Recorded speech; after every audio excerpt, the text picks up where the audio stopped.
All right, good evening, y'all. Dr. Evil Genius here for the 26th installment of the Filthy Casual MMA Watch Party.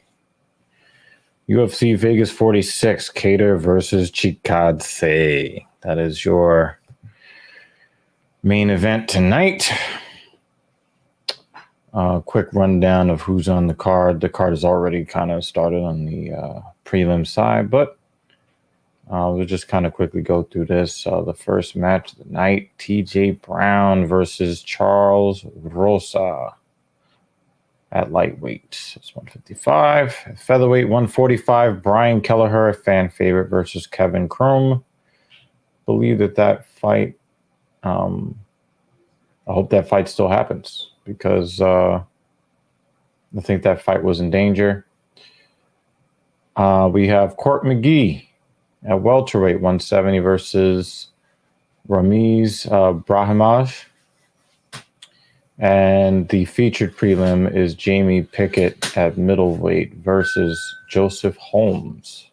Not familiar with Joseph Holmes. But I'm expecting a lot of these fights to be entertaining nonetheless. You know, first show 2022. You're expecting that people are going to try to put on a show early on. First match of the main card, Bill Algeo, a tough fighter, versus Joe Anderson Brito. Next up, Dakota Bush versus Vyacheslav Borshev. I mean, you get a Russian in there.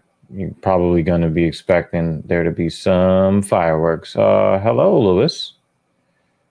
6, 3, 3, 4. No, 5, 4. Excuse me. How you doing?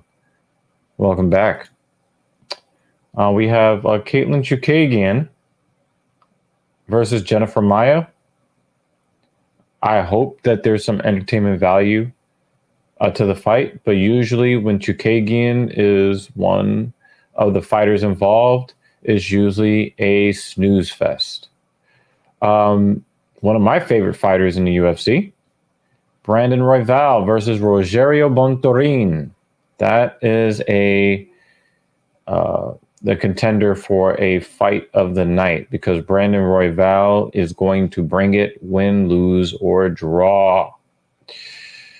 An expected snoozer is the co-main event, Jake Collier versus Chase Sherman. I am not interested in this fight. I hope that somebody makes me interested in this fight. And then you have the actual main event, Calvin Kattar versus Giga Chikadze with his Giga kick, as if he has done a kick that no one else has ever done before. Yeah. He's doing a lot of talking. I hope that he sort of backs it up if he's going to continue talking. But I'm hoping that Kattar wins this fight because I still feel bad for the beating, the utter fucking abuse that he suffered at the hands of the real champion, Max Blessed Holloway. So,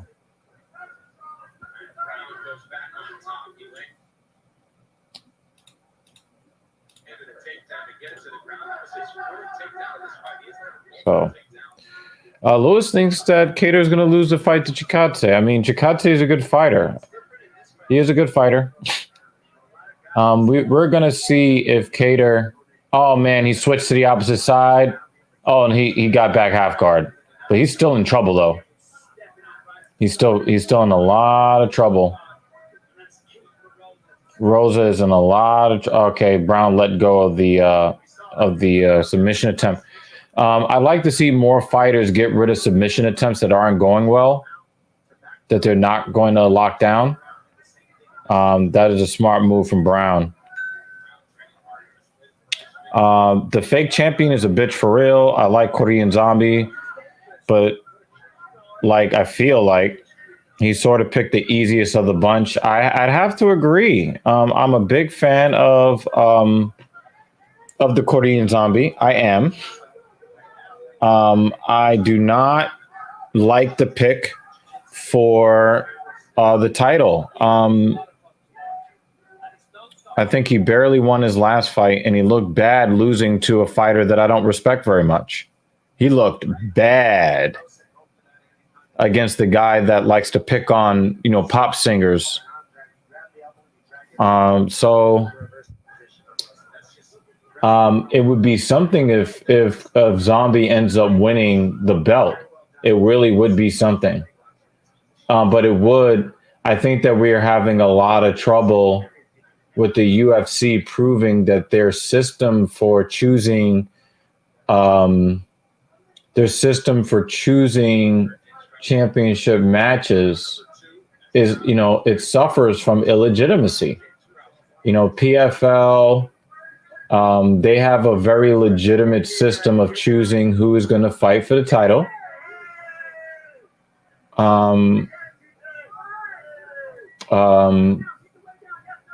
I think that Bellator has a better system of seeing who fights for their title, but their title doesn't mean anything because they're definitely a B or a C league in terms of fighter talent. So, did he? Yep. Good night, Rosa. Good night. Good night, Rosa. Good night. Oh, he let it go? He had the proper positioning. That's weird.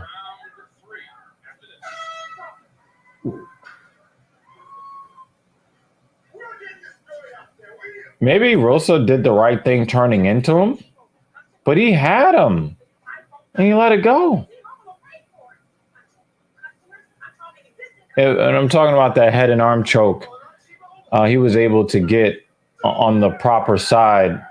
Like he tried to get that choke before, but Rosa wrapped up his leg to keep him in half guard, so he could not get all the leverage he needed to finish that head and arm choke.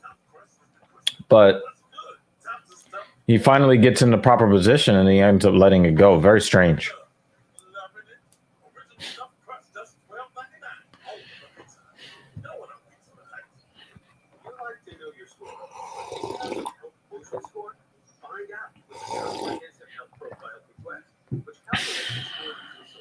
But it is really nice being here with you guys again. It is also nice to kind of get back into the swing of things with these fights with a relatively short card starting at 5 p.m. today and probably ending around 10.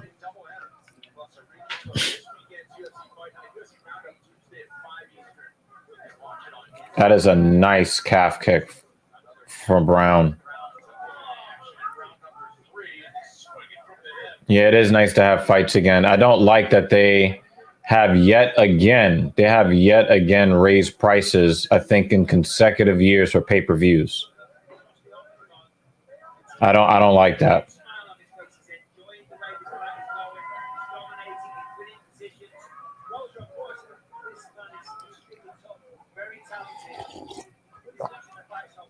Damien's going for the same head and arm choke again.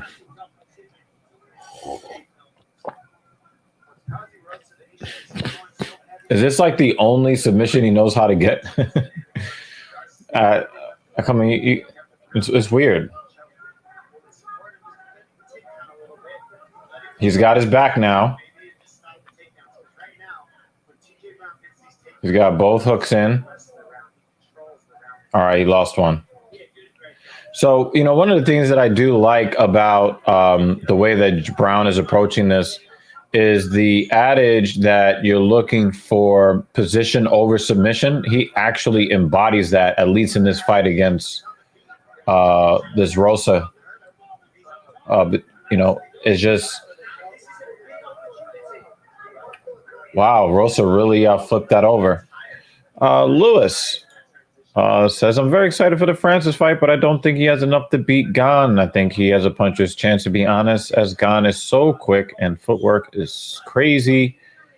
He's just so quick. It's insane. I wish that I could be excited for the fight, but Uncle Dana continues to keep putting that woman abuser on his pay-per-view cards, and I'm not budging.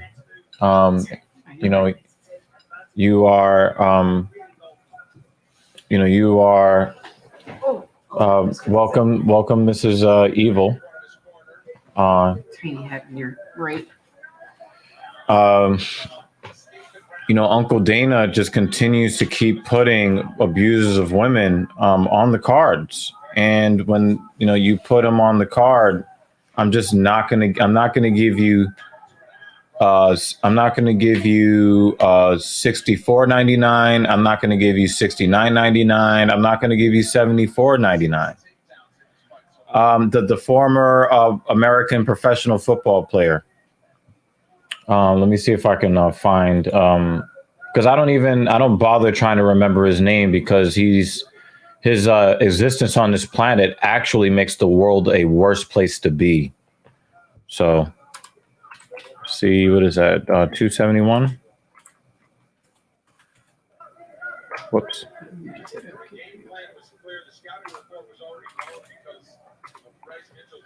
No, that's not the out of signing one. So it's got to be 270. They keep putting.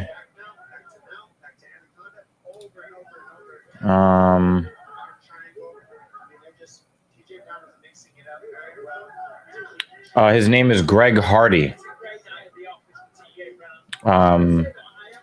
They just cannot stop giving. They cannot stop. His contract. He should have never been given a contract. I'm not saying that men that abuse women should not have employment if they're out of prison. I'm not saying that they should not have employment. It's just that if you are going to constantly keep giving them employment, you're not going to get my money for it. My thing is, I'm thinking after he got knocked out, I'm thinking, wow, they can finally terminate his contract. Nope, they're going to keep putting him in main cards on pay-per-views. And it makes me very, very uncomfortable. It's almost as if, I don't want to impugn, I don't want to, make any false claims against Dana, but it's almost as if, he's making some sort of public statement about his love of the abuse of women. Like, why are you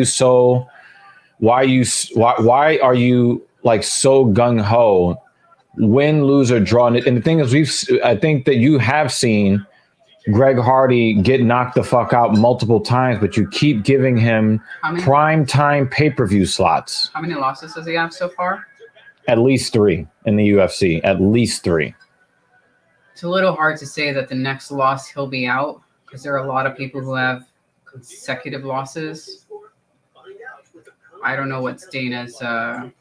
But the thing is, normally when you get fighters that get consecutive losses, they're not in main cards on pay-per-views. They get demoted to maybe a prelim on a pay-per-view, or an early prelim on a pay-per-view, or a main card slot on one of the weekend events like today, or they get demoted to. They get demoted. Yeah. And then after a while, it's like, oh, yeah, he's gone. Which is why I was asking about the loss thing of, Yeah, he's definitely lost several fights. And from what I understand, he got, knocked the entire fuck out on the last one in the first round.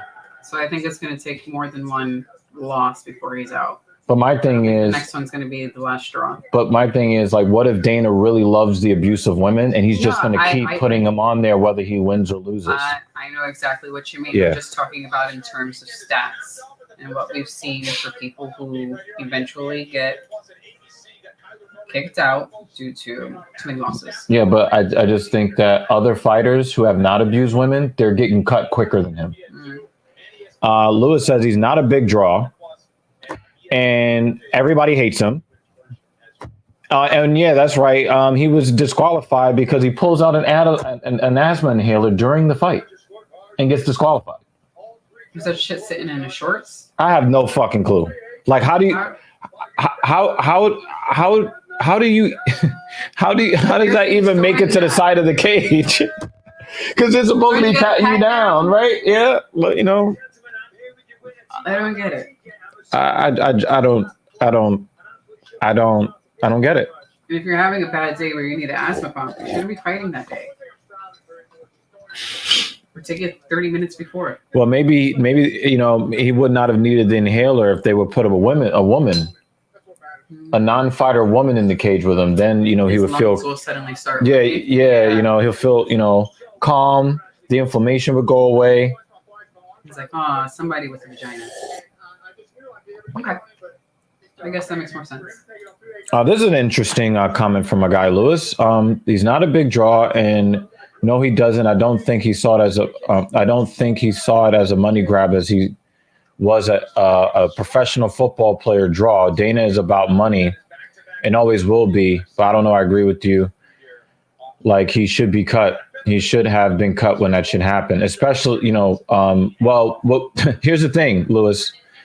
When he almost beat his girlfriend to death, and yes, he beat her near death, he was then kicked out of that professional league. He was not in the UFC when that happened.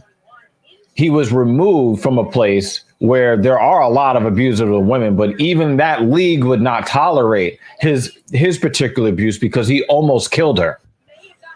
And when he was removed from the league, that's when Dana picked him up.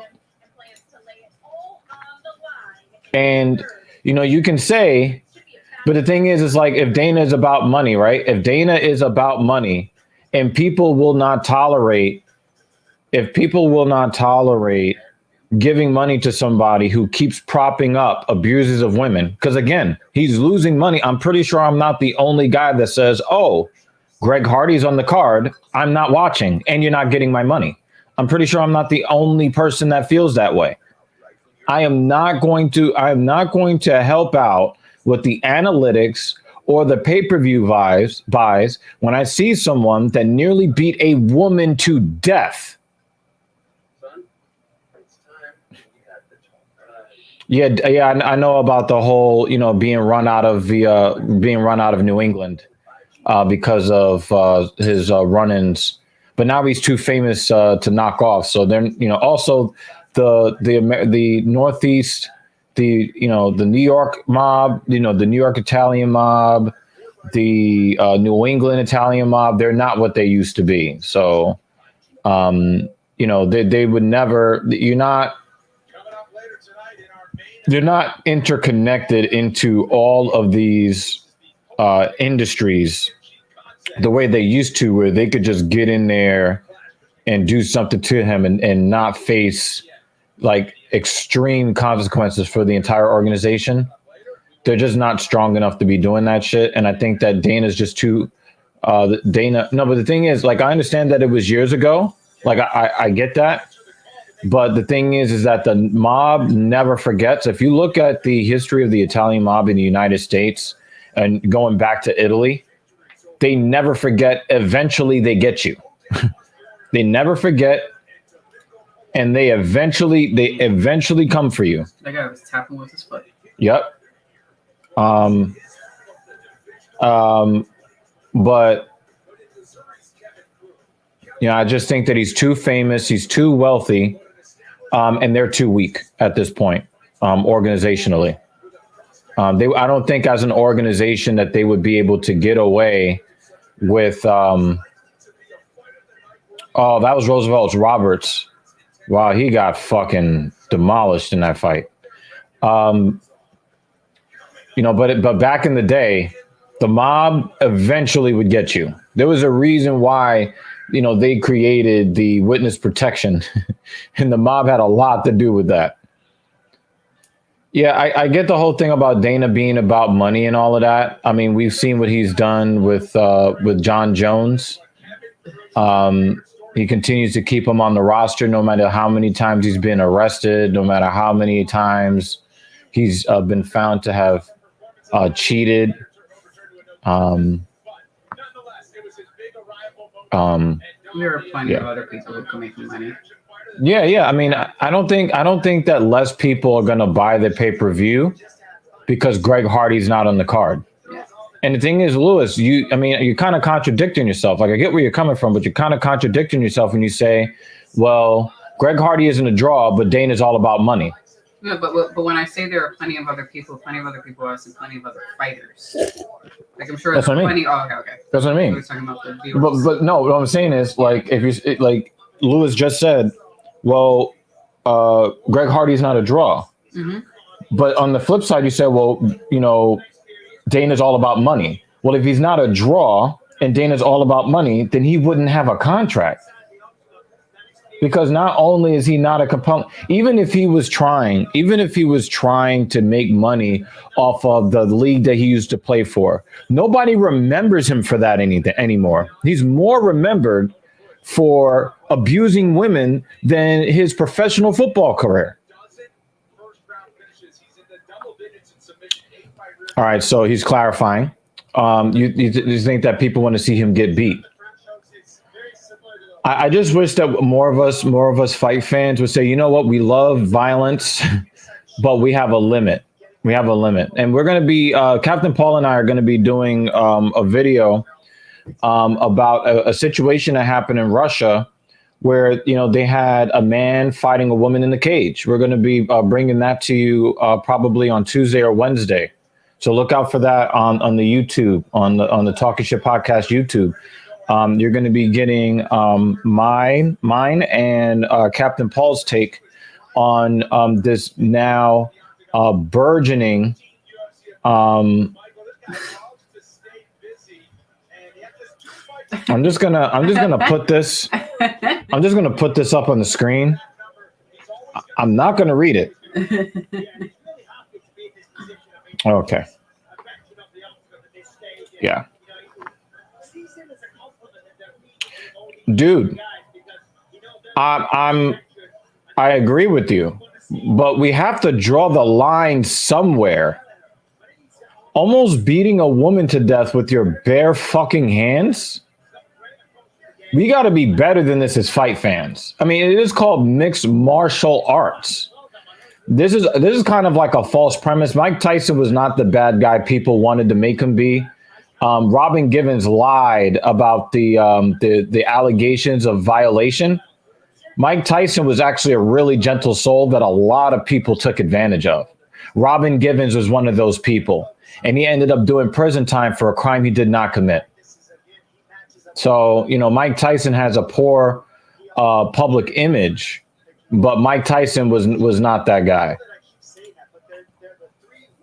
Mike Tyson did a lot of reacting to people trying to take advantage of him. He did not. The person, Robin Givens, he did not. It was a false allegation that he spent 3 years in prison for. He married that woman, and she came with a false allegation. And just like then, and just like now, when women make false violation allegations, there is no penalty for it. And usually men just eat the penalties. But she lied. She lied about that violation. Yay, Bruce. I was wondering. Hey, look at that jacket. That is very nice. Do you recognize that color? How would you describe it? Do you recognize the color of that jacket? I do.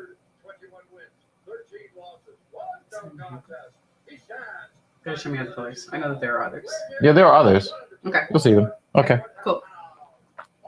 Yeah, the things he said, a lot of the things that he said was out of frustration. Mike Tyson was an abuse victim from the get. You know what I'm saying? Yeah, I mean, the fight game, everybody says nasty stuff. I think he said he would he was going to eat Evander Holyfield's. Was it George Foreman? Or was it Evander Holyfield? Yeah. Mike Tyson was not the brightest bulb in the bunch, and he was taken advantage of by a lot of people. He made a lot of people extremely wealthy. People were stealing his money. People were pushing him into fights he did not want to fight. Mike Tyson was a puppet on the strings, and he was frustrated all the time by it. I think that you probably should look more into his history. But Mike Tyson was not the person that a lot of people thought that he was. And if you look at the person that he is today, he'll tell you about a lot of the things that, he was struggling with from an emotional standpoint. And a lot of people took advantage of the fact that he just wasn't that intelligent.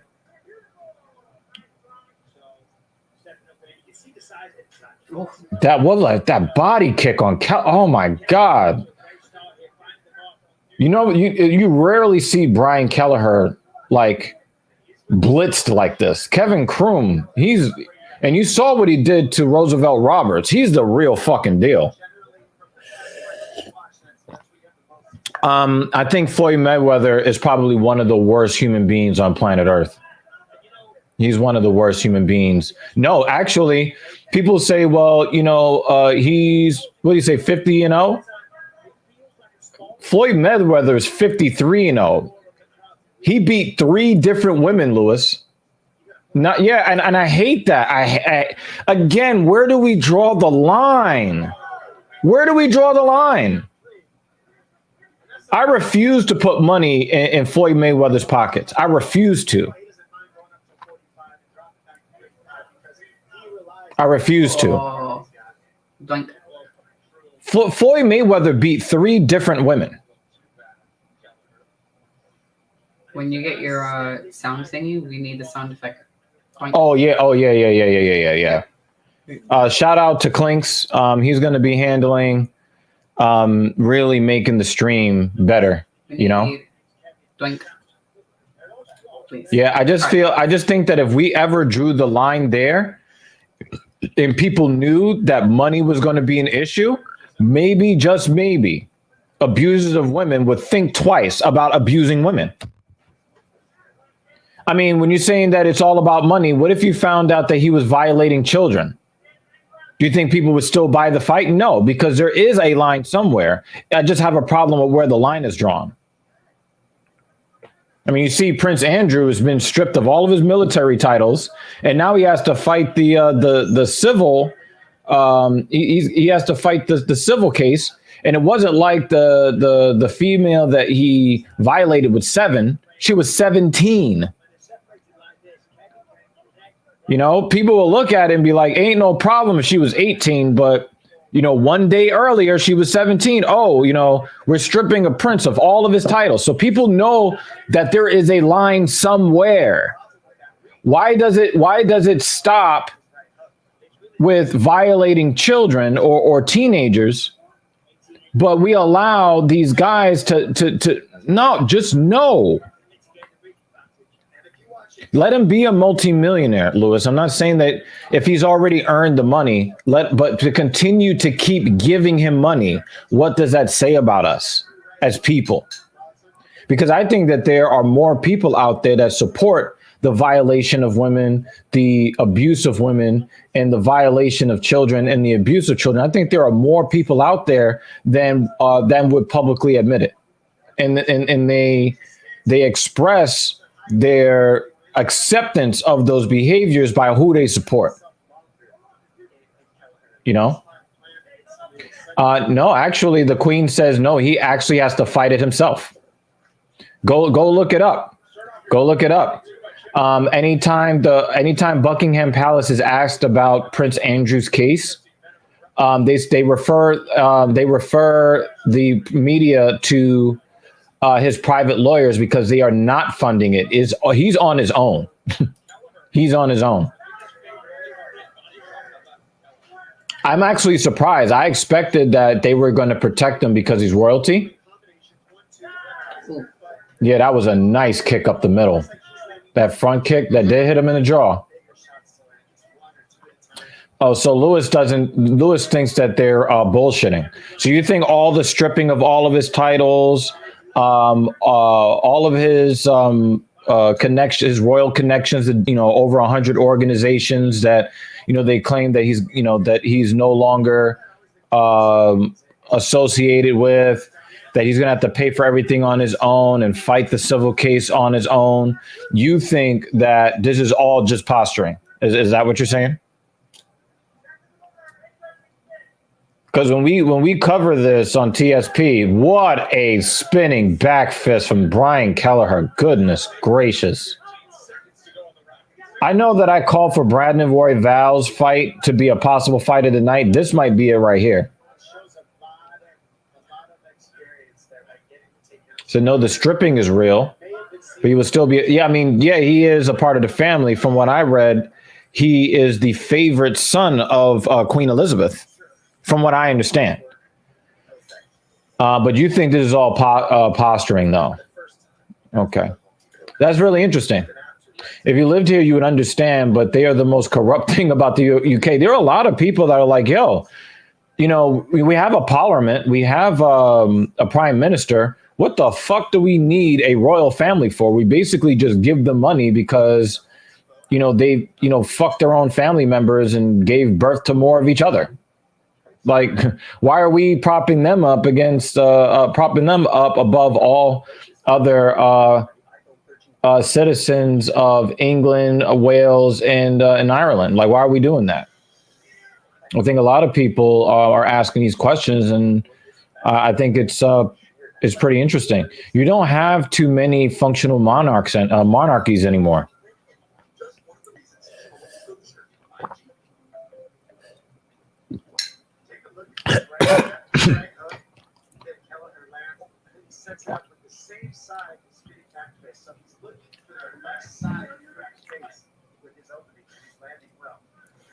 It's cool to see Dominic Cruz back behind the mic. You know, it's really funny. I hear a lot of complaining by fighters about the commentary.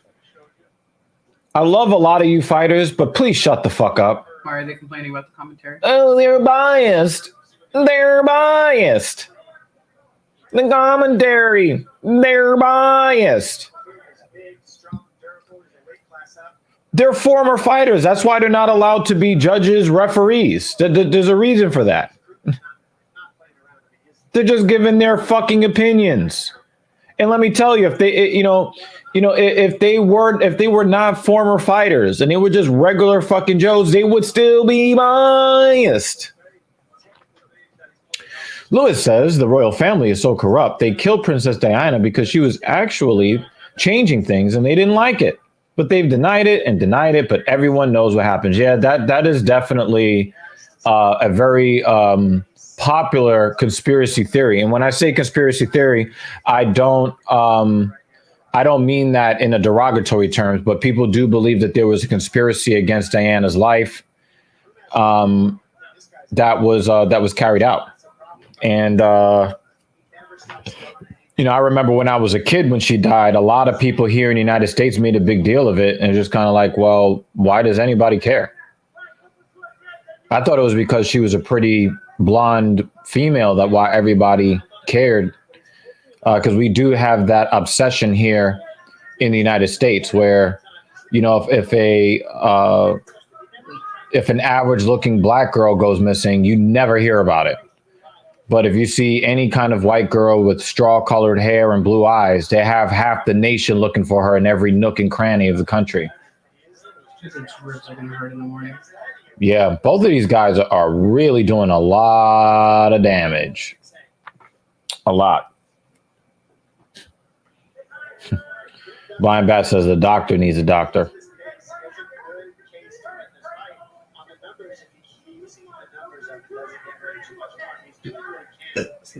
I really like the way that Kevin Kroom fights. I just like the way he fights. And I'm a big Brian Kelleher fan too. I love how tough he is. He's tough as fucking nails. Hold on. He said one of my favorite, like second or third favorite.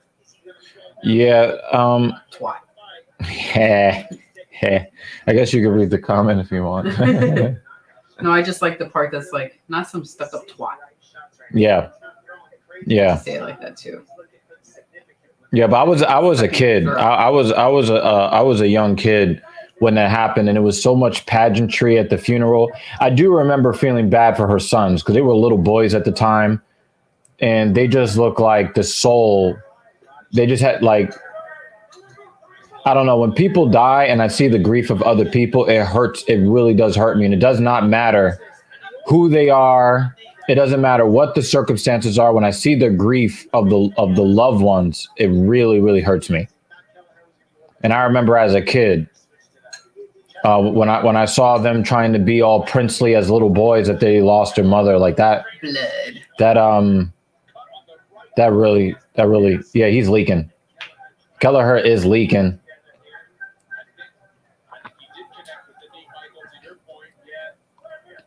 Kelleher is scrambling like a woman, and I mean that with the most respect. The female fighters are the best scramblers in the UFC.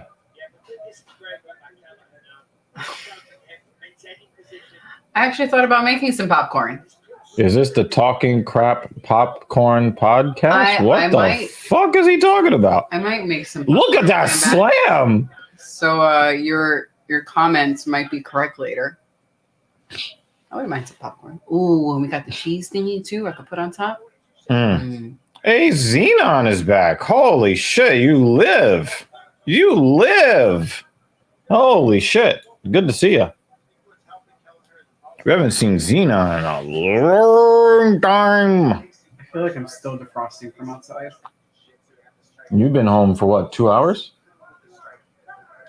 I actually went into a couple of stores looking for foot warmers. Or a grizzly bear. To put in my socks, to put in my shoes. And that's with the merino wool socks. So imagine if I had on regular Want to make me some food too? It would never get to you in time.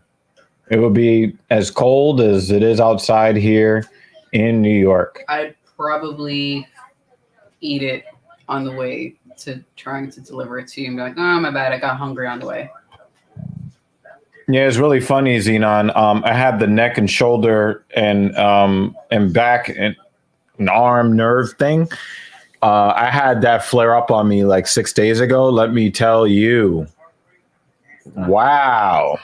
You know what else wasn't fun? You know who else it wasn't fun for? The two ladies. They were basically leaping from the top rope and dropping elbows on my back.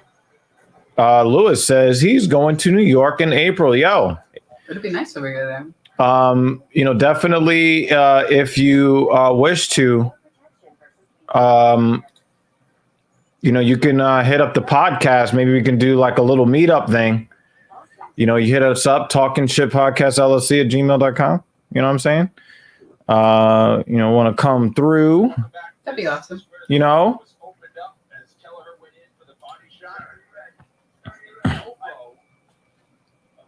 Any place in particular you're going to be visiting, Lewis? What's your plan for New York?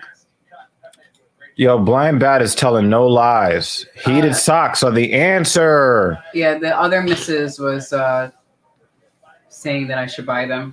You and her are thinking the same thing. Yeah, Xenon. I've had many of the same issues that you've had, and learning about how to breathe properly. We're going to talk about this on future podcast episodes, so make sure that you are subscribed to the Talking Shit podcast on YouTube, and just like you are following on Twitch.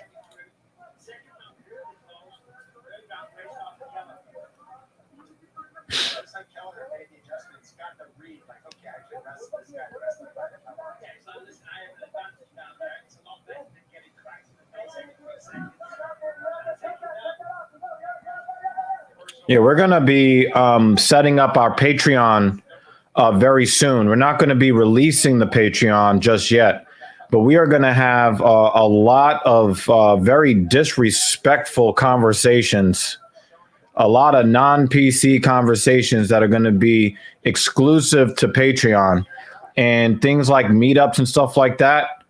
There are going to be different perks that me and Captain Paul are going to think up.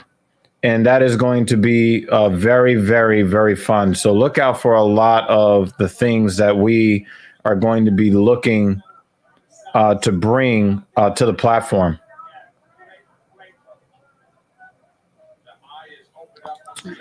Central Park, Times Square, the standard stuff. And then going to Orlando. All right. Good choices. Okay. Still good choices. Yeah. Central Park is always a good choice. Yep. Times Square, 20 minutes and then get the fuck out of there. Go somewhere. Yeah, the only thing you need. Just step in there so you say you went. Exactly. You know what? You know what you do? Yeah, I'll do you one better, right?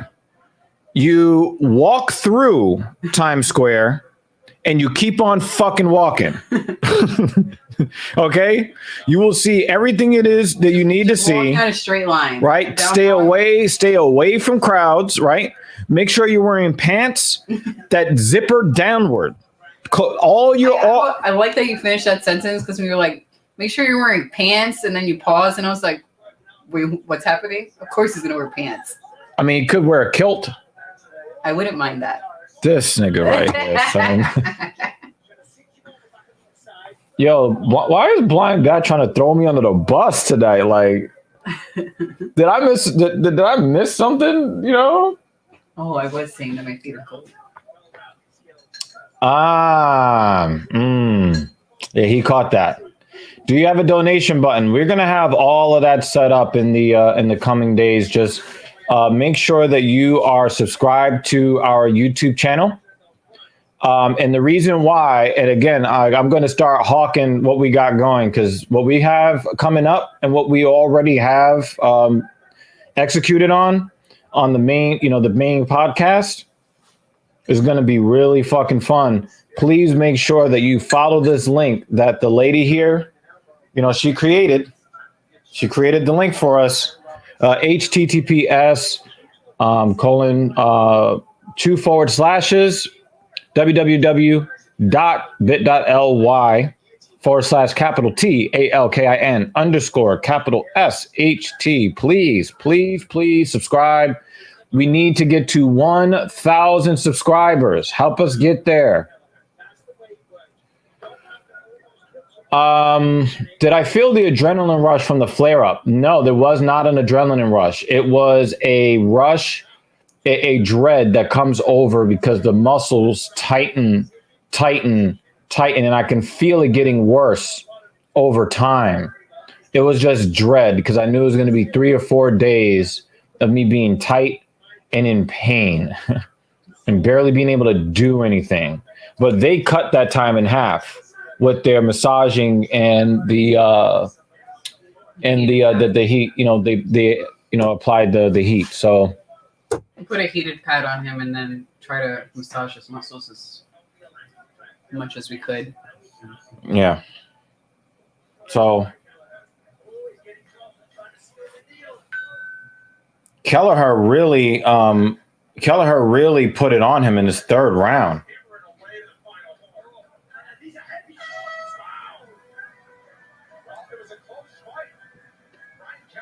Brian Kelleher, man. Brian fucking Kelleher. That might be fight of the night. Seriously. Have you seen a doctor for your nerve issues? Yeah, that's how he found out. Oh, okay. That's how he found out. Like, he did not know. Is it a structural thing? Or nah, it's a breathing issue. Oh, okay. It's a breathing issue. So the thing is that, his breath would be stuck up here. Mm-hmm. So you can tell when you inhale, if you feel your upper traps bulge, you're in trouble, right? Because if your neck muscles, the sternocleidomastoid, right, which is like this muscle right here, when this gets tightened and hardened when you inhale, then that means that you're not really filling up your lungs. Your diaphragm is very rigid, right? It keeps sending a danger signal to your nervous system. So it's kind of like when people adrenaline rush that he's talking right about, yeah. Exactly. So but also the tightening, it's bracing. So like if you were you're about to fall, what does your body do? It braces to try to protect you from injury. Okay. Oh, I see. Right? He learned to breathe through his neck. Okay. Right. Yeah. So gotcha. Yeah, I understand now. Okay. And the thing is, I think that it was so debilitating for Xenon that he could not be as productive as he wanted to be, and it really gets into your way of making money. Yeah, we're just living life. I mean, how did I look walking over the last week because of nerve issues in my lower back and hip? I completely understand. I get nerve issues in the same spot. I also get sciatic nerve issues, so I know how much it just interferes with doing normal everyday shit. Yeah. Yeah. It's fun. Yeah, Lewis, the thing that you can do to donate is just to subscribe to our YouTube channel. Like that is the best way to donate at this time. We are setting up all of those accounts, but right now, where we're at in it is that we Captain Paul is setting up a limited liability corporation, or an LLC. We're setting all of those things up first. We're setting up the systems necessary so that when we start taking the donations, when we start setting up the donations, we'll have all of our tax stuff in line so that Uncle Sam gets the money that he's probably going to be using to kill people that look like me in other countries. And we're setting up everything. You know what I'm saying?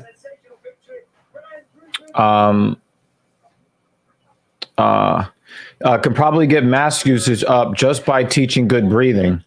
Yeah, because the thing is, a lot of people are like, oh my God, I can't breathe with the mask on. I deadlift with the mask on. But the thing is, if you breathe like shit and then you put a mask on your face, you're going to feel really claustrophobic. Mm-hmm. So if people knew how to breathe, but then, that would take too much work, right? Lewis, thank you for subscribing to the Talking Shit podcast on YouTube. I really, really appreciate you. We did a podcast yesterday.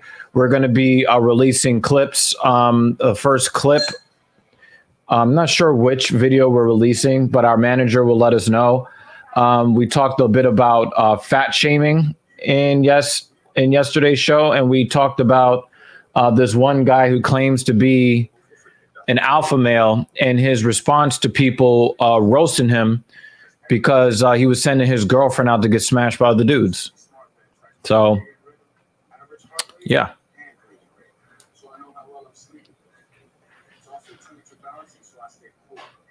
Yeah, it's funny, Xenon. I just had Louis Rossman at my house. What was that? It's a few days ago. He was so happy to sit on this chair. Oh, yeah. Like a little kid. It was so funny to watch. Just spinning around on it. Yeah, it was really cool having Louis here at the house. So next time we'll just have a live stream of Louis enjoying the chair. That's it. Yeah, Xenon, I completely understand and agree. Like I said, if you breathe like shit, it's going to feel even shittier wearing a mask. Is it like you meet up and do a podcast or just online? I don't understand what you're asking, but when we do set up the Patreon, we're going to have different levels of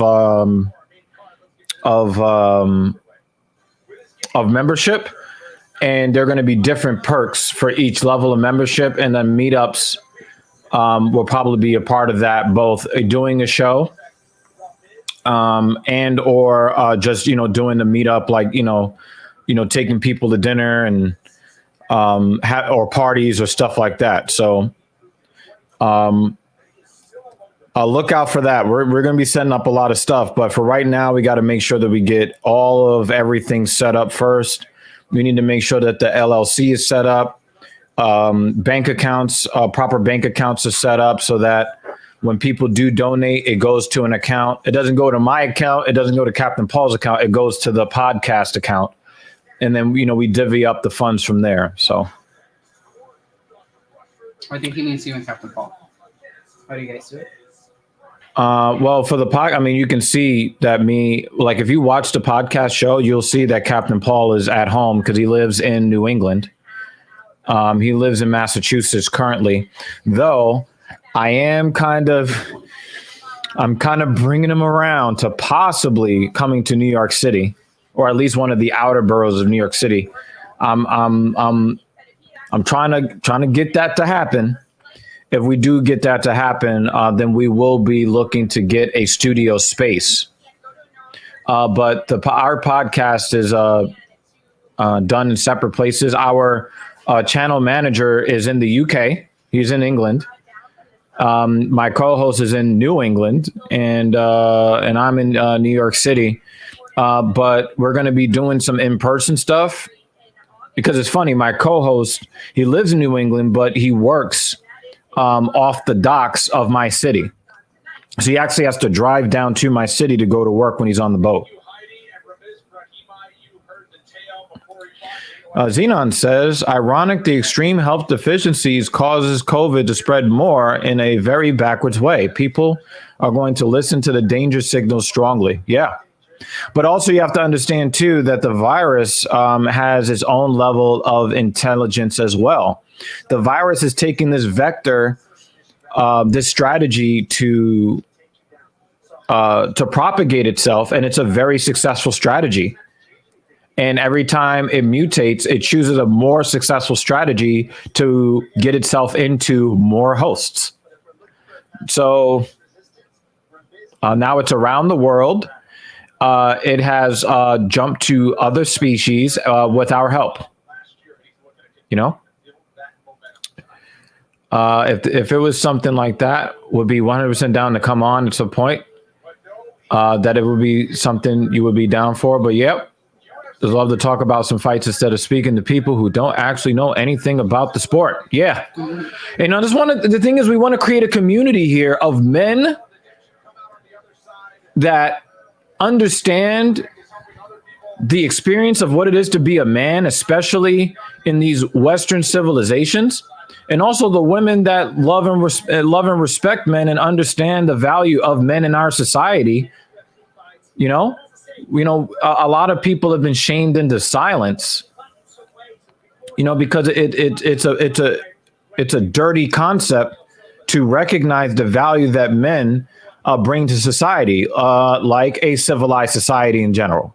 So, or like the power of that beard right now. That's a powerful ass beard. Look at that. Yep. It's very neat. Yep. Yep. All right. If he wins, it's due to the beard. Yep. Fear the beard. My beard looks more like Brahma's. Hopefully, I'm not like, no. That photo is hilarious, and his mouth is just. Oh yeah, out. yeah. He's like tough, but it's just like. That's a good one. Yeah, we're going to be covering that story of the spectator that jumped into the cage to stop an MMA fight between a man and a woman.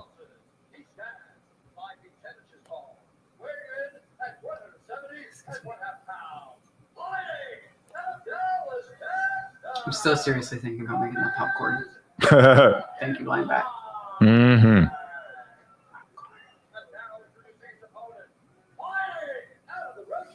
I'll do it in between prelims and main. That little. Yeah, the prelims are just 2 hours, just 4 fights.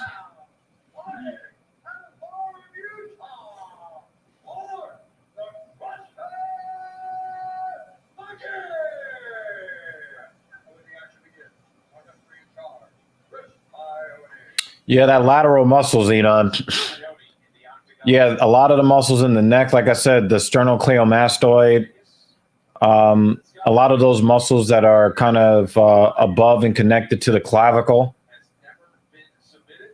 All of these, and the thing is, you can feel that muscle bulge when you're not breathing properly or when you're holding a lot of tension. Even these days, I still have to remind myself, to release the tension.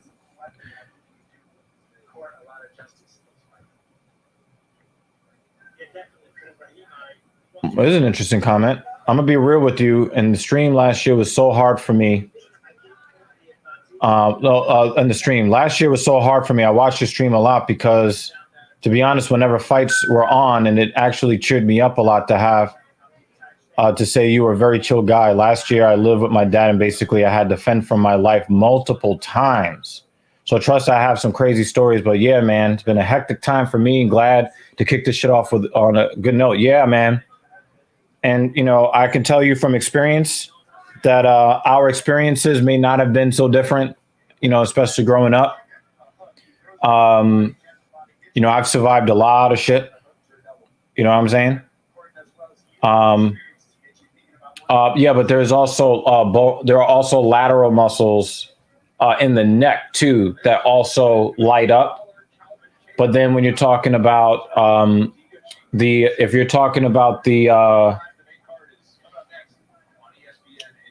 spinal erectors that attaches to the humerus bone, that is the nerve pain that I've been dealing with for the last week since I tried the squat last Sunday after 5 weeks of no lifting because of a dental surgery. And I'm still not 100%, right? So, oh my God, Xenon, I've had that nerve pain that ran all the way down my leg and made the lateral gastrocnemius of my left calf light up so bad. Holy fucking shit. I haven't felt gastroc pain like that in like 5 or 6 years. When that nerve pain gets bad, it hurts to even fart. I'm serious. Laughing, standing, trying to get up. Oh my God. Trying to tie my goddamn shoes. Putting on pants. It sucks. Oh my God. Court McGee is really bringing it to Brahmaj.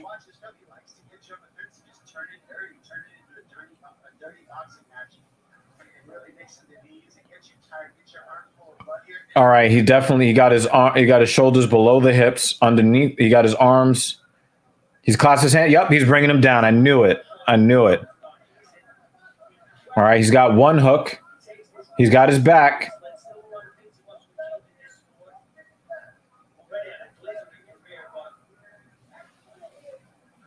Yeah. I normally don't have bad nerve leg pain, but it was like across the lower back and then the top of the glute and then running laterally.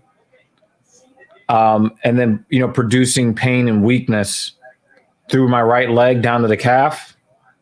It's not where you want to be, man. But I'm hoping that I'm able to squat tomorrow. I just need maybe just one more night's sleep to really feel like I can move.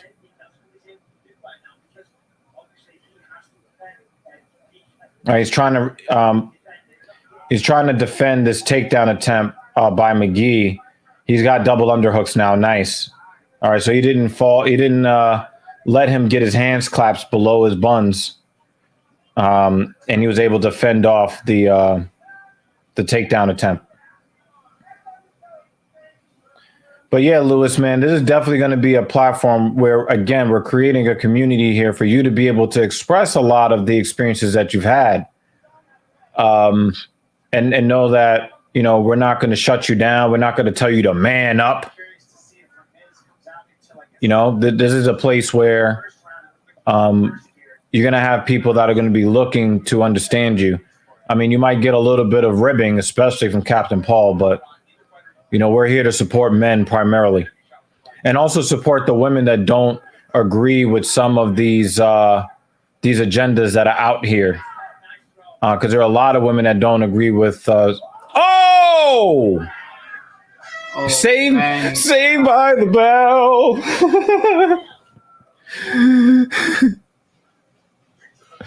It's all right, because I'm saved by the bell. He got knocked the fuck down. It doesn't come with a mute button. Oh, my God. It's not for me. Oh, shit. Brahmaj was about to, I don't know, visit the Brahma bull in the sky. Oh, man. Court McGee with, what do you say, the Fear of the Beard? Yes.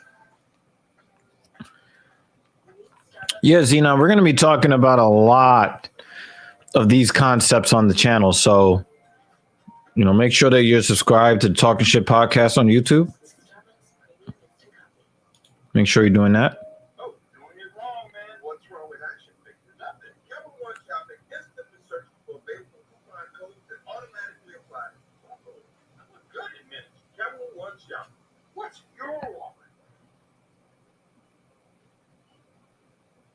Yeah, commercial. Right on the back of the ear, sat his ass down.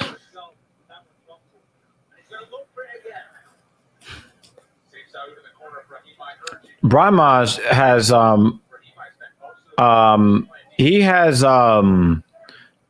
he's at a pretty significant reach disadvantage, and you see that he's really reaching for Court McGee, and he gets a takedown.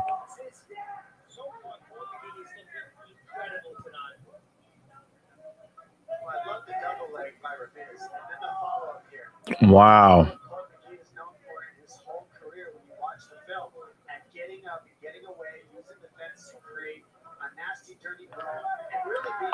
Well, I mean, I get what you're saying, Lewis. I don't want to put your personal business out there like on the screen, but I gotta ask you, have you been able to get out of that environment? Because I get what you're saying about the differences, the physical differences and things of that nature. I get it, but I gotta ask you, regardless of what you've had to do to protect yourself, what are you doing to get out of that situation, or what have you done hopefully to get out of that situation? Because the thing is, a lot of being a man isn't how much you don't fight. Yeah, that's what I'm saying. Yeah, get out of that, get out of there. And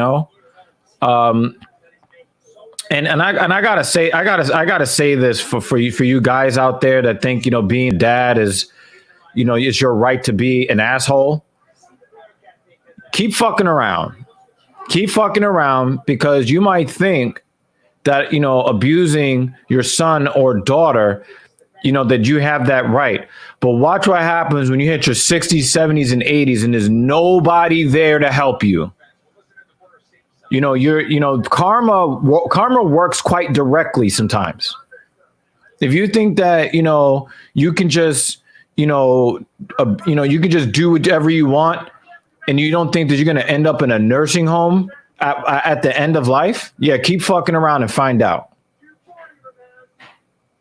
And the nursing home is an if, because that's an expense.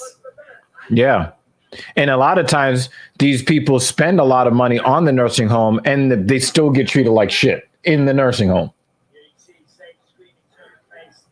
Yep.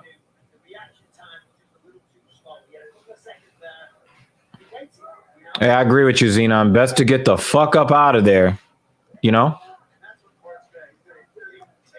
Yeah, this is what I liked. When you say PT, you're talking about physiotherapy, or are you talking about personal training? Because there's two different PTs. I used to call myself a PT, and then I realized I'm not a physical therapist. I actually have to differentiate which PT I am.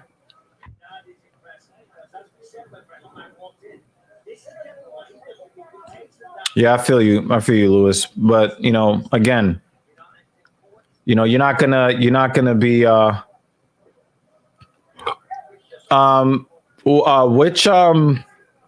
which organization are you trying to get your certification through?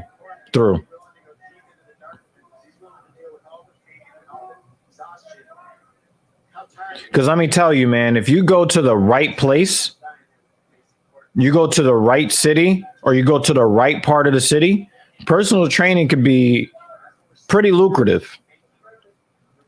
It really can be.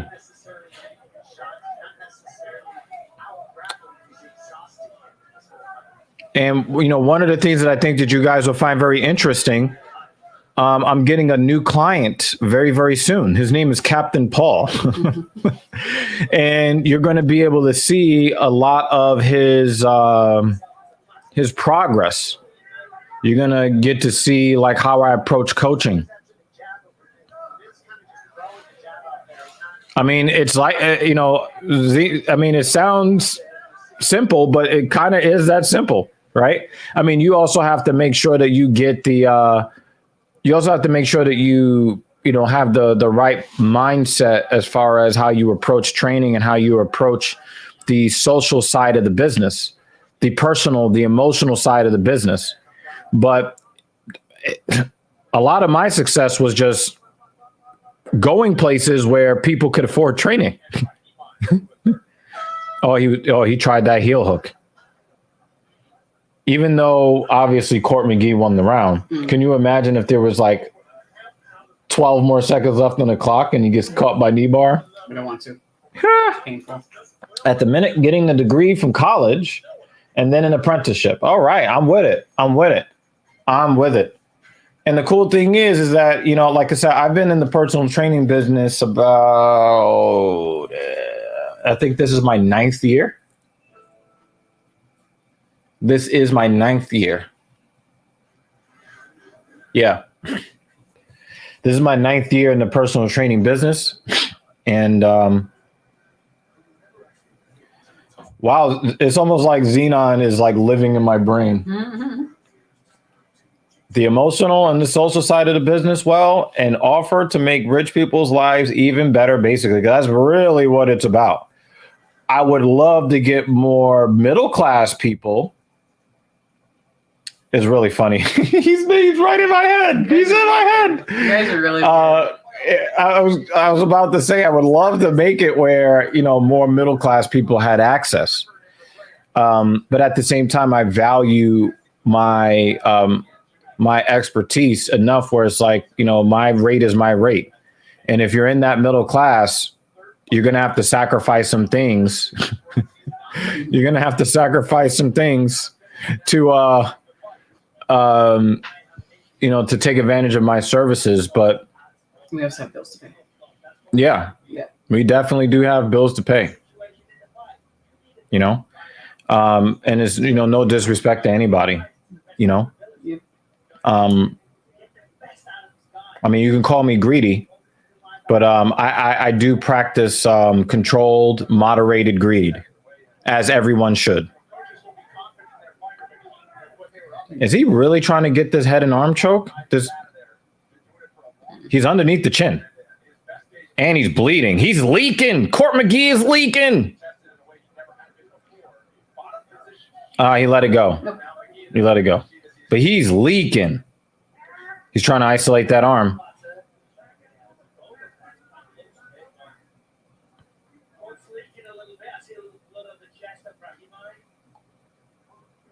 Thank you, Bisbing, for copying what I said.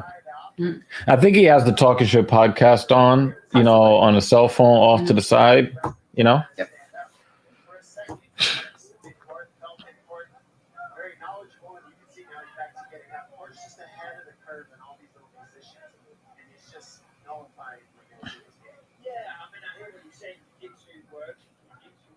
He's still trying to get this head and arm. Maybe Court McGee is just leaving his neck out there too much.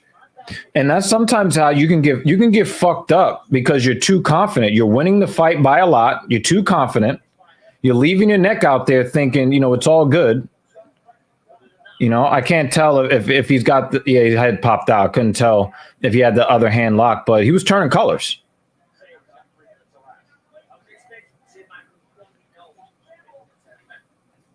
It's very uncomfortable. Yep. He's trying to isolate that arm. Maybe for Kimura.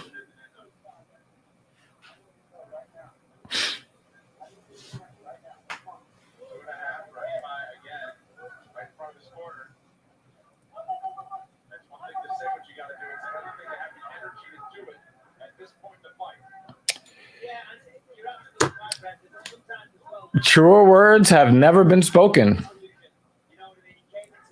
And, my approach to personal training is I think that I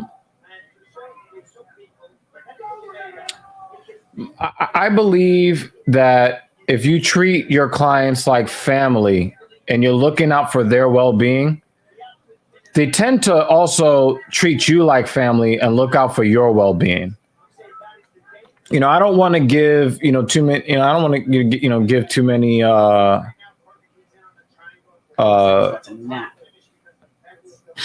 don't want to give too many, I don't want to put too much of my life out there. Right. But, You know, when I take care of my clients, they tend to. It looks like he's trying to reach into his pants. Yeah.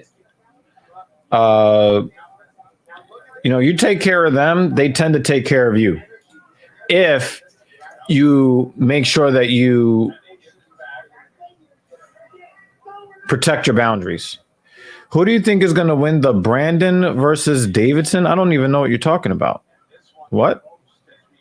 I think that there's Brandon Royval is fighting. He's fighting Rogerio Bontorin, and I don't have a winner for that fight. But you're saying Brandon versus Davidson? Who? What are you talking about?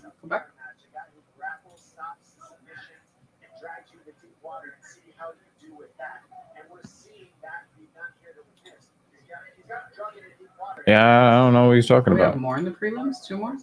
No, I think that the next one, I think, is the last one. Brandon Moreno versus Davison Figueiredo. 3. Man. My instincts always say Figueiredo. My instincts always say that. I couldn't believe he lost the last fight. And the only reason why he lost, there was a draw the first time is because he kicked Moreno in the dick. All right, so oh, it's cool, man. My spelling's terrible too. Don't worry about it. I didn't marry her for the spelling. He did not.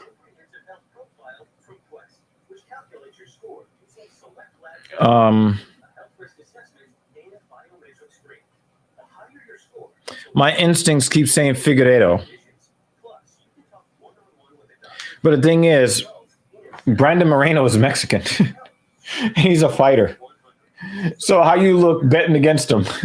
You look dumb. Yeah, but he seemed hungrier last time. Yeah, he was hungry, and he won the timing battles. He stayed a half a step ahead. He never rested on his laurels, and it looks like Figueiredo, like the first and second round, he just thought, well, at any point I could just hit him one time and he's going to go out. Yeah, because that's what he's done to so many fighters. But it's like you're fighting a Mexican dude.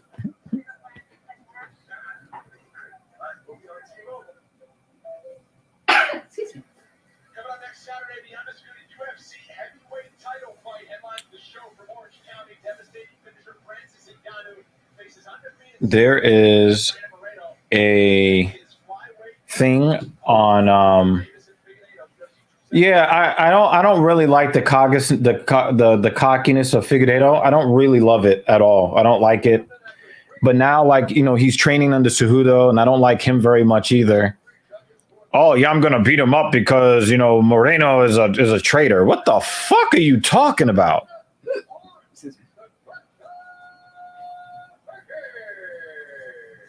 That was a domination.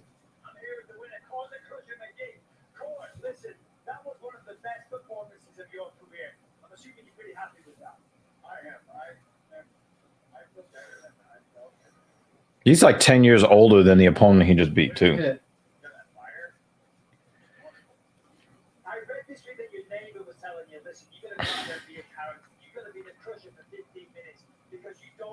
That beard doesn't look as well manicured anymore.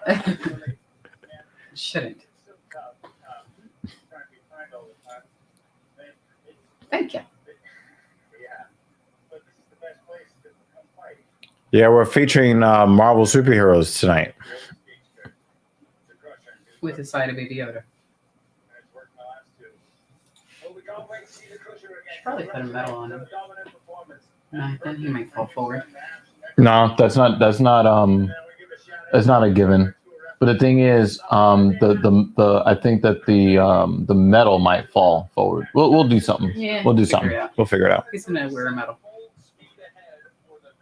I mean, never ran a single centimeter or millimeter in his life, but nope. By your hand. That's why I never recognize him. Joseph Holmes has never fought in the UFC. What is with that fucking mustache? What the fuck is that? Yo, you too black for that, man. Chill.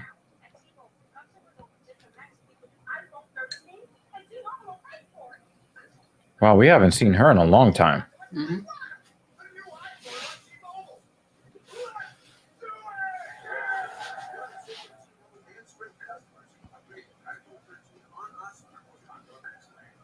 also realized you didn't put up a background on the TV. Oh no, I didn't turn it on. I mean, we're developing so much shit to make this like Not just this. the shit. You know what I'm saying? Mm-hmm. And I looked at it too, and I was just like, eh.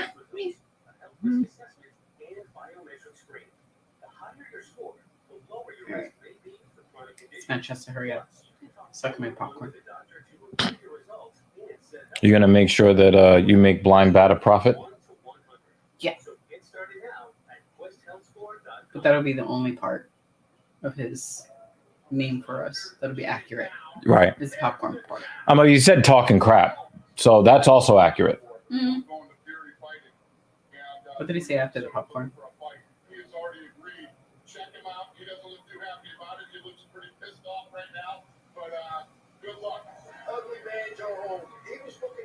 What the fuck is with that fucking mustache? You better fight well. I wanna take my fucking shaver and fucking shave that fucking. What the fuck, man?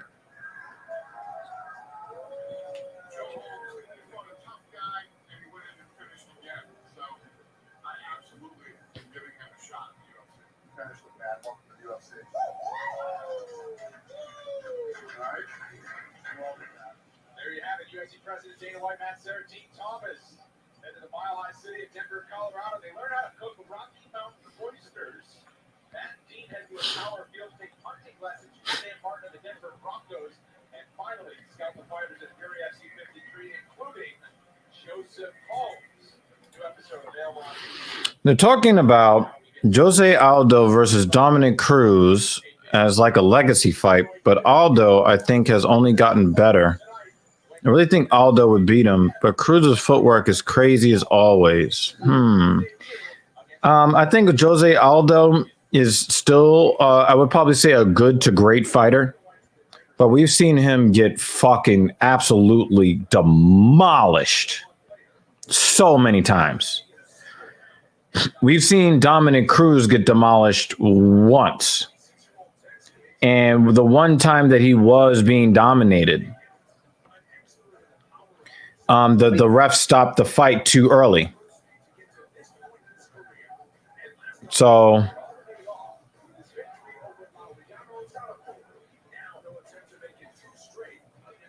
That was violent. Mm-hmm. Yo, his lats are fucking massive. Mm-hmm. They look like somebody. This nigga calls himself ugly, man. All right, you get my respect. You get my respect. And he's got Rugrat tattoo on his fucking arm. As long as his name is Ugly Man Joe, I'm fucking finished. All right, now I like him. Now I like this guy. Now the stash is acceptable? He can keep that stash. At least he knows that shit is fucking ugly. And you know the nickname I hate the most, Juicy J. Fucking, I can't say that word, but stop mentioning it. As long as you know that shit is ugly. Look at the fucking Rugrats tattoo. Look at that shit. No, is that Pikachu on his shoulder?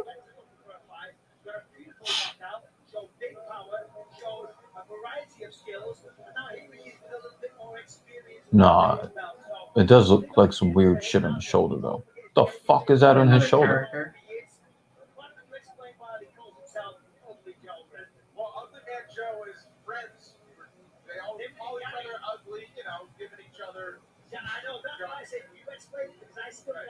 I believe Twitch name or Facebook gaming name, he's a streamer as well, but he just wants to be Ugly Man Joe. I like the mustache, John. I hate it, but I love it for his nickname. I don't know what to say, because the stash seems to be making the debut more than anything. In this particular matchup, what I love about it is... Oh my god, that fucking mustache. What the fuck? Wow, he's got 5 submissions out of his 7 wins.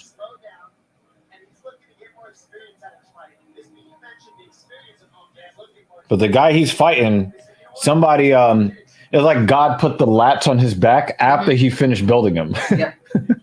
Like a fuck, they look like Lego pieces, like just like superimposed onto his back. Material. Yeah. And it's like, just use it on your lap. Yeah, you just.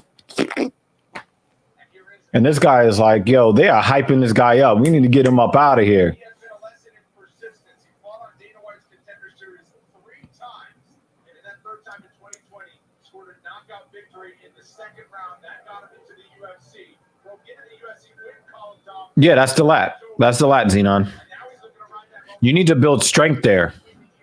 You build strength and you build strength and stability, especially around the scapula. You can fix a lot of problems if you can properly seat your scapula, properly position it, have the proper posture. If you're able to hold proper posture with those sits muscles, the mid and lower traps, the rhomboids, right? If you're able to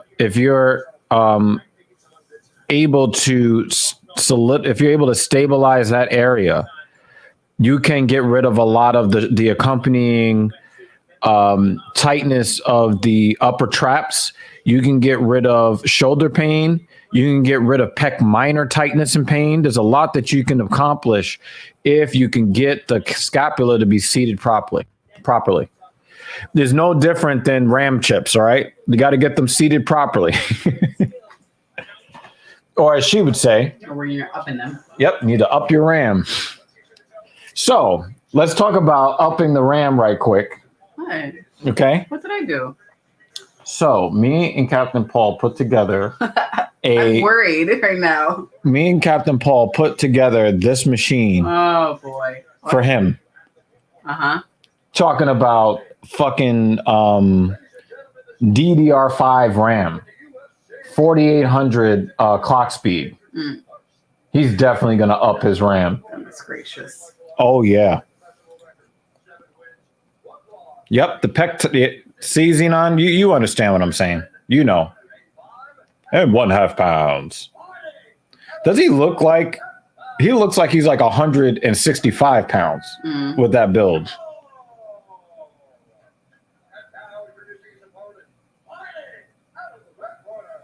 That dude looks like he's like 195 pounds.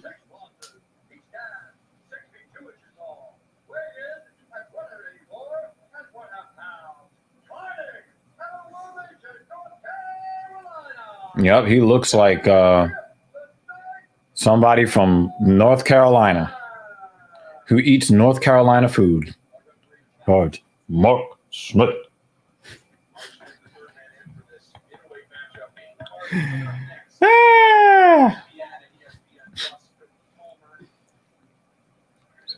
So that's a lot of plastic surgery sitting there.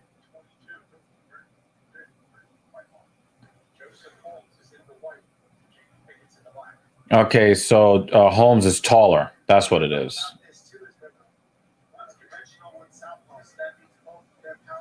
Yep, I'm aware of that too.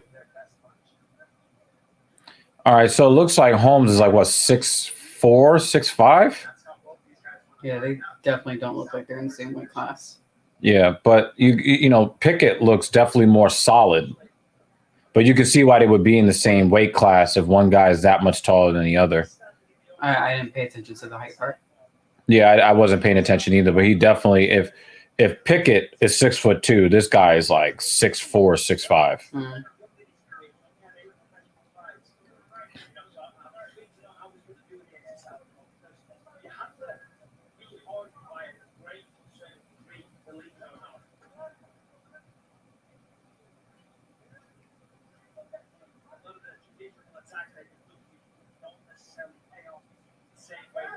Oh, he ate that head kick too, but that was a fast kick. Mm-hmm.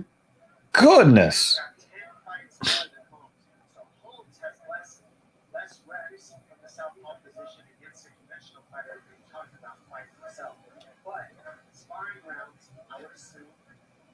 There's been a lot of leaking in this card so far. Yep.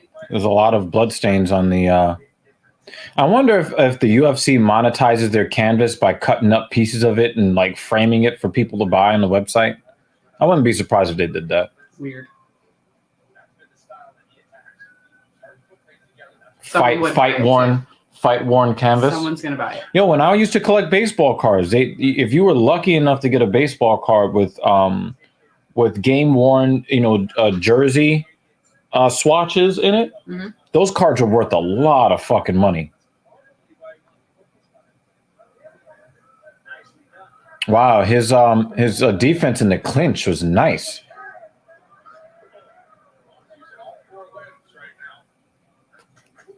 I'm surprised, and I am impressed with Holmes' ability to deal with the physical nature of Pickett. When you get these long, rangy guys, you always wonder, can they deal with the physicality of guys who are, just a little bit more substantial than they are? And I'm very, very impressed with Ugly Man Joe. Might be one of the best nicknames right now. Now you like the nickname? No, I love the nickname. I just hated the mustache before I knew the nickname. Really?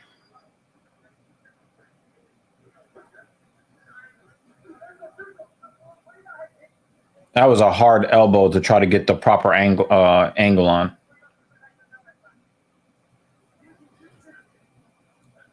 Yeah, one of the hold that thought. We're going to address that in a minute. We're going to address your comment, Xenon, in a minute. We're just going to go last 90 seconds because this is I'm interested in what Holmes has because I like some of the tools that he's using. He flashed that head kick up. Oh, look at that! He hit him with that Matador move. Yo! I think Pickett now respects Holmes. I think he respects him now.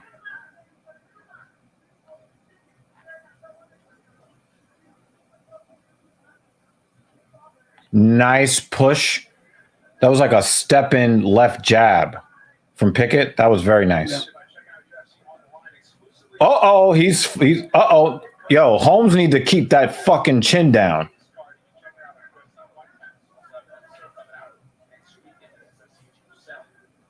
Oh, he got in low on this one, and he's going down. Yeah, he got the takedown. Yeah, that was a very well-timed takedown by Pickett. But now we're going to see how quickly he's able to get up. Because I think up until this point, Holmes has been winning the fight. I mean, it's not like a total domination, but that takedown could sway the scoring the other direction. But you quickly got to his feet. He didn't really do anything with the takedown, so I don't know. Let's talk about this. Xenon says, I learned the abdominal muscles are supposed to keep posture. When every medical professional ever told me I need to force the lower back to keep working harder to fix my posture. These fucking doctors, the vast majority of them do not know shit about kinesiology. They don't know shit about posture. They don't know shit about kinetic chains that work in the body. They don't know shit. Most of these doctors don't know anything about nutrition unless they care about their profession enough to learn about those things on the side. Yeah, chiropractors are fucking quacks to begin with. Okay? The spinal erectors, it's not a misnomer, but they are only supposed to do part. They're supposed to do only part of the stabilizing of your spine. You know what I mean? The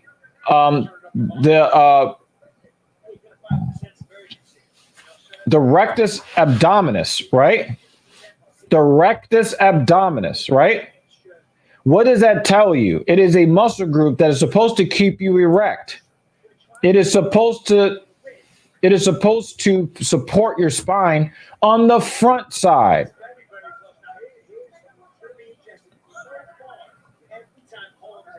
Is his nose fucked up? It looks like a cut.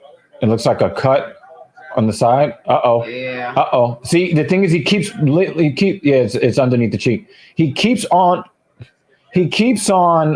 raising his chin when he gets blitzed. Mm-hmm. He's in trouble. Yeah. Holmes is in trouble. Wobbly. Oh, wow. So wobbly. Wow. But he fired back. Mm-hmm. Is he going to try to swing him down? Yeah, he's going to try to. He's in a lot of trouble. Mm-hmm. His feet, you see how he's staggered?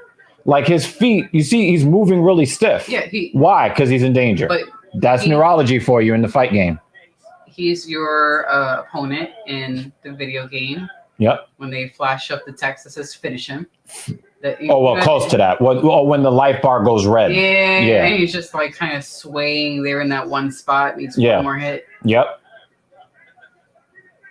But the thing is that in the finish him, like they can't attack you in that, right? Yeah. In this situation, he's still firing back.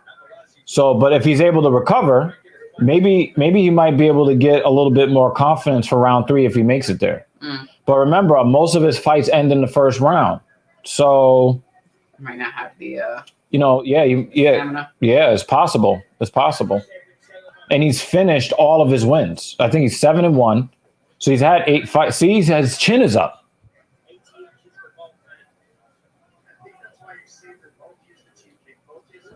Now see, Pickett is doing the right thing. He's feinting with that right hand. He's feinting with that right hand, and he's got Holmes reacting to every move he's making. Yeah, now he's going to try to muscle up a guy who is obviously heavy and shorter than he is. But this is survival. This is a survival thing, him trying to get this single leg. Of course, he's going to have to let that shit go. But I think he's just trying to get a breather. But I don't like how his chin is always up. I don't like it. He's too tall to fight with his fucking head up like this.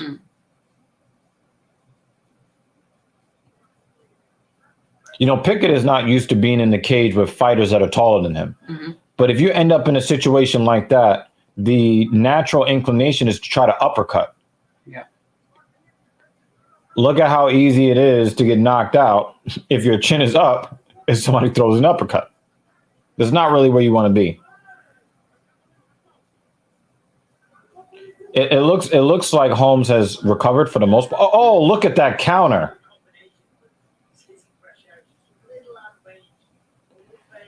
Yeah.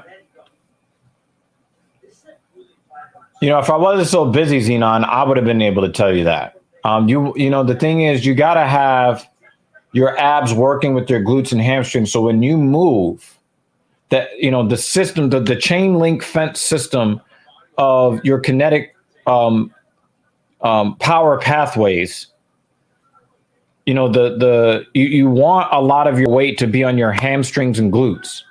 That's why by volume, they're the largest muscle groups in the body. The muscle groups that work with the hamstrings and the glutes are the abdominal complex, the transverse abdominis, the internal obliques, the external obliques, the rectus abdominis, right? They all work with the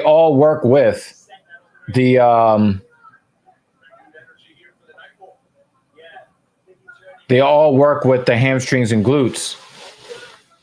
And that's really where the bulk of your weight should be. When you walk, when you lift, when you do anything, right? You don't want a forward posture when fighting. You want a balanced posture when fighting.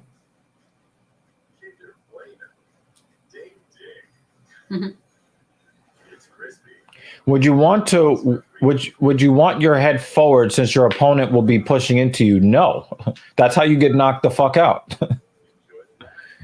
You want to be balanced on your feet. Got to stay balanced on your feet. It's not your average chocolate bar. It's Kinder Bueno. Son, it's time we have the chocolate.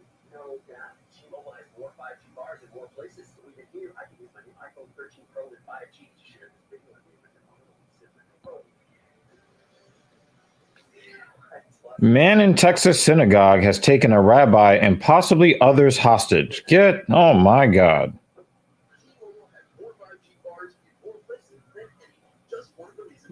Demanding the release of Afia Siddiqui from federal prison. Siddiqui, age 49, was convicted in 2010 of attempting to kill U.S. officers in Afghanistan and is being held at FMC Carswell, a federal prison in Fort Worth, Texas.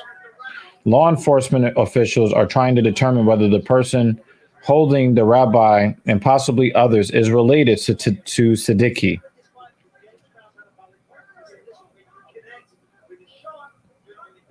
Now I'm wondering if this Afia Siddiqui is if he was actually in the U.S. military. Because I don't understand how an enemy combatant would end up in federal prison unless he was not an enemy combatant. So that's pretty interesting. And why go to a fucking synagogue to do this? Now it's obvious that it's a hate crime. So even if he doesn't kill anybody, he's never getting out of prison ever again. That's really fucking dumb. Learning how to use the abdominal complex has been a challenge in aggressively trying to get the lat and the shoulder. Get the lat out of the shoulder function. Yep. You want the lat and lat function. And you don't want your upper trapezius muscle. You don't want that in a lot of those motions. I think Holmes is going to lose this fight. He was much quicker and sharper in his movement. And he looks like he is in quicksand or molasses. This is his first UFC fight. Hopefully he does get another fight. I mean, maybe he might need to abuse some women to get another fight. I don't know. But I hope that we see him again if he doesn't get this win.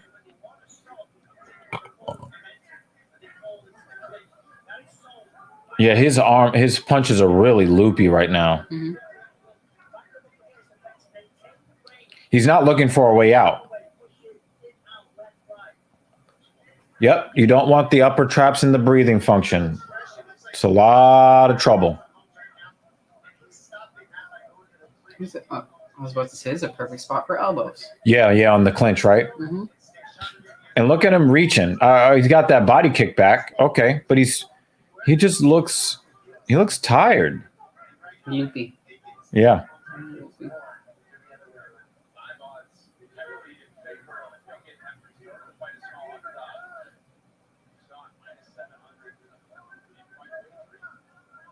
And he's reacting to everything that Pickett is doing. Mm-hmm.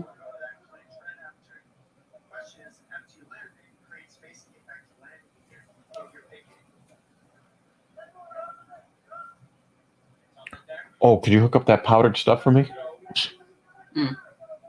Princess is fine. Yeah. Not definitely not right now.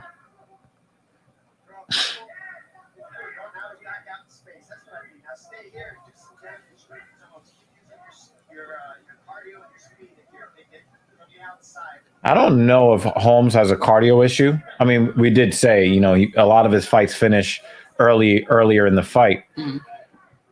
But I think that he got beat. He got hit hard, and it took a lot of the energy out of him. Yeah.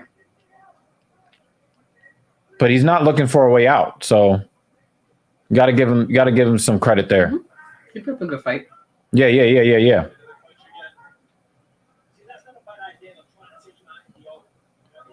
Yeah, Xenon, I'm very proud of your ability to be coached, and I'm hoping this unlocks other areas of your life. Because I think that it's really hard to do things in life if you can't breathe. Wait. That left. Look at that left.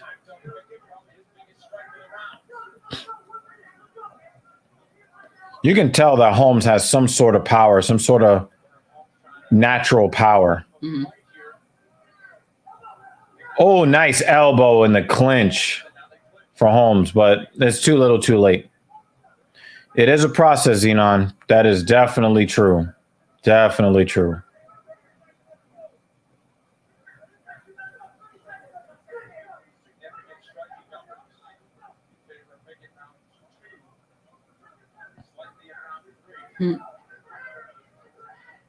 Oh, he doubled up with that side kick to the head. Okay, and here tripled up.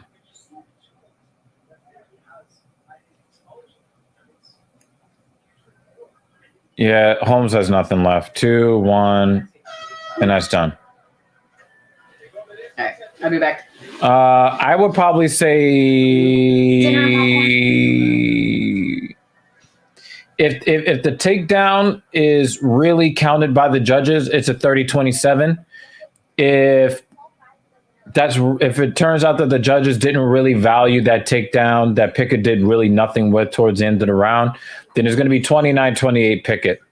But I expect a mix of 29-28 and 30-27 for this match.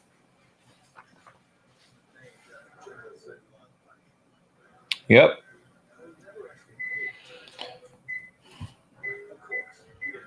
Everything you're saying is true, Xenon. Everything you're saying. And hopefully you'll be able to take the knowledge that you have gotten through the pain.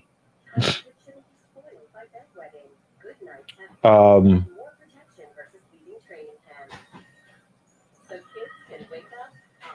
use it to help other people. Because when you start to coach other people with the issues that they have, with, from the experiences that you had, you end up coaching yourself every time you help somebody else. The official decision is in, and for that, here's Bruce Buffer. Ladies and gentlemen, after 3 rounds, we go to the judges' scorecards for decision. All 3 judges scored this contest 29-28. 29-28. They gave round 1. They gave him round 1, so that means that he definitely did enough in the first round. That means he also could have won that fight in the 3rd round. He just had nothing left. Sorry, Ugly Joe.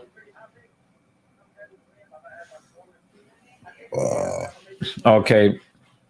I definitely get what you're saying, Xenon, on that end.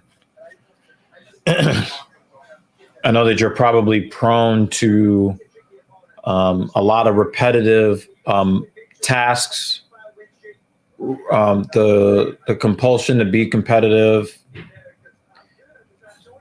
in behaviors. So it's going to be hard for you to change stuff. But the thing is one of the good things is if you have the ability to continue to coach yourself and to coach other people, then that becomes your repetitive.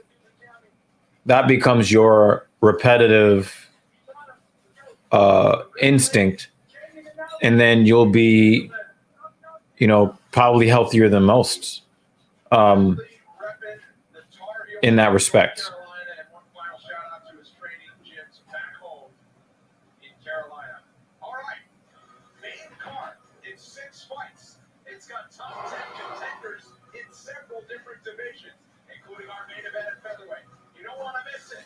So Western Digital, there's a sale on Best Buy right now that is really, really tempting. Western Digital has an external USB hard drive for $275. 16 terabytes. I mean, goddamn. 16 terabytes for under $300.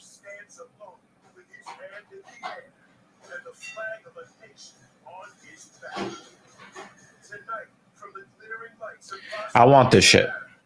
Yeah, it's a hard disk. It's a hard disk. But man, 16 terabytes. Ah.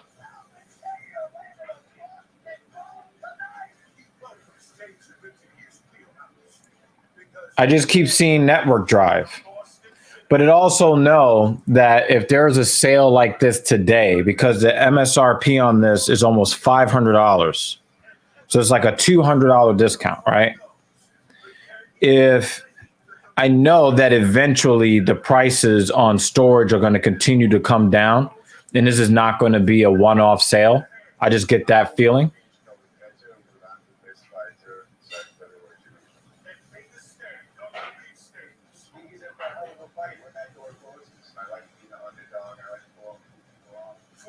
So I'm really, really excited about the state of storage, because we're going to be doing so many podcasts.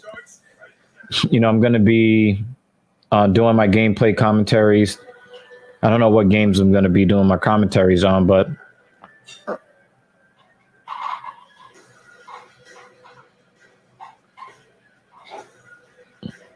yeah.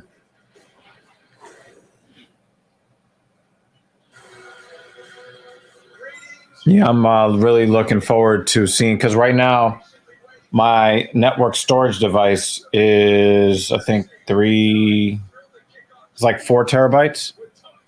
Hold on a second. What's going on with my network drive?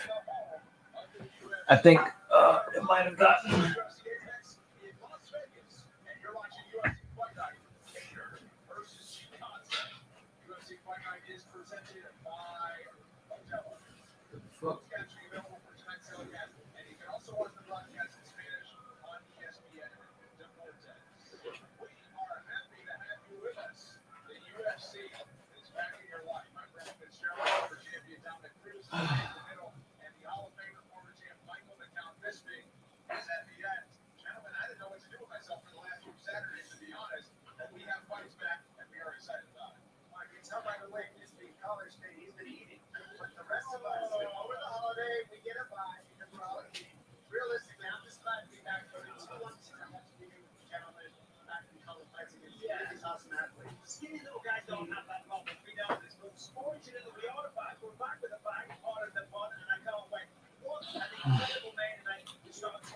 All right, I'm looking.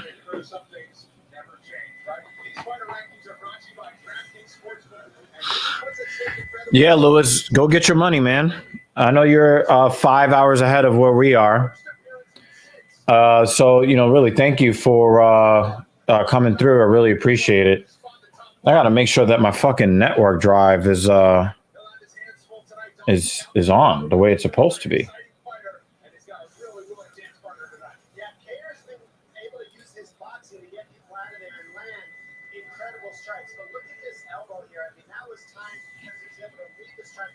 Okay. Yeah, it's there. I thought that it was unplugged or some shit. Yeah, so I have like 4 terabytes here. I've had this drive for so long. But I was able to set it up as a network drive, and my plan was to use it to transfer files from my PC to my MacBook Pro, so that I can use what is it, that fucking editing software, Final Cut Pro. Lewis, thank you for coming through. Like, you know, again, I'm gonna also ask you guys, you know, share the platform. You know, if you see people that, you know, like MMA, like sports in general, like talking about a lot of different subjects that you may not be able to discuss with other people. I think, you know, there's, you know, let people know, hey, you know, this is a place where you can do these things, you know, where you can talk about, you know, difficult to talk about subjects and be heard. You know, if you have any suggestions for things that we should be covering, any news stories, any personal stories that you want us to cover and you want some insight on, you know, hit us up. Talking Shit Podcast LLC at gmail.com.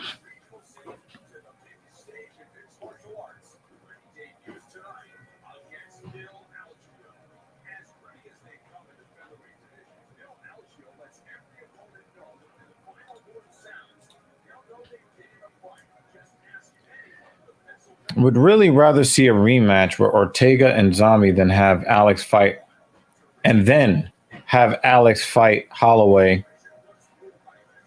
Once healed, then the winner of the zombie fight gets the shot. Well, Lewis, that's what was scheduled to happen, but Holloway got injured.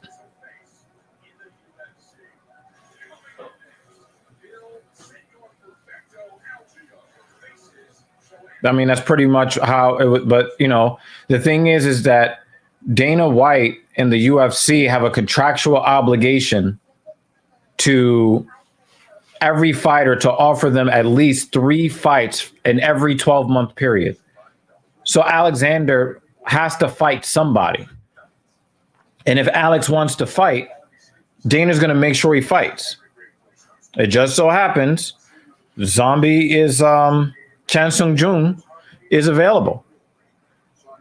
But, there is a contractual obligation where the UFC has to offer every fighter at least 3 opportunities to fight. And whether they choose to fight is on them. But the UFC is never going to put themselves in a position to be in breach of contract. They're never going to do that.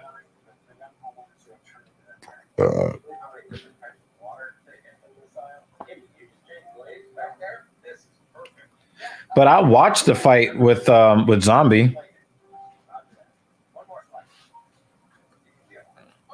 I watched that fight.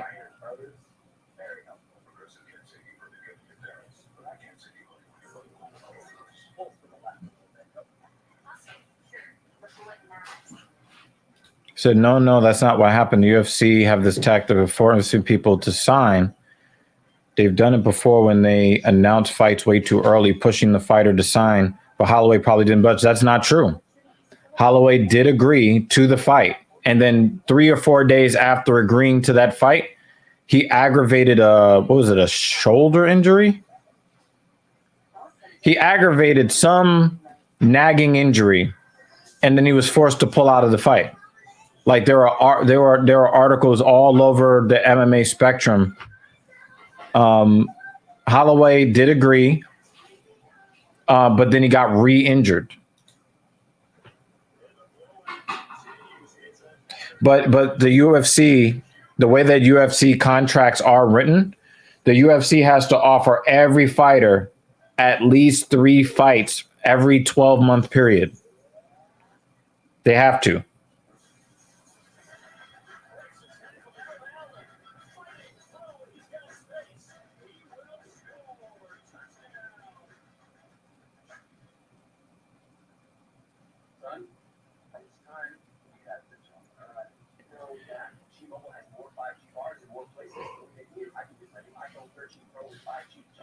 And Holloway is never, ever going to turn down a fight against anybody. Holloway wants to fight as often as his body will allow him to fight.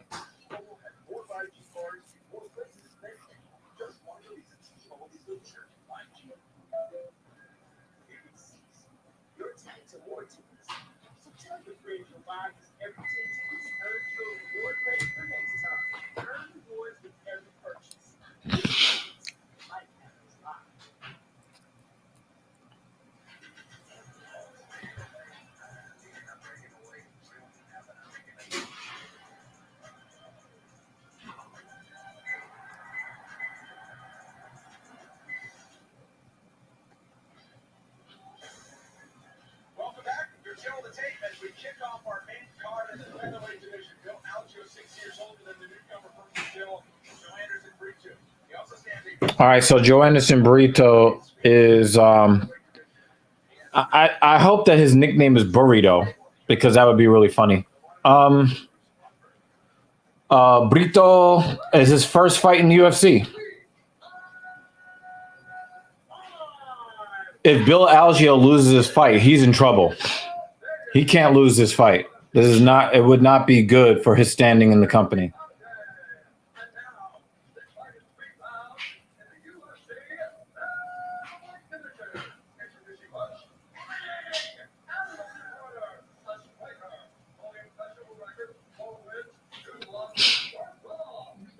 Wow. His very first UFC fight, and he's a minus 150 favorite coming in. Wow.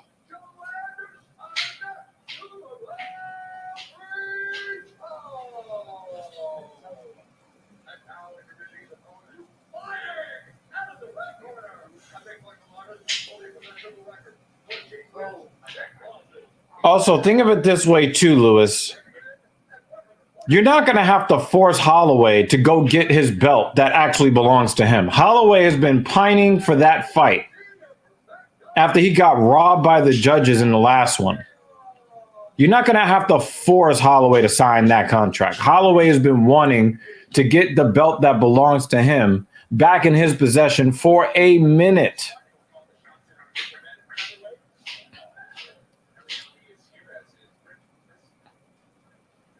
They're showing the row of plastic surgery.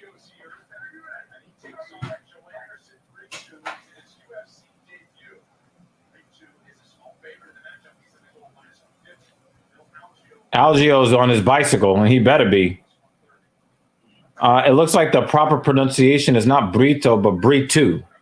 What is it with Portuguese? The pronunciations, they don't like to pronounce certain letters. They like to add sounds to certain letters. That's weird. Portuguese, please make it a little easier for me to understand, okay? I'm an entitled American that wants the whole world to cater to me, okay? Okay. But the proper pronunciation of his last name is Brito.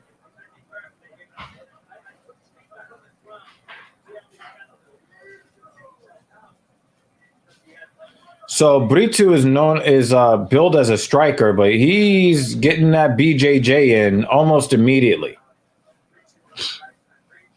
So if it turns out that he's got really good BJJ skills and he can strike let's say Barboza, then this could be one of the UFC's next stars, possibly.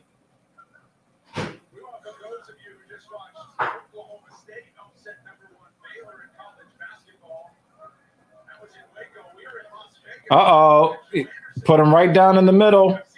Boom! Nice slam from Brito. He's got one hook in. He was trying to get that second one, and Algio did not allow him to do that.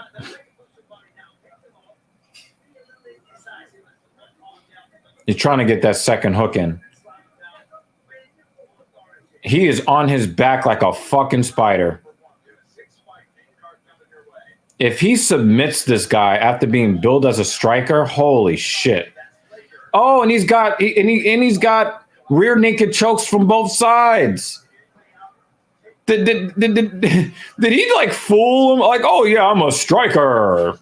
I'm a Brazilian striker, and then pulls out the Brazilian jiu-jitsu on him.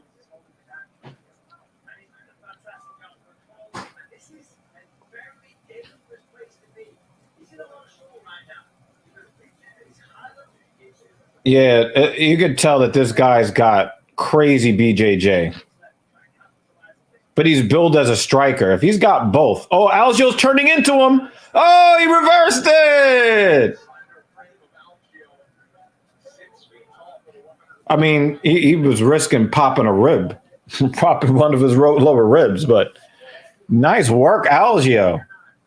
But he's definitely losing this round.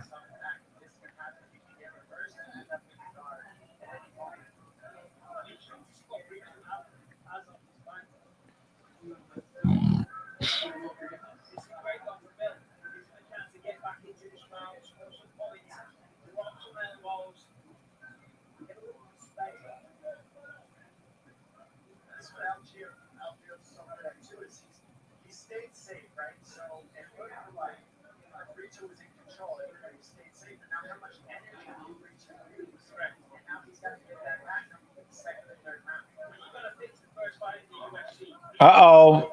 Oh, wow. It looked like he was trying to isolate that arm. All right. So Brito is back to his feet. Algio did have about 75 seconds of control time on the ground after that reversal.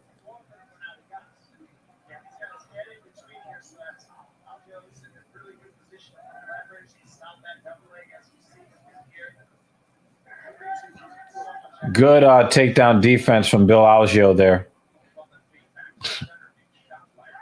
Oh, nice knee up the gut, right into Brito's chin. I keep saying Brito. Very, very nice.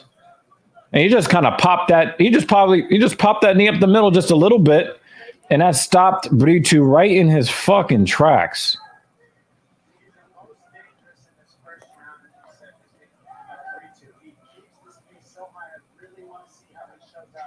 He has a tattoo of a shark on his back that looks so elementary. It almost looks good because of how fucking simple it looks.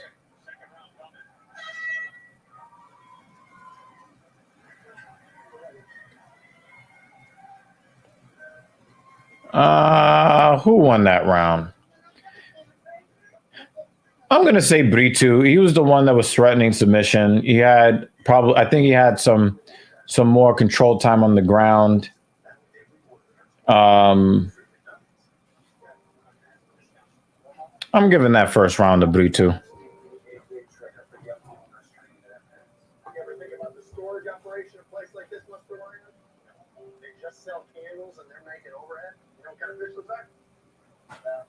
Don't be coy. Koi fish. It can be overwhelming. Take a second. Can we see the issue? Progressive can't say deeper because of your parents. We can't say deeper. But you know what I'm still getting at.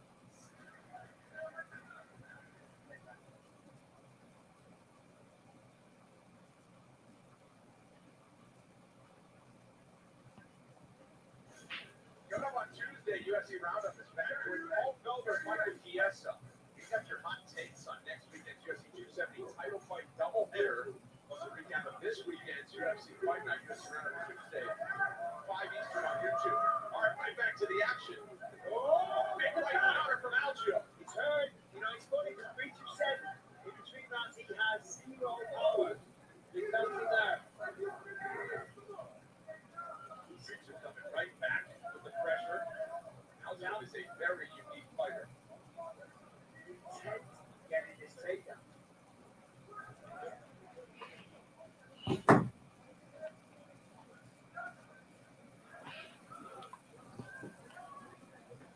Every first round is scoring away. Takedowns are 3-2 in that first round. This round of numbers in favor of Algio. 3-2 has a tough time getting this takedown in this round. For a striker, he's doing a lot of wrestling.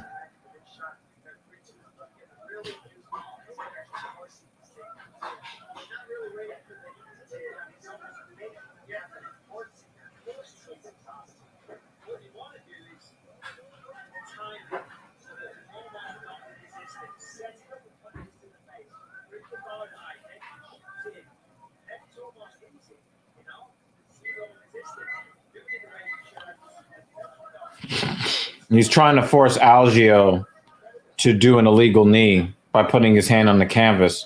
And, you know, this is one of the things that fighters really dislike. They're like, yo, if you don't want to get kneed in the face, then get out of the position. Just putting your hand on the ground should not be enough to protect you from getting kneed in the face.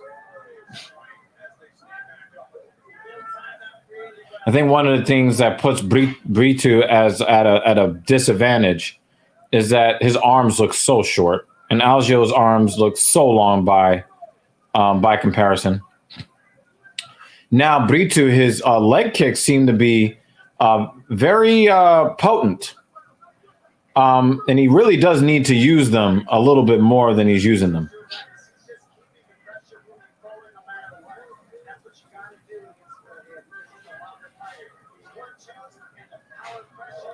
Oh, he's got Algio in trouble, though. Why is he so insistent on wrestling, though? He's finally starting to get some success with the striking, and then he goes and he grabs him. And he gets stuffed again. This is dumb.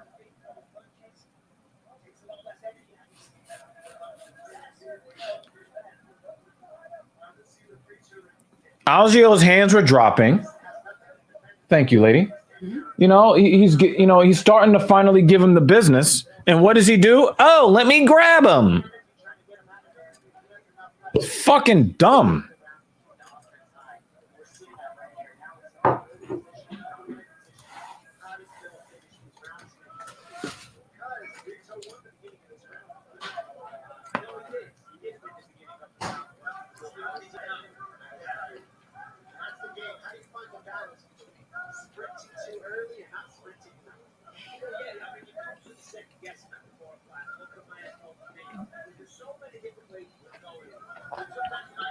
With 90 seconds remaining, I have Algio winning round 2.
It's so frustrating.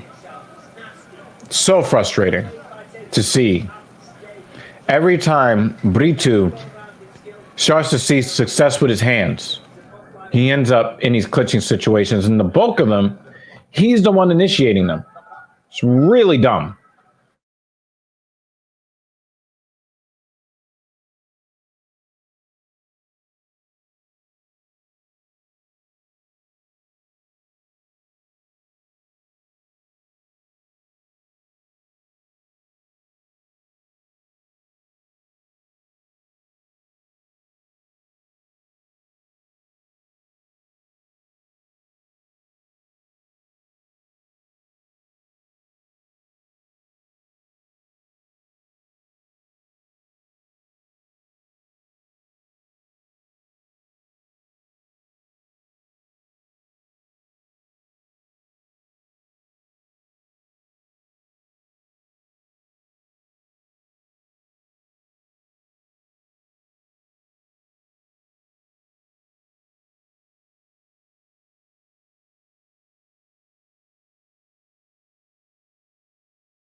It's nice to hear that Brito's coaches is telling him, stop trying to take him down.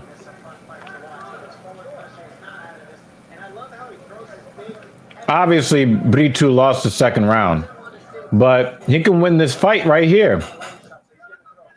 Algio wants to stand up, but I think Brito's got more powerful strikes than he does.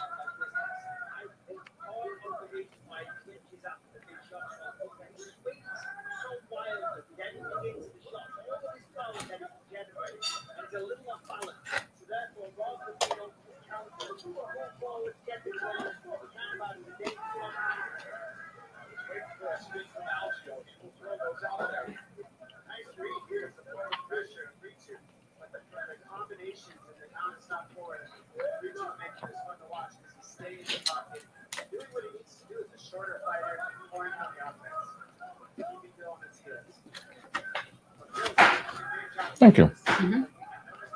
Water! Yay!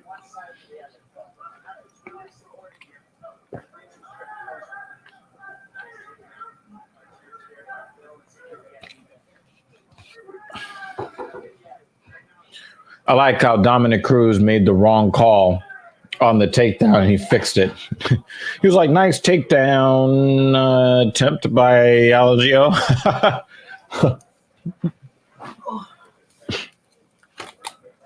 Mrs. Evil has returned. With dinner. Yep, very Hispanic looking dinner. But popcorn will be after. What's wrong with my dinner? I didn't say it was anything wrong with it. I said it's just very Hispanic looking. That's all. Rice, lentils. It's the beans, isn't it? It's the corn. The rice and beans? The rice, yeah, it's rice and beans. I guess. Put some hummus on it. Hummus! Oh, if only Simplistics was here. You would appreciate that.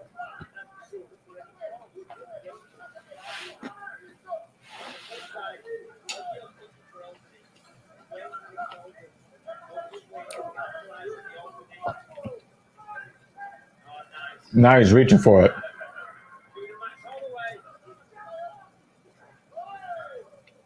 He needed to tuck that underneath the ribs.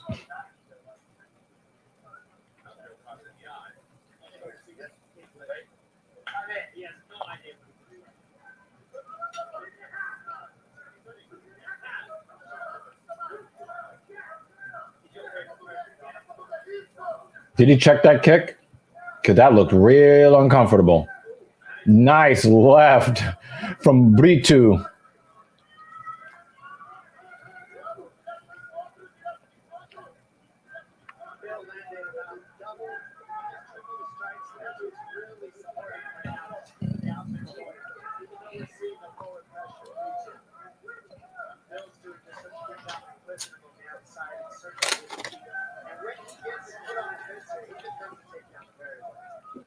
Britu needs to get off of Algio against the side of the cage. He needs to get off the cage.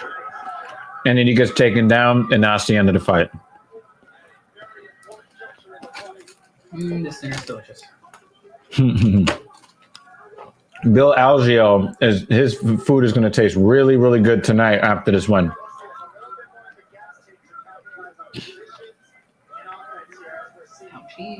Oh, yeah.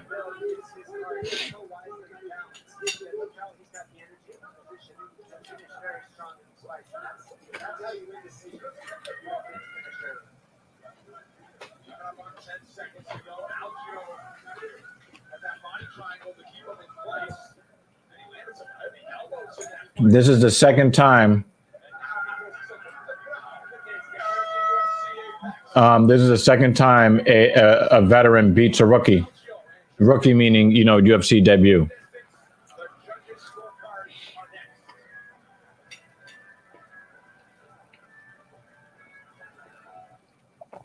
I just think that Britu had skills that he refused to use, and he lost.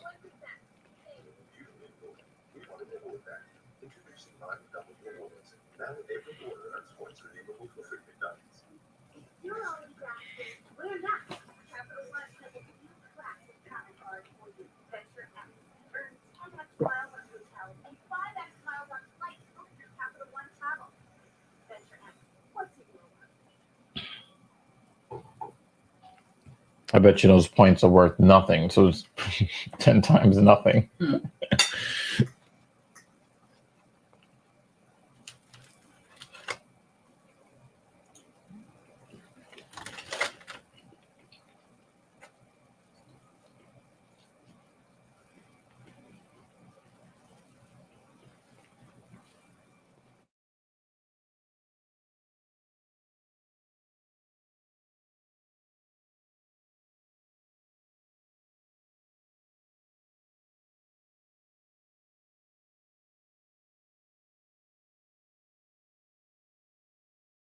For this featherweight fight is in. 29-28 Algio.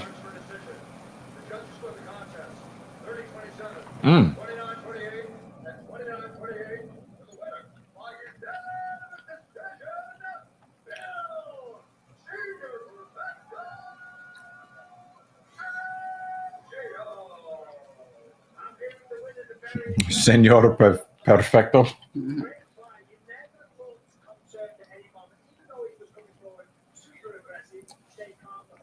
This is an interesting question. Xenon wants to know, have you been enjoying Halo Infinite? What do I like about Halo Infinite? There's not Call of Duty. Oh, shit. Oh, shit. Oh. Oh, well,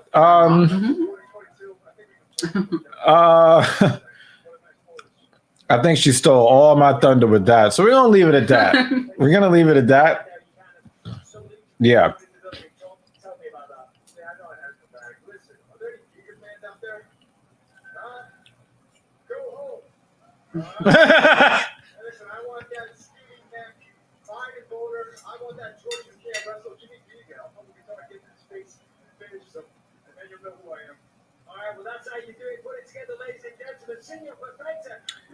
I love the shit talk. However, I don't want to hear you talking about how you're going to finish a guy of that caliber when you did not finish a guy making his UFC debut.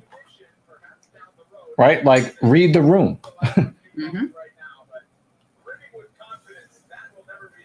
He should have gotten knocked the fuck out. If Britu fought like he should have fought, Algio gets knocked out because he was getting pieced up.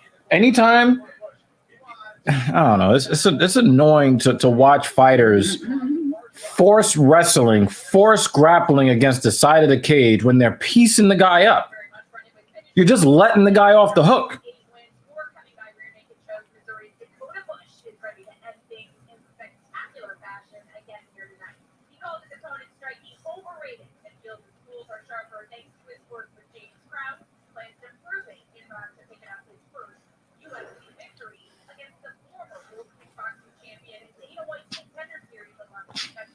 Former world and Russian national kickboxing champion Vyacheslav Borshev. Another guy making his debut. But if he gets a head kick, KO, I'm going to lose my shit.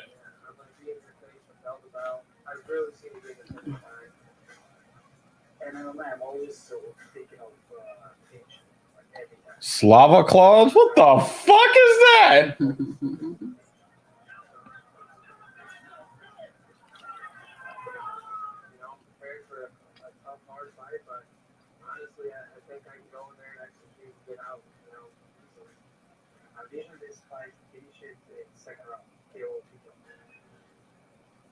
He actually thought about that. The other guy was like, yeah, hard fight, but, I'll do this. The other guy was like, He was really imagining it in his mind. Yeah. He's like, yeah, second round, KO, TKO, somewhere in there.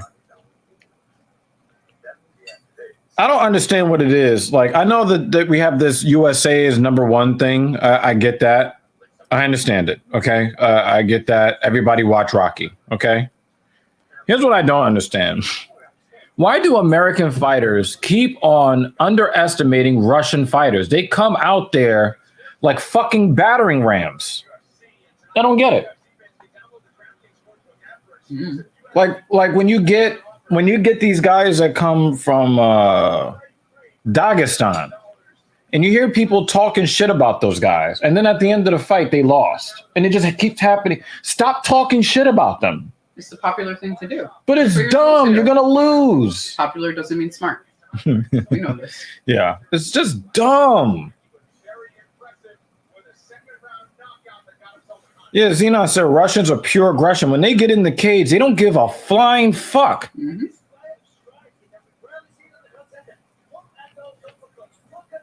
Oh, look at that body kick. Oh, my God. Oh! Dead body. Look at how controlled that was. I saw. The fact that he did not. Oh my God. He's doing that Russian shit. You only see that in cartoons. He did that shit in the cage. I can't wait to watch this fight. Oh my God. Oh my fucking God, yo.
He made that dude tap the strikes. I feel like I already sent a great message on Contender Series.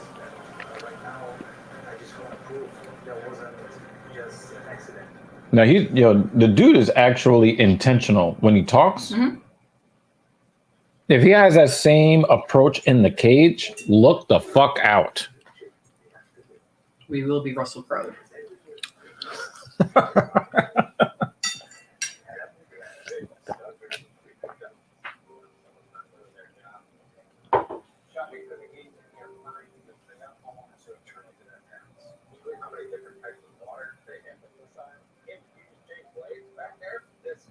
He tucked in an athletic jersey.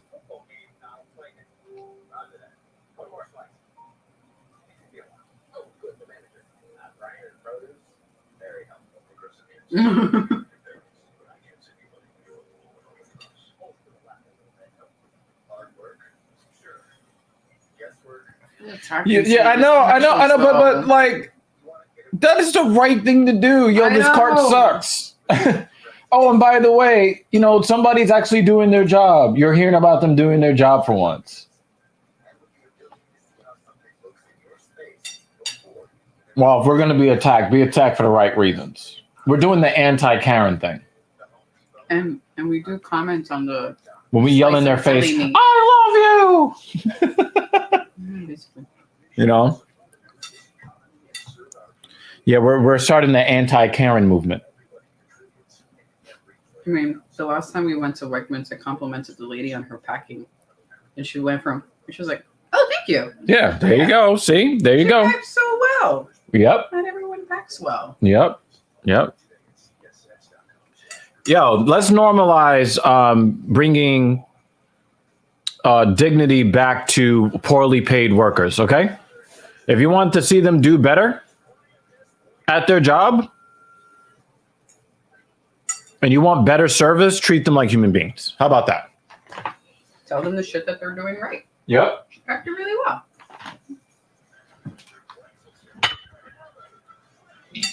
You'll be calling the beginning of the fight. Good luck. Wait, where are you going? To this other room here. Oh, I know where you're going. I'm gonna eat your... Wait, do you have any french fries? While he's gone, his french fries are not safe. Some good shit. They might be mine.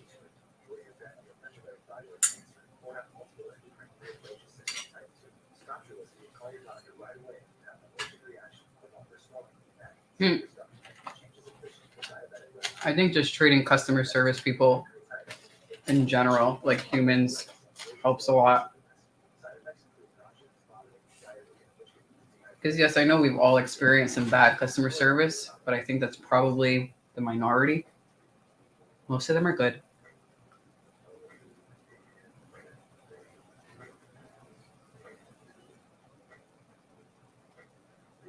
I've definitely stolen one of your french fries.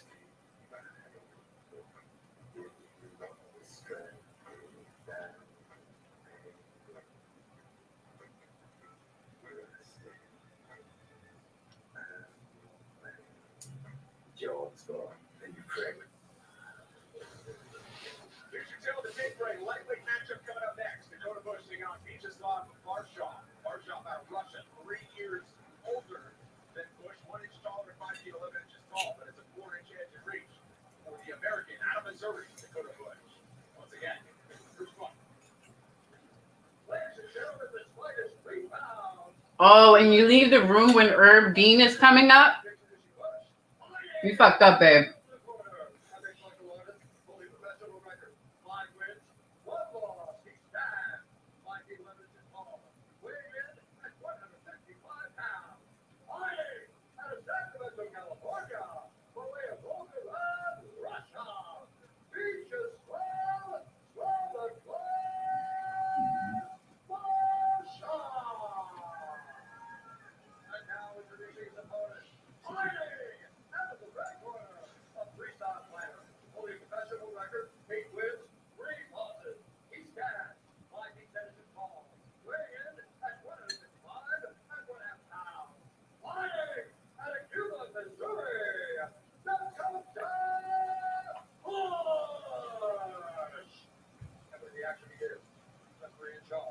Herb Dean. You missed the first Herb Dean, babe. Disappointed in you.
Wait.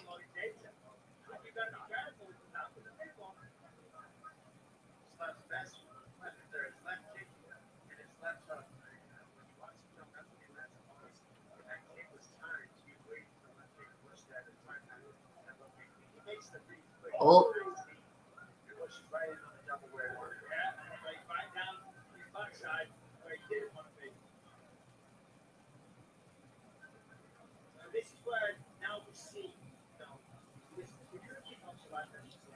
You missed some nice kicking, babe.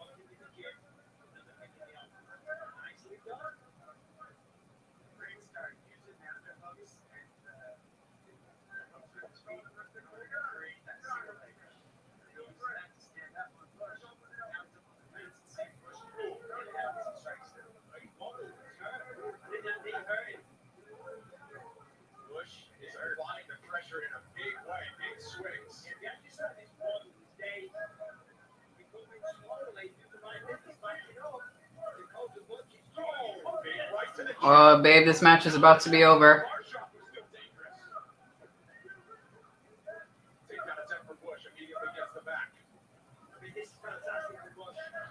He could have knocked him out. I don't know why he did this.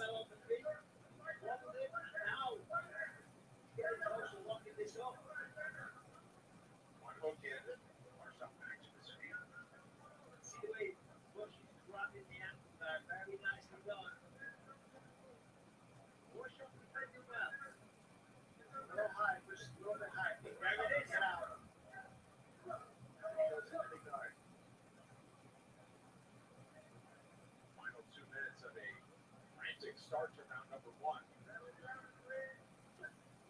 Toyo Tires, the official tire of UFC. This week.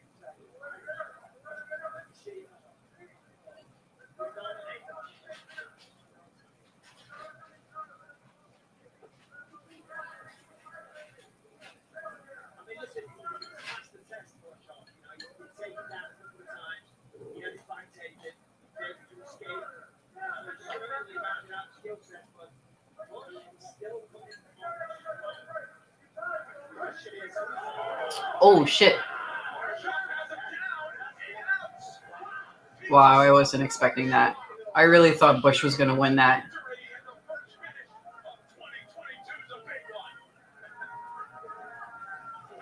I really thought Bush was going to win. That was nuts. You already missed it. This match happened faster than you could poop.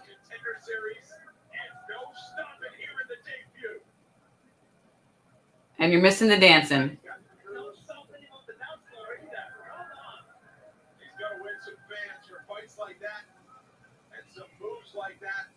Well, Smart Food, presented by Cricket Wireless. Smile, you're on Cricket. We see right here, he just gets right to the body shot. Nasty left hook to the body. Oh, that was a bad rib shot. The dude won by punching him in the ribs. That was it. At first, I thought it was just maybe a punch, like a normal knockout. It was just a punch to the ribs. That's fucking nuts. Ow. His side hurts.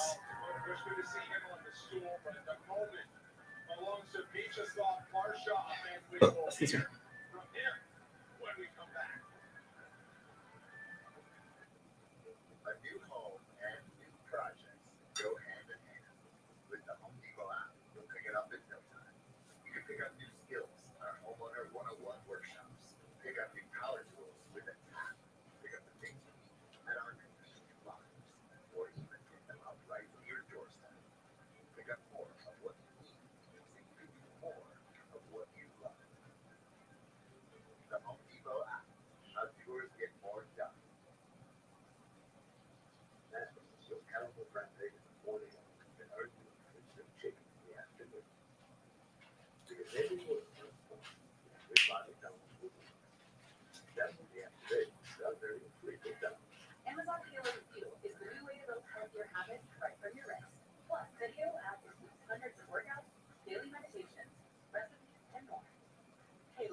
Next, after we finish here in the Apex, it's Top Rank Boxing. The main card is headlined by the champ, Joe Smith Jr., finally getting his chance to defend his WBO light heavyweight title. Doing it against 18-2 Steve and Jeff Bard right here on ESPN after the UFC Fight Night. Concludes. You can also see it on the ESPN app. Bruce Buffer to make this TKO official. Ladies and gentlemen, referee Herb Dean is going to stop to this contest at 3 minutes, 47 seconds of the very first round. Ooh, that's a bloody nose.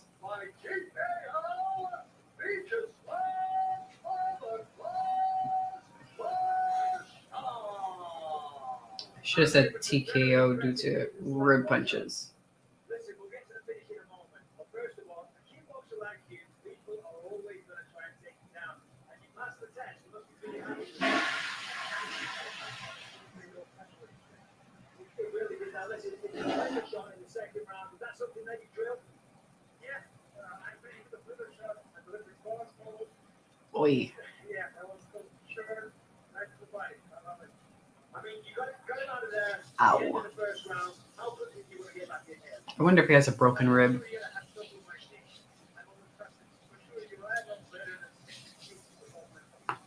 Well, you did take much damage, so you want to give us another little dance? There we go. Yeah, declare fortune, ladies and gentlemen. Gosh, I won't try to learn that. I'll be going onto my backside no time, but Vyacheslav Barshov improved to 6-1 in MMA after hundreds of kickboxing matches. But this guy is full real 4-fight winning streak, and he's finished 5 of his 6 victories. Big one in the debut. Next weekend, the Octagon heads for Southern California, where 2 title fights away. For the flyweight championship, Brandon Moreno looks to defend after making history for his native Mexico. But more determined than ever, Davison Figueiredo wants his belt back.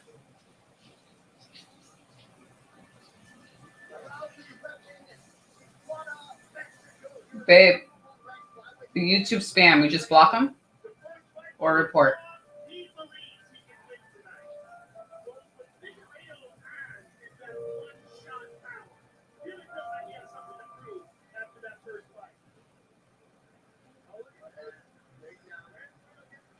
The YouTube spam, we just block?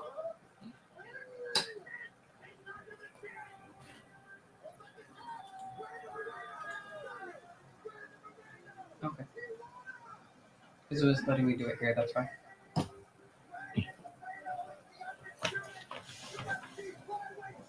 So the match was pretty good. So Wavaskov almost lost. what ended up happening was I was full of shit, and after dropping off the chocolate mud babies to the septic daycare, now I'm only figuratively full of shit. Well, you missed the rib shot TKO. The rib shot heard around the world. Mm-hmm. Okay, that was pretty disappointing. Mm-hmm. But you know, Just like with Ace Ventura, you know, nature calls, right? You were supposed to do the "do not go in there" line. I think once I said Ace Ventura, that kind of already. No, you also have to do the line. No, I think you understood. No. You know that you missed out on a good opportunity. No, I did. I missed out on the opportunity to watch that fight. Mm-hmm. Yep. Which you had it. They'll replay it. You had it. You had it in the bag.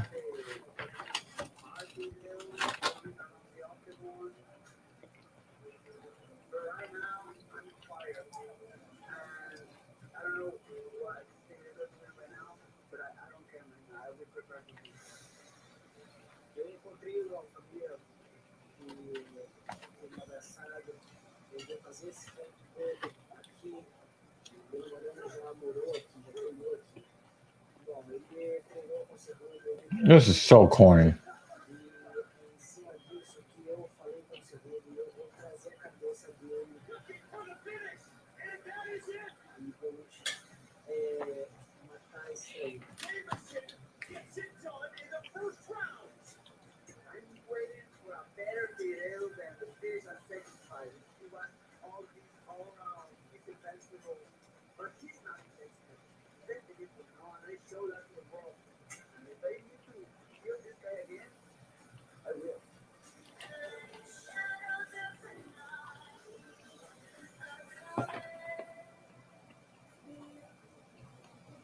Is he one of the most boring champions in UFC right now? Yeah. Not the traditional trilogy because of how the first one ended. What a back and forth fight it was. It ended a majority draw. Figueiredo retaining his belts back in December of 2020. That set up the rematch that needed to happen in Phoenix, and that set up history for Mexico as Brandon Laredo became the first Mexican-born champion in UFC history as he locked up a submission in round 3. What a performance, and what a level of superstardom he attained after winning that belt. Now he defends it, and next Saturday, kicking off the pay-per-view slate 2022, all the more heavyweights. No, Lewis is still here. Look to unify the belts. UFC 270 next Saturday from Anaheim, California. What time is it over there, Lewis? I really should know this by now, since It's 5 hours ahead. okay, here we go. It's almost 1 o'clock for him. You have class tomorrow? Maybe that's work in the morning. Oh, I know you're also in school. How much school do you have left? Are you almost done?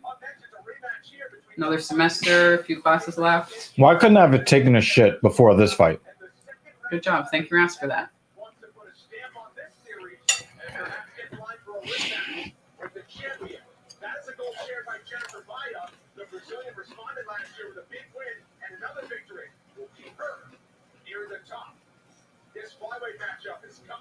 Ooh, work. Okay. Same. I also have a year left. And I also have work in the morning. Across town or downtown? Downtown. Okay. Which, if I could get your assistance downtown, coming home, that'd be awesome. So I could carry home stuff or throw stuff in the car. I plan on buying milk and eggs. There's my little nephew. He looks more like Dad every time I see him. Dad is old. So your message said you wanted to talk about insurance. I said I want you to talk about insurance. Well, most people don't research money. But did you know that new customers who bundle and save at Progressive can save an average of $800?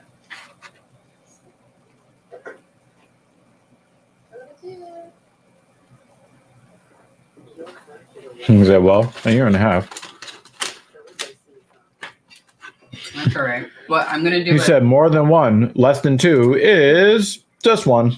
If I don't take a class this summer, it's a year and a half for me too. But I'm taking that class, one class in the summer, because I just need to be done by December. I'm fucking done. I'm in school. Done with learning, so never learn another thing ever again. Never again. Lewis said that fight was so stupid. The man wasted all his energy in the first minute, then just got dropped by a body shot. Should have been a bit more patient. I think that he sensed that he was in the cage with somebody who is a killer. And if he wanted to win, he had to win very quickly. There are some fights that fighters will take. They know that they are less skilled than the guy that they're fighting against. So they'll just throw caution to the wind and then hope that they get that win in the first, in the first round. What?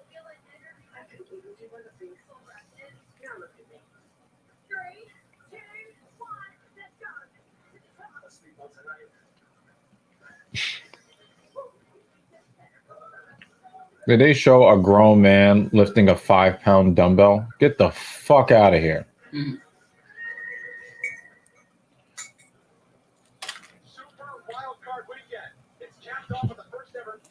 That's why you hire a personal trainer. Nah, bro, he had the wrestling on him and his striking looked good, but he legit threw everything out there. I think he could have won if he was more patient. All right. I mean, he was going up against a multiple-time world champion kickboxer. And I do believe that sometimes a fighter's reputation can precede them.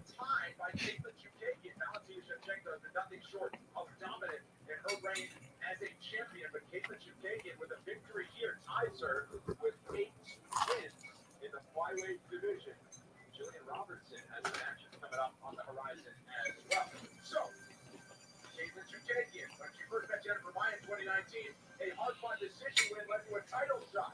Tonight, the flyweight contenders meet again to stay near the top. With Caitlin Chikadze and Jennifer Maia each expecting to make another run at the flyweight crown in 2022, one of these top 5 contenders in the year will winning start. I think I have very little fun watching Caitlin Chikadze fight because she looks like she has the tools and she doesn't really use them, I guess. I don't know. There's just something about her. I just don't enjoy watching her fight. I hope she changes that.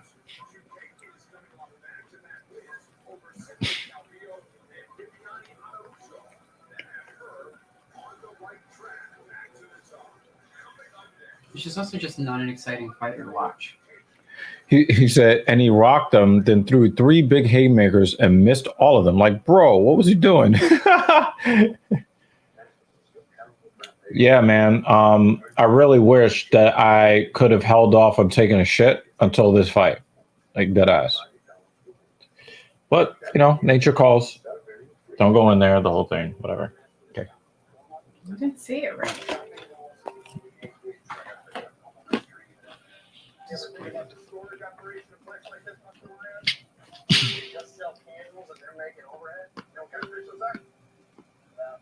Don't be coy. Boy, it can be overwhelming. Thank you, sir. See the trip.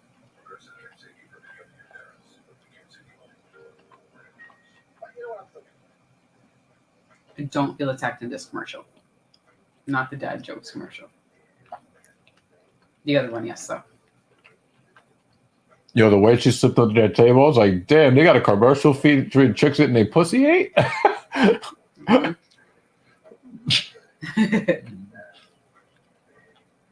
Yeah. Let's not even get into that. Let's not even get. Let's not. Didn't I just very recently roast somebody because of their eyebrows? Probably. I don't remember who. I'm gonna leave that one alone. Because as long as our friend is happy, I want to be happy. Mm.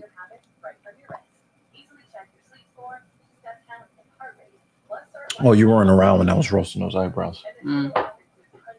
Oh. We were on that little video chat last night. Mm-hmm. I was standing there. I was like, bro, what the fuck? No, he wasn't there when I started roasting. Mm.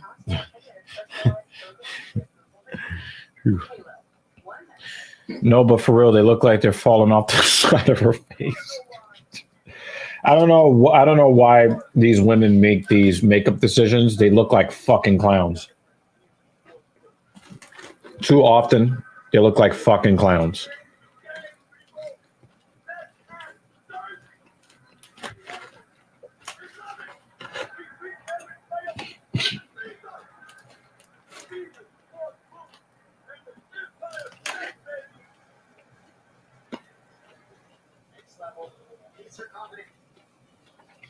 Not. More commercial.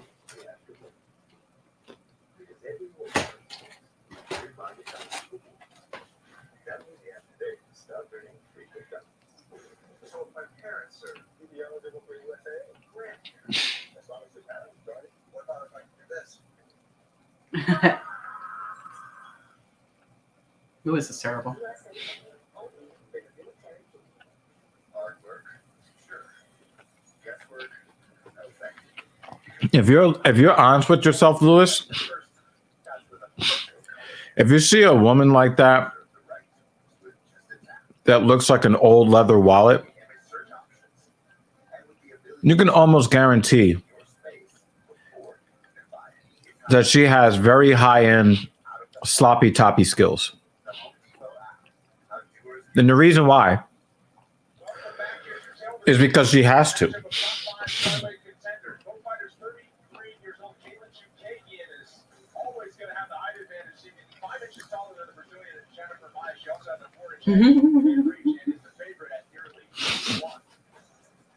Back inside the octagon we go. Here's Bruce Buffer. Ladies and gentlemen, this fight is 3 pounds in the UFC flyweight division. Introducing first, fighting out of the blue corner.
Would you rather me chew calamari in your ear, Lewis? It's a very loud eater. You don't want it. You're safe now, though.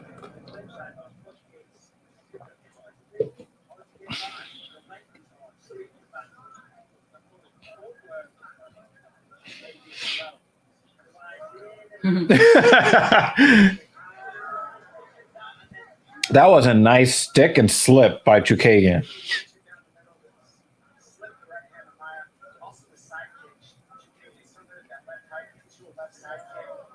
She kind of looked like that alien bitch we watched last night. No, it's not that. She has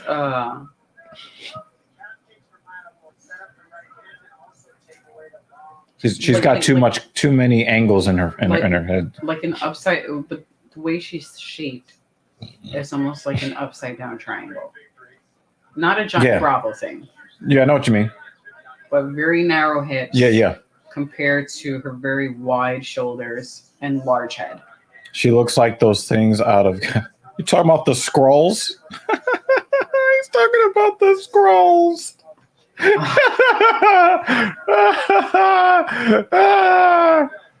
Wait, But it turned out the Skrulls were not the bad guys. Plot twist. Yep, you got it.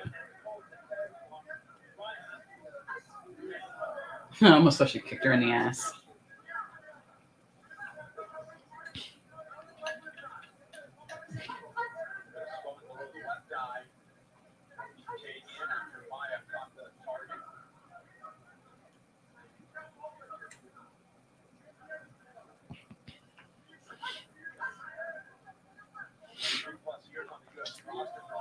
She didn't like that calf kick. Mm-mm.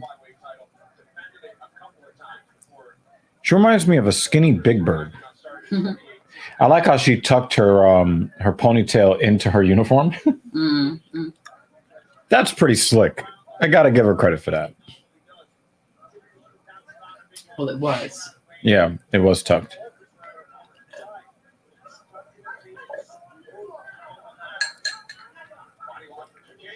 And she gets the takedown. Michael, to your point, Chikadze was saying, if I get a finish, I really put myself in the conversation for a rematch with Shevchenko because that's what everybody's got it for right now. Well, absolutely. Chikadze could have earned it. She has put in that energy. She's gonna earn to get her ass whooped. She doesn't fight the same way against the champion. And the thing is, we see this with all the women except that last fight that we saw, what's her name lose? Amanda Nunes, as she lost. Against Pena? That was her name? I think so. Yeah. Juliana? Juliana Pena. Yeah. Juliana Pena went in there to fuck somebody up. She didn't care that the uniform had gold accents on it, you know? And that's the way that all of these women need to fight. They need to fight like you're just fighting just another fighter.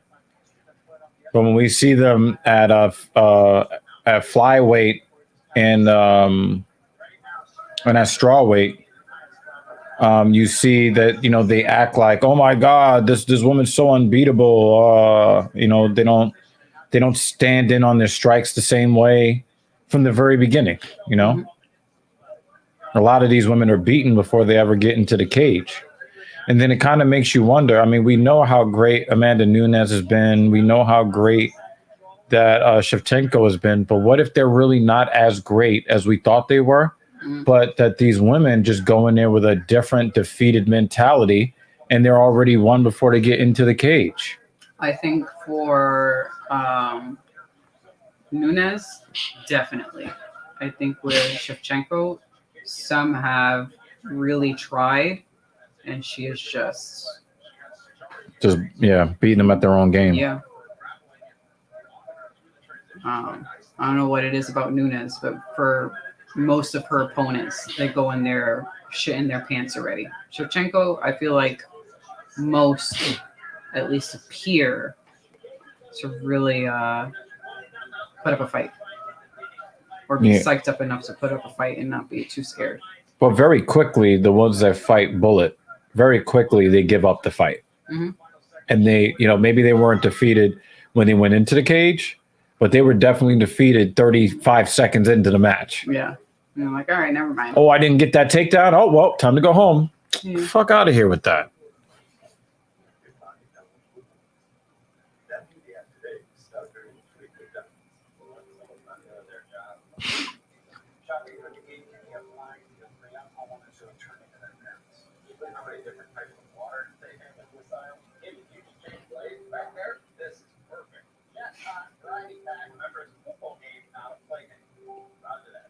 Like the individual packs.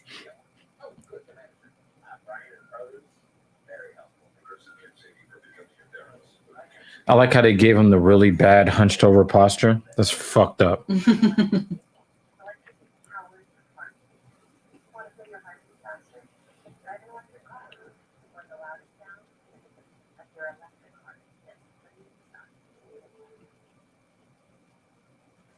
out the UFC's new audio series, Becoming a Fighter with Megan O'Leary. In this show, Megan goes beyond the octagon to find out how some of the best fighters in the game navigate the fight both inside and outside of the octagon. Get your conversation with Grant Moreno, January 18th, forever. It's in a podcast. Swinging on the feet to start round two. Chikadze, pretty good start. Got the takedown, ground control, and outside.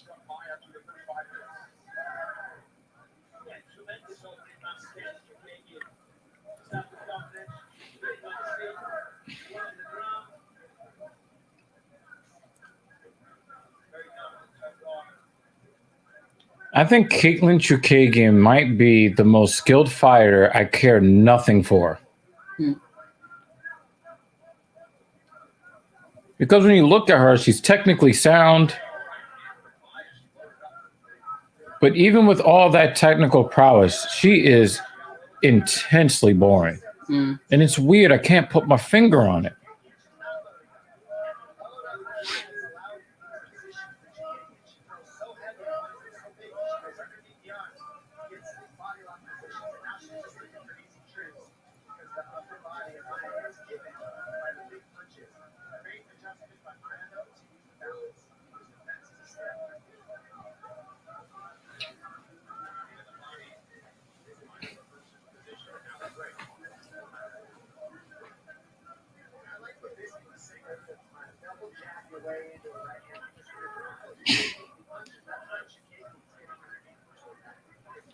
Is her eye busted up?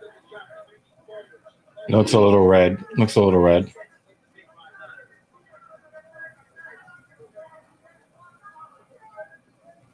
It just looks a little red. Maybe a scratch underneath. Mm-hmm.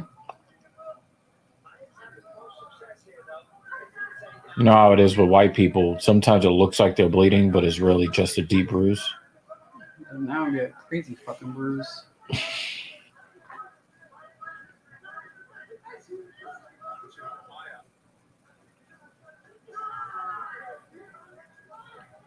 Another thing is, as technical as she is, there's no real power there, you know? And there is, at least with the women's fights, I find you get like the 1-2 and I'm done. And Yeah. And a punch twice and I'm done. It's like, oh, wow. It's nothing very original. You went to your 20th cardio kickboxing class. Oh, we're going to enter you into the UFC. It's not very creative. Yeah. It's muted. It's muted and clinical. Like if it's clinical with some spice on it, it's super entertaining. Mm-hmm. But it's muted, clinical. It's I don't know. And the 1-2 and I'm done. It's just like they're all going for the points game. Like that's it.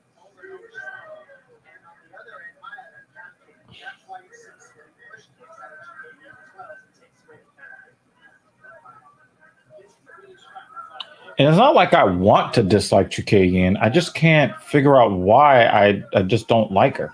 Mm.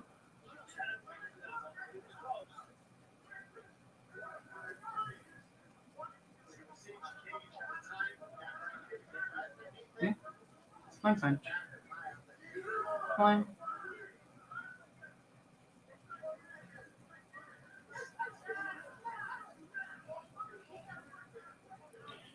I get the feeling you don't really enjoy turn-based RPGs.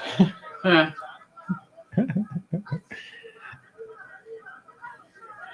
All right, now they're starting to throw. Ladies that are button mashing. You know what I mean? Yeah, they're starting to get into it now, though. That was a good knee. Yeah. Right up the middle, too.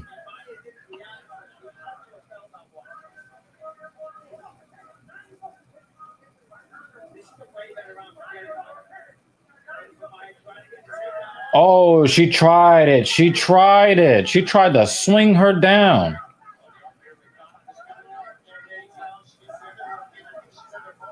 That was very unlucky for Maya there. Because she was about to do like one of those long arm drags you see in WWE.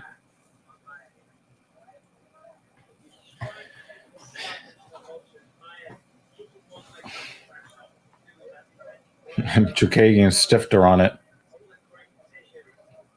It was a no sell on the arm drag move. This might actually get Chukagian in the round right here. Yep.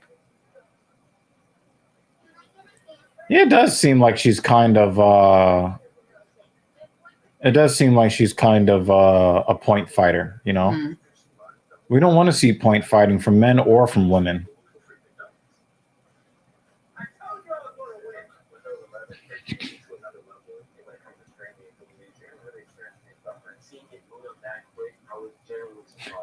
How you gonna lie? I don't really experience any buffering. Yeah, you know you did. Otherwise, you would have said, "There's no buffering." Well, the paycheck tells him to say that. No, but he couldn't even sell it. But he couldn't even. He gave him the script.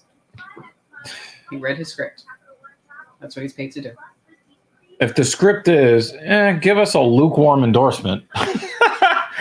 They are bigger failure than we thought. If they're gonna pay me money to give them a lukewarm endorsement, I will take that shit to the bank.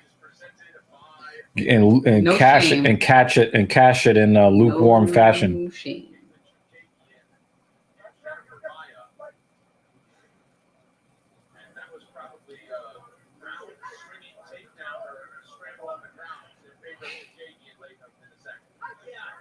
And you've already used those Microsoft tablets.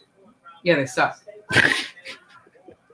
The dude was like, "Listen, I can lie a little bit for y'all, but I can't really lie that much. I'm sorry." If they pay me enough money, I'll tell somebody that it's okay.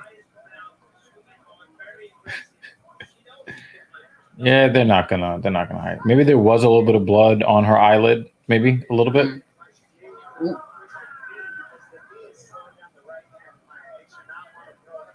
Because you see less red in the area. See, 1, 2, and I'm done. I hit her twice in the same place. My coach is gonna be happy. And then I got to hit her again in the same exact place, and she didn't try to stop me. But that means I should just stop trying to punch her in that same spot that she's not putting up a fight for. Yeah. It's turn-based RPG. Ugh. She was like, "Yeah, I landed 2 shots. My coach is happy. Maybe he'll actually marry me. Maybe he'll actually leave his wife this time."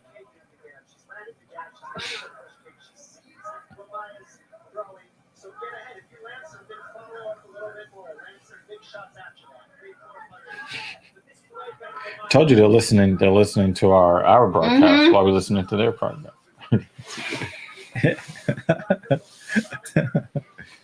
Well.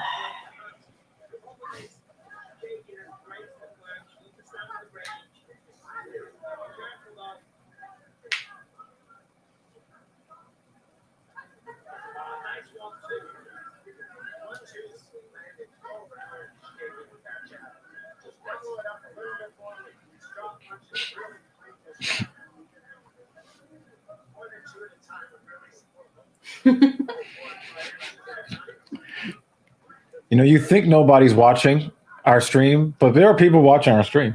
Yeah. And I think some of them are in Las Vegas, and they're supposed to be working right now. Yeah. Yeah.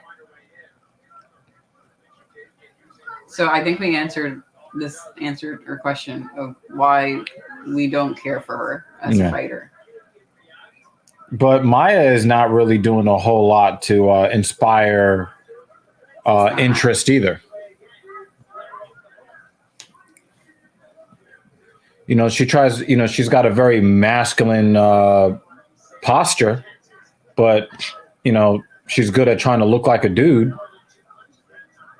She's moving scared. Maya. She was doing that. Oh, I'm going to try to faint. But as I'm doing that, I'm moving backward as if you're coming at me, but you're not. Mm-hmm. Yep.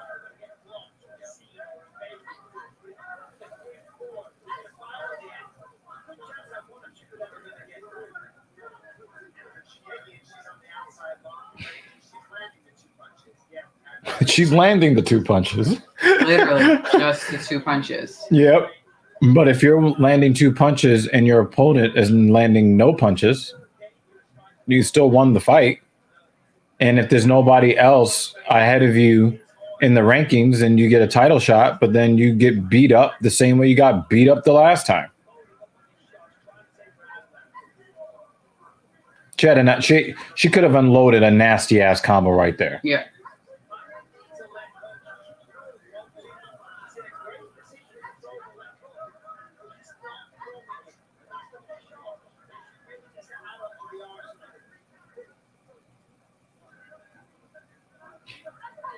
I really hate that bob weave thing she does. Like, yes, we get it. You're in the cage. Can you actually hurt your opponent? Mm-hmm.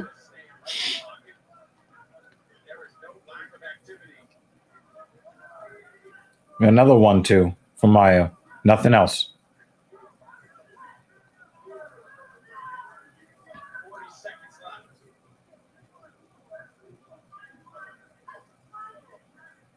That was a nice slip by Maya, though. Significant strikes in the third final round. Very What was that? nice shot. Oh, wow. That looked like 3 attempts from Chikadze in there.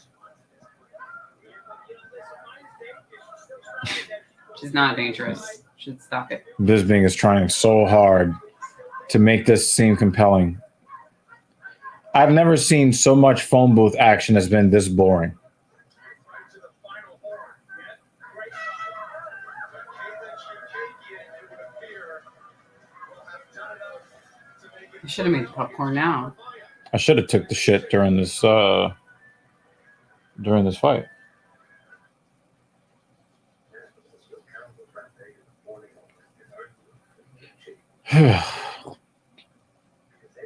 Whatever, yo.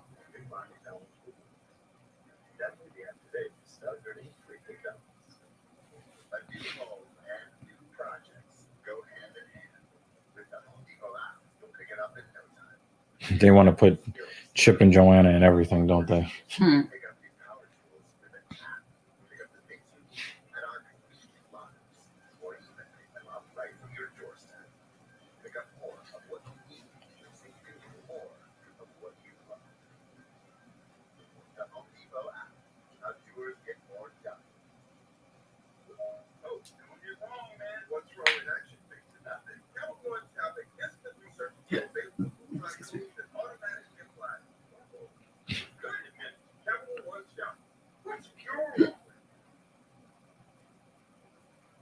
Damn, they stay shitting on men in these commercials.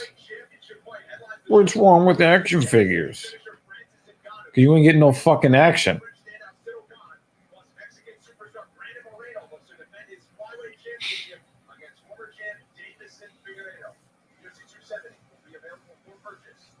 Yeah, I don't care who's the winner. I'll be right back. We're all the loser after that fight.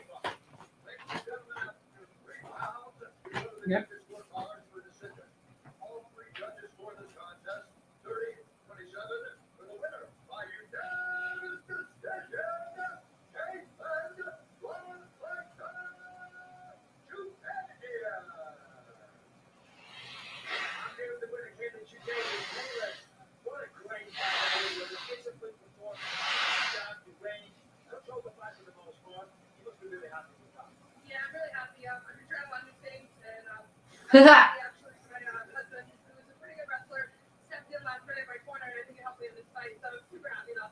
She says she's been trying new things.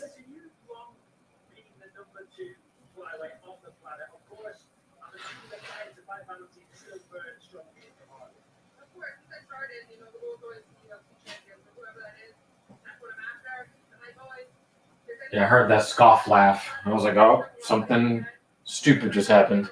She says she's been trying new things and that her coach, her husband, has been helping her out with wrestling, and she thinks that really helps her in that match. No. We're going to go with no on that one. Yep. We're going to, yeah. No. No.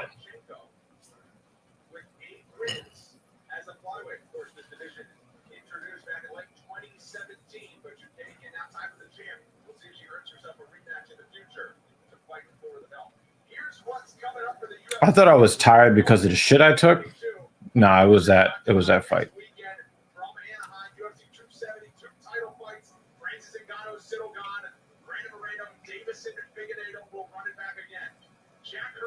Will try to derail the hard charge of Sean Strickland, who's been tearing up the ranks in the middleweight division. That's your fight night main event on February 5th. And now February 12th, we're back on pay-per-view for UFC 271 from Houston.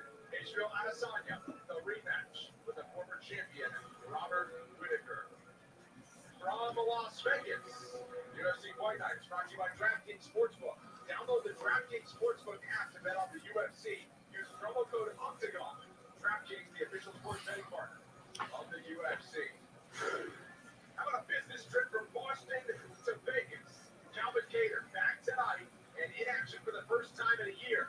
He knows some fans are sleeping on him, but he relishes his underdog role he has tonight and is ready to shine on the big. I don't know. I really felt like years were taken off the back end of Calvin Kattar's life from his last fight. Yeah. That was when Max Holloway hit him almost 450 times. Yeah. And he refused to stop the fight.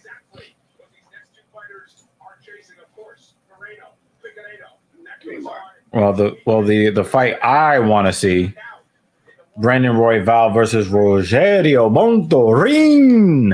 It's about to start. Hopefully, it can wake me up again.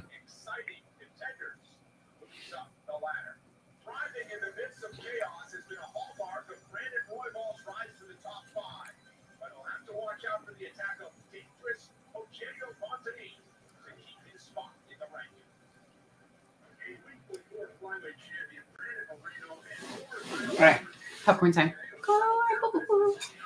With cheese powder.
That was a stupid ass commercial.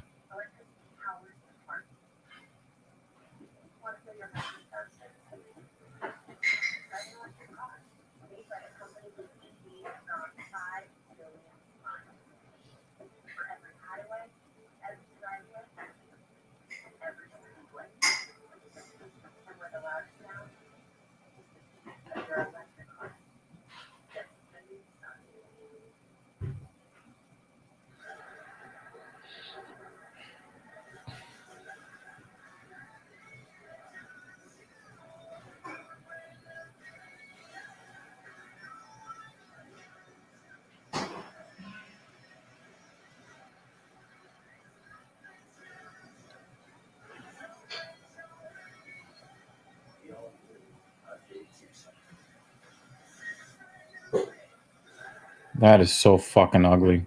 All these fucking crossovers, I think that the automakers have kind of figured out that their styling, they all look exactly the same.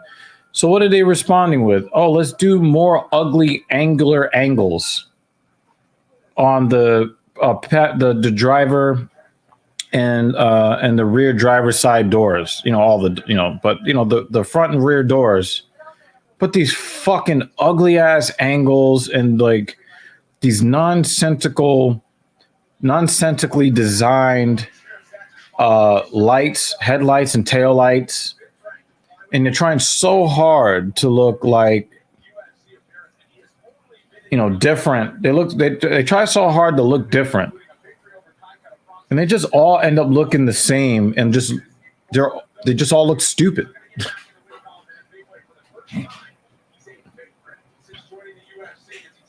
But as bad as the exteriors of these crossover vehicles look, I think that they're all starting to get the point of what a lot of people care about, at least on the interior.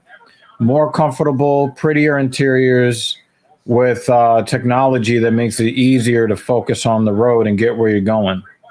I think that a lot of these companies are doing a better job of it, but on the exterior, it's like, yo, just give me a clean design. I don't want to see fucking video game polygons from 2002. I don't want to see them on cars in 2022.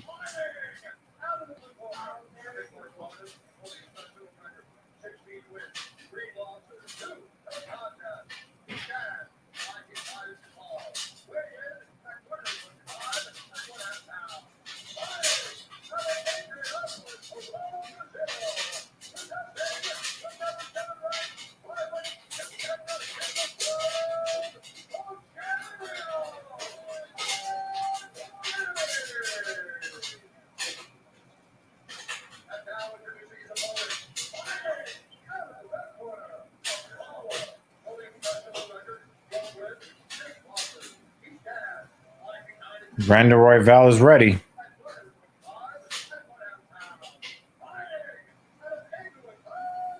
Hopefully, he's gotten past the shoulder stuff, because I think that if he suffers another separated shoulder, I think that'll probably be it for him in his fight career. He suffered too many of them in the past few years. He lost his last fight based on that separated shoulder.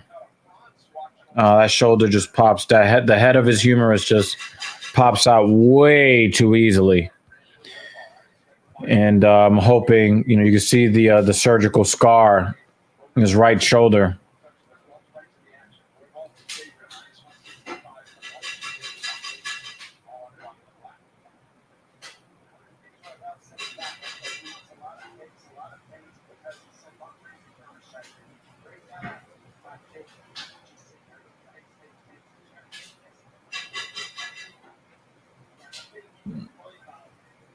First 30 seconds is all feinting and footwork.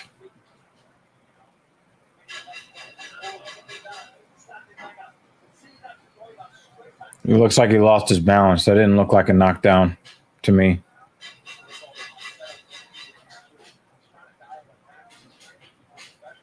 I don't know if you guys can smell it, but there's popcorn in the air.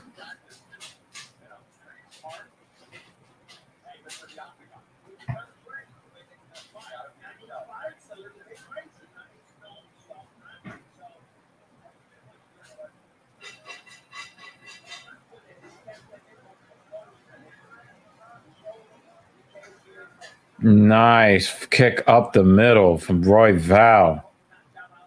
It is no secret I'm very, very biased in favor of Royval, all of his fights. But he's looking really sharp right now. I'm just wondering how that right shoulder is going to hold up in this fight, in his next fight, all of the fights that he has left.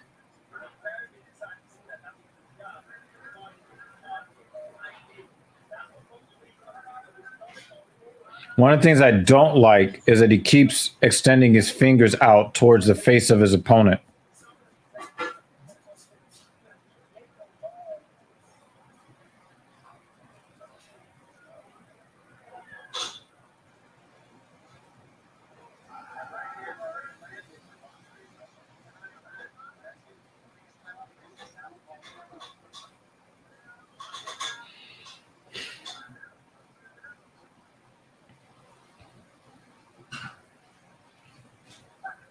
Obviously, Royval has the striking reach advantage. He got slammed by Bontorin.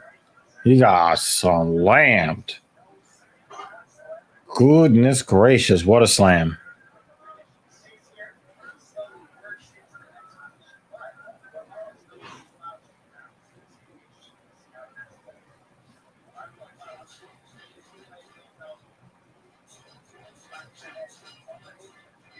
If I was a referee, I would stand this shit up because Bontorin has not tried to advance his position. All right, now, I mean, just fucking sitting there with a fucking body lock. He already took him down. Get moving. All right, now he's got side control. He's got side control on Royval. And it was a weird scramble-like situation, which Royval popped his shoulder out last time, so...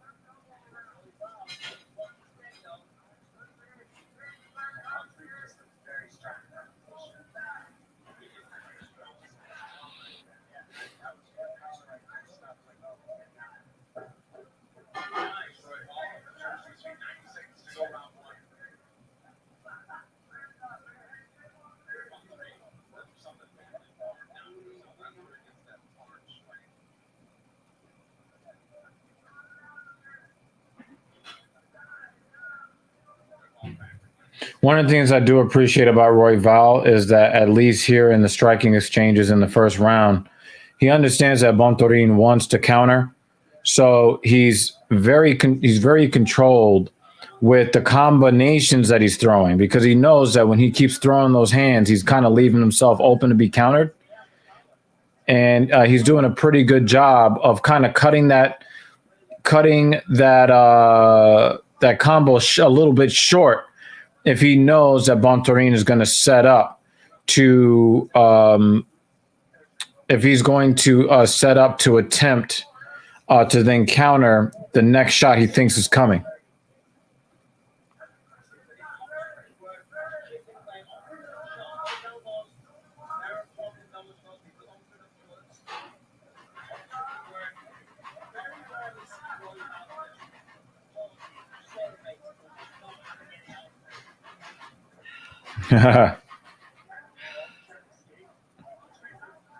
He didn't grab the fence there. It looked like he did, though.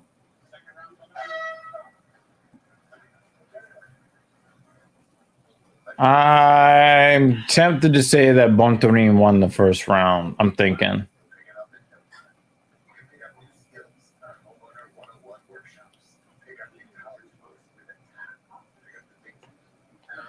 I think it was a fairly close round, but I think that Bontorin gets the first round.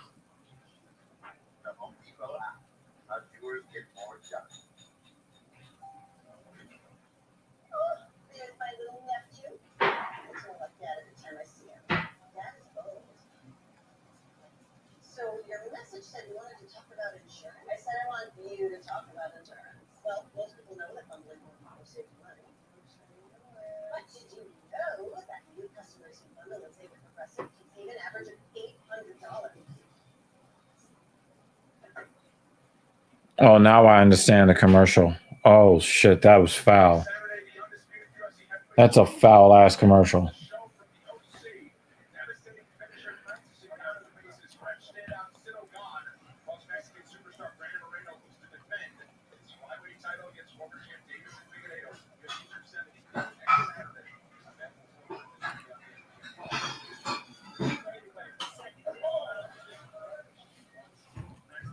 Did I miss anything? Very, very strange. Very, very strange. It doesn't look. Some of these don't even look like actual takedowns. It looks like Royval is pulling guard because he just falls to the ground so easily.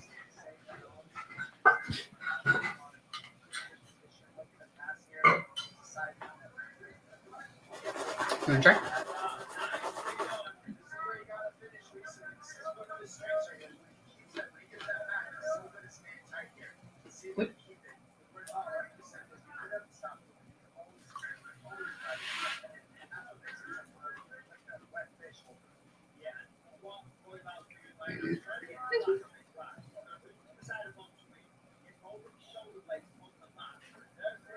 It almost feels like Bontorin is point fighting.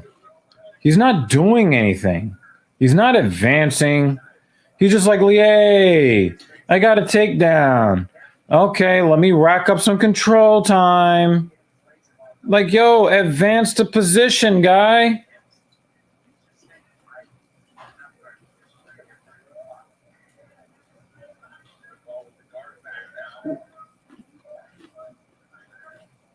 Royval's doing more work.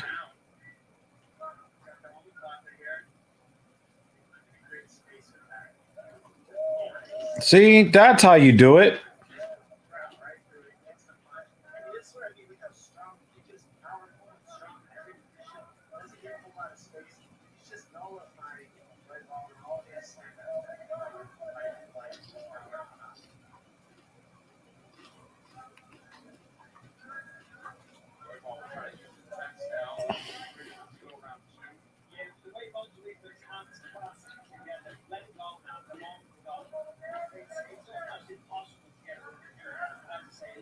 Royval's using his elbow to try to create space to get him to get him to release that body lock.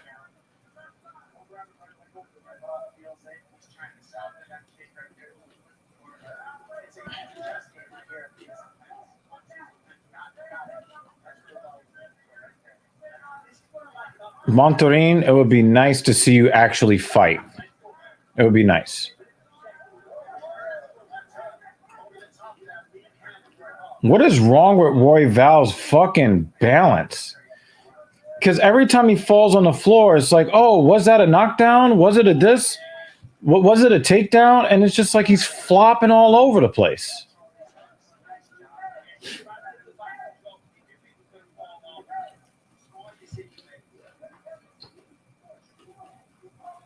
And you see all the skills that Brandon Royval has. It's so obvious. He's so skilled. It looked like there was something wrong with his foot or his leg in the last one. Yeah, he's always losing his balance, and it's hard to tell whether he's losing his balance or if he is being taken down or knocked down. And the thing is that, the judges are not going to ask him if he lost his balance. If it looks like a knockdown, you're losing points.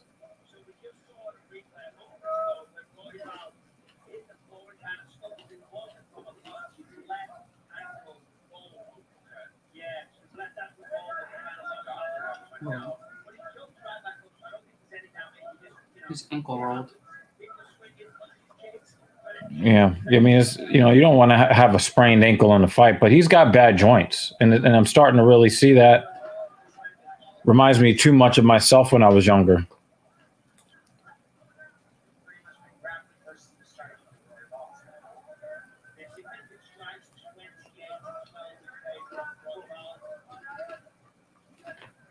It doesn't seem like Bontorin's really seeing those strikes coming. Mm-hmm.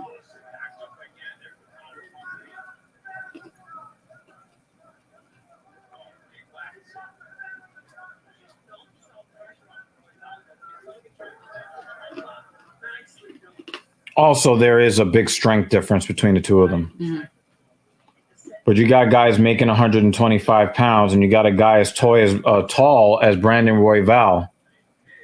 Not going to have a whole lot of muscle there at 125 when you're that tall.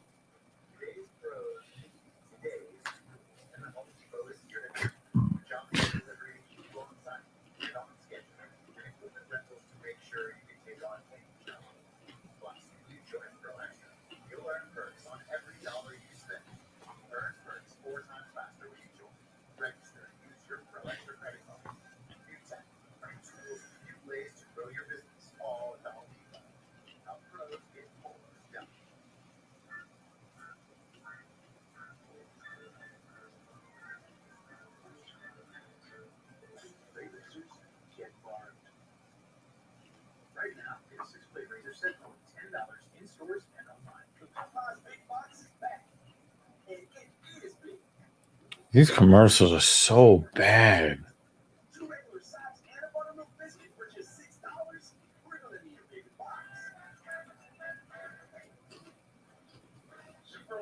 weekend is capped off with the first ever Monday night playoff game right here on ESPN, ESPN Plus, and ABC. Kyler Murray and the Cardinals take on Matthew Stafford and the Rams. I want just like time to stand up. I was just walking around the apartment.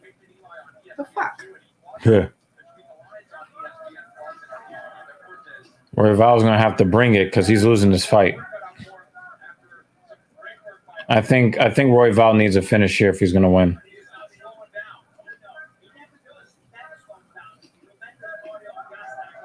And he's gonna have to risk getting knocked out in order to win. He's gonna have to risk it for the biscuit. And if he ends up winning this fight with his aggression, he's gonna kick himself if he loses his fight 29-28.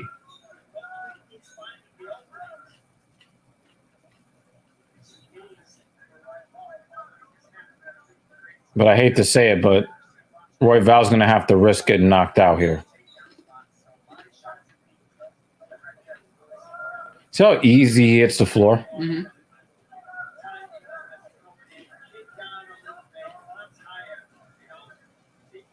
He's so off balance.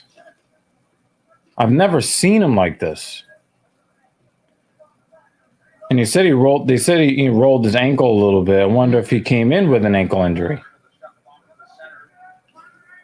And there's no power in his punches, so something's going on. Something's going on down below, you know. Mm-hmm.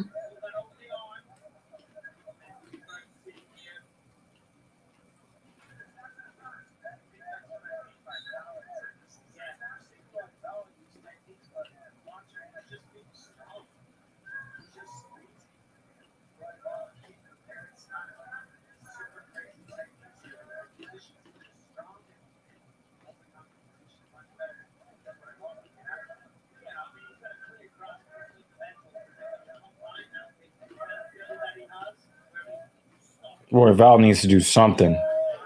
Oh, he tapped. He tapped. He tapped. It looked like he tapped. Looked like he tapped. That looked like he tapped. You have to replay that. That looked like Yeah, that he looked like he tapped.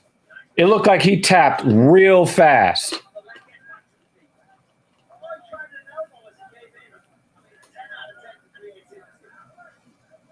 Yo, I hope they play that again because it looked like he tapped.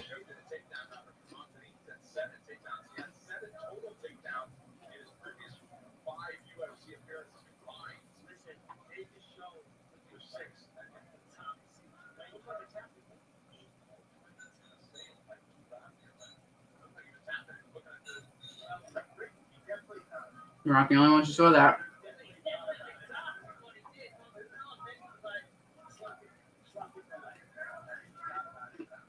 Yeah, he tapped. That looked like a tap. And I think Royval might have let it go because he felt the tap. Mm-hmm. And if he loses on that, he's going to be mad at himself. And he's got to be, because the thing is, you're not supposed to let go until the referee pulls you off. Mm-hmm. And the thing is, the guy is not an asshole. You know what I mean? Like, he's one of the nicest people in the UFC. And I don't think that he wants to come in and really hurt anybody. And I think that Bontorin, he did tap. And then as soon as Royval felt the tap, he let it go. And I think he should have held on to it for a little while longer. But, you know, that if he loses, that's going to be, I mean, he lost the first 2 rounds. I mean, it is what it is there, right? But But if he ends up losing, you know, because he could have gotten a 3rd round submission and, you know, his good guy persona, you know, leads him to let go of an arm bar because he felt the tap and the ref didn't see it.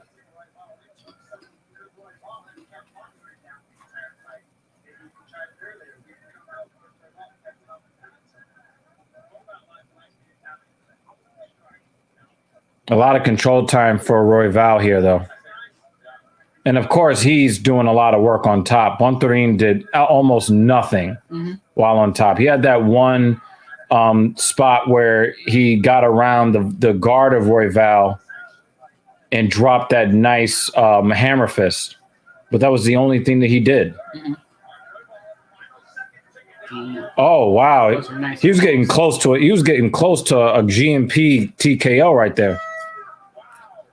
We got headbutt.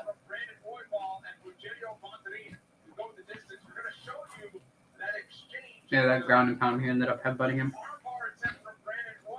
Look, he got the arm out. Nah, he only tapped once. Nah, he only slapped him once.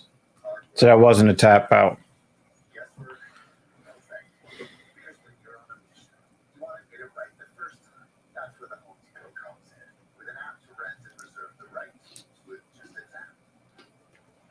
I got a 29-28 Bontorin. It might be a split decision because the first round was close. Second round wasn't.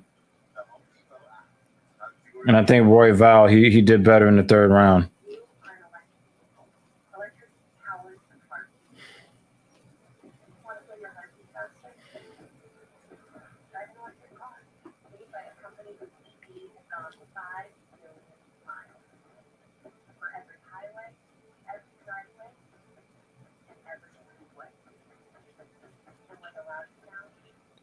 It was definitely an alert for fight of the night there, and there was a lot of action, but that wasn't fight of the night. The one in the prelim was crazier.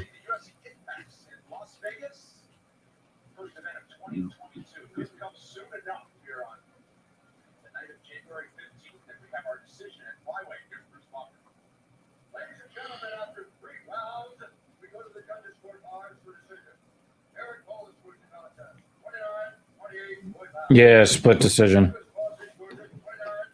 Bontorin.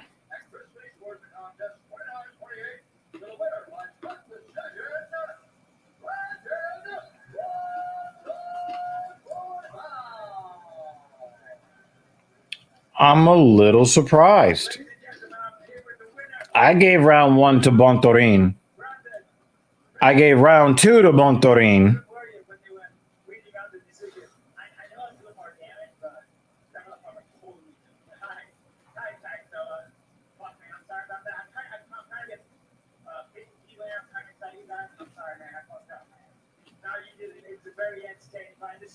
Yeah, this fight was entertaining. You know what it was? I mean, maybe the judges saw what I saw in that he was not really being knocked down. He was not being taken down, even though it looked like that.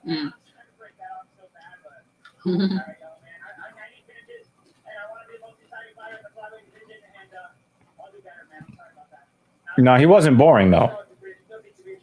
He was not boring.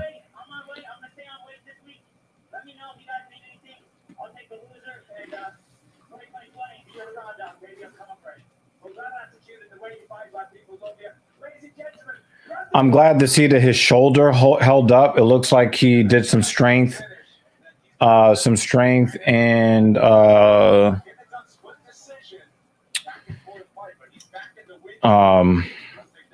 stability in his shoulder. It looks like, they did that. It looks like he had shoulder surgery to repair it. I think that he couldn't just pop that back into place and just keep having, the same issue with the labrum over and over and over and over and over again.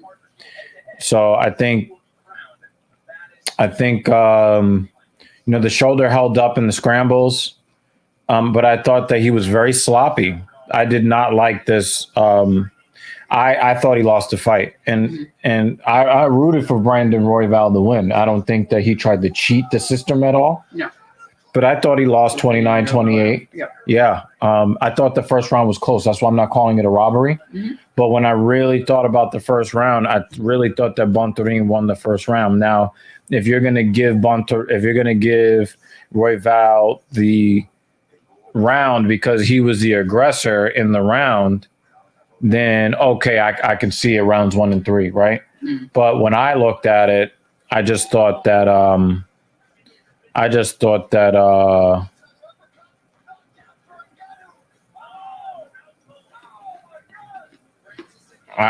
thought that Bontorin won the first round.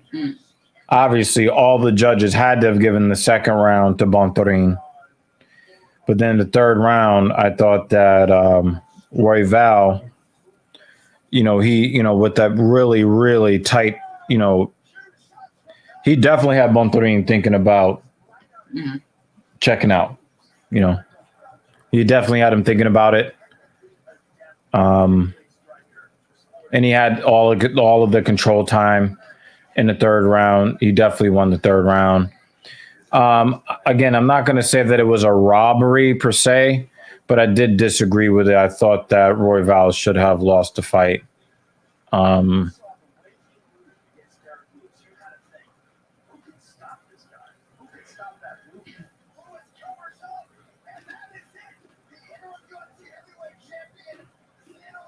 So a lot of people think that Ciryl Gane is going to beat Ngannou easily. I'm not convinced of that because Ngannou has improved his footwork and his wrestling defense.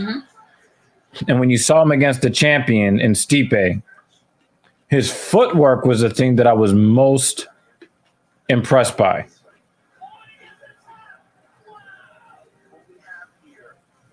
MMCL, what's up? Good to see you. MMCL always shows up very late in the stream. That's all right. What is this, the last fight now? Nah, last two, I think. Second to last. That's okay. As long as you made it. Oh, yeah, we got two heavyweights coming that I don't care about at all. Right.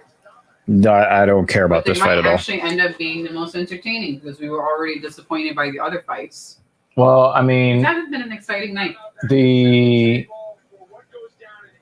fight could end very early, but then we're going to have to sit through commercials. Really bad commercials. I should eat my popcorn slower then. I mean, you should just eat slower in general. I'm making promises.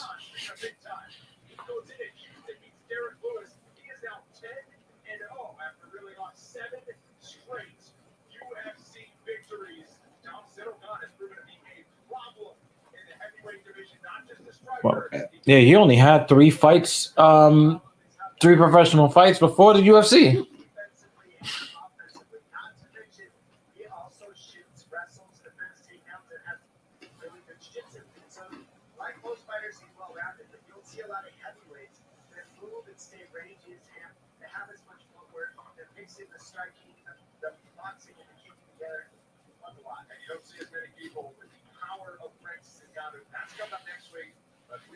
It was really interesting.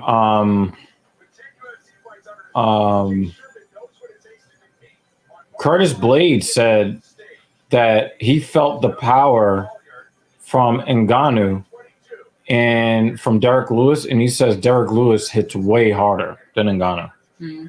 I thought that was interesting. MMCL says Gane is the real deal. I think he will beat Ngannou and stay undefeated in the UFC. A lot of people are saying it, but remember, with Ngannou, it only takes one shot to separate you from your soul. I think Gane is good, but I don't think he's going to win. I think the person that has the best shot to beat John Jones is Gane. I think that he has the chance, the best chance to beat John Jones, although I do think that John Jones has never felt power, real power. And even the power he's faced, he has not dealt with it really that well. I think John Jones is probably the most overrated fighter in the history of the UFC. Everybody's talking about, oh my God, he's the greatest of all time. We've seen him lose multiple fights. His opponents gets robbed by the judges because they're not even fucking watching. He won a fight that I actually thought that John Jones won. It was a split decision against a guy with no knees. They thought Gane would get KO'd by Lewis, but Gane fighting IQ is just the best. Yeah, I agree with that. But the thing is, at the time, Lewis didn't really have many tools other than the big right hand. And Ngannou Lewis has shown that he's becoming more serious about his fighting career. So look out for Lewis in the coming. But I think Lewis lost to himself in that fight. Well, he claims that he put too much pressure on himself fighting in Houston. I think it's a bullshit excuse. Yeah, I think he lost to himself. I think not to say that Gane's not, but I think Gon is very talented, and I would not be upset if he won Yeah. the next fight. I just don't think he's going to win. But if he does, I'd be like, oh, shit, awesome. You go. Yeah, I'm on the fence. I can't pick a winner. I can't pick a winner yet. Mm-hmm. No one can get near him and put him in genuine. But I mean, that's usually how it goes in the heavyweight division, right? But the thing is that if you are not on your on point with your footwork from the fucking bell, if you're not on your footwork and range from bell to bell, and Ngannou only needs to hit you once for your whole game plan to fall apart. Because remember, he hits you once and he kills your footwork. Mm-hmm. And if he kills your footwork, it doesn't matter who the fuck you are. You know? It doesn't matter. If he hits you, because remember, we saw that in the fight that he lost to Stipe when Stipe just laid on him for 24 minutes. You know, Stipe sounded punch drunk. He only got hit twice in the fight.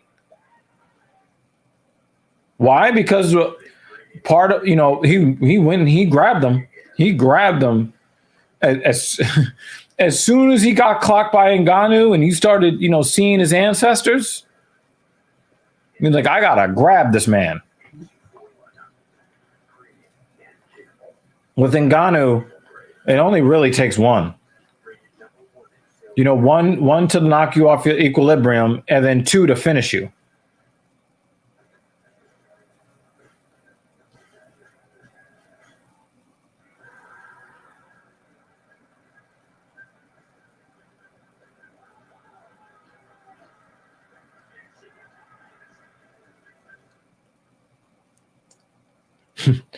Amanda Nunes is now on the wrong side of the ESPN promotional package. I really thought that fight with Pena was going to be a complete waste of time.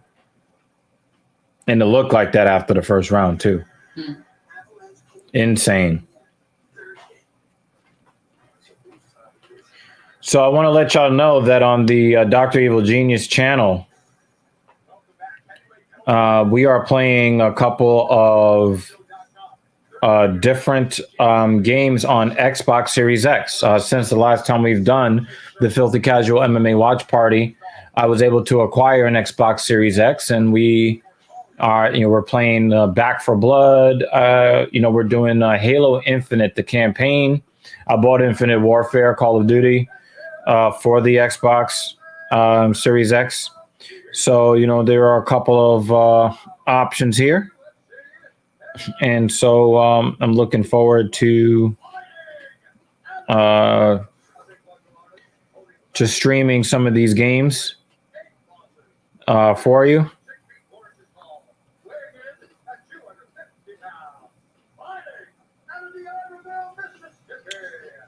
So for all you gaming fans out there, you know, you tell me what you want to see me play. And try to get that going for you. You just have to get that router set up. Yep. So I can join in on the gaming fun. Yep.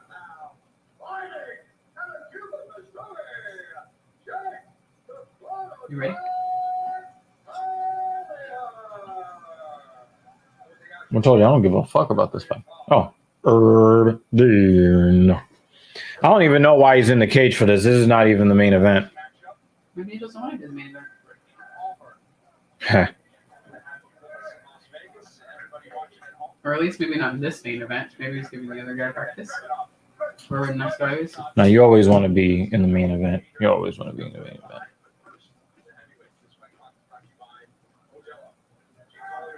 Does he have a tattoo on his back in very, very stupid font that says tricky? Yeah.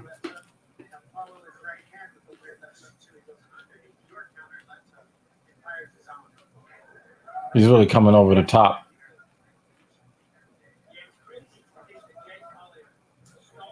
Yeah, this is not how you want to fight at heavyweight if your name is Chase Sherman. Because this fat boy is faster than you. What the fuck? Yo, Collier is not playing. I think he sensed that no one cares about this fight, and he's going to try to make people care.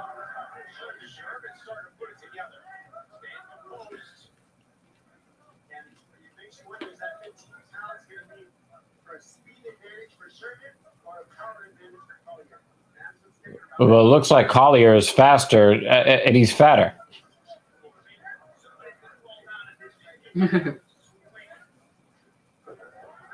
Nice takedown by Collier.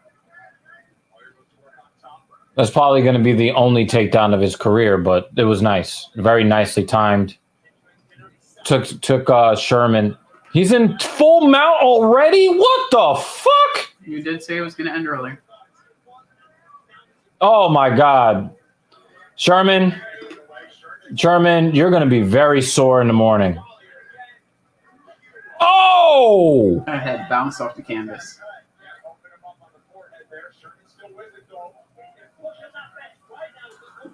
Nah, that's a 285-pound man on top of you. You're going nowhere. Oh, he tried. You know, he's going nowhere. Yo, I actually feel bad for Chase Sherman because this is not where you want to be. Oh, and he's gonna choke him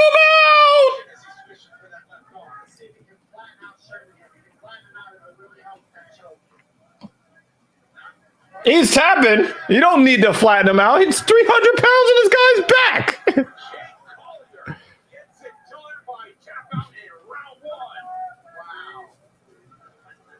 Yo, he beat him the way a middleweight would win. That might be it for Chase Sherman in the UFC. That might be it. What a performance. I mean, he looked great. Sherman did not lay down, though, man. That guy came back. Yes, he did.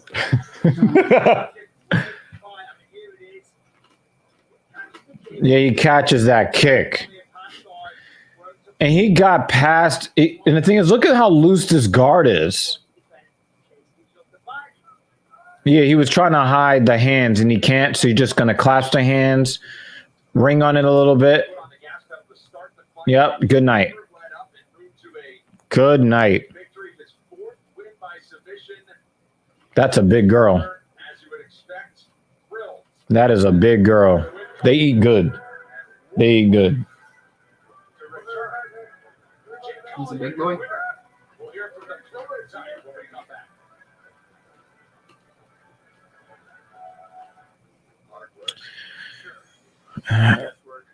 Let that be a lesson to all you overweight women. Your soulmate is an overweight man.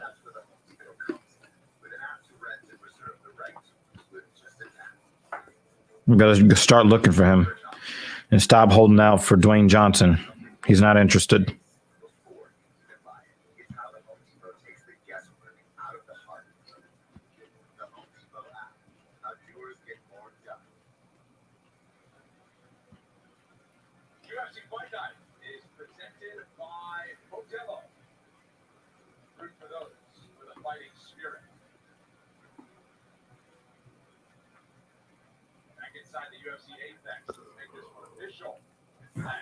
Ooh, look at that gash. Ooh! It looked like somebody punctured him with something. Mm-hmm. I think it was an elbow. Punctured with an elbow. There's a lot of blood on the canvas tonight. Makes you think this event tonight was super exciting.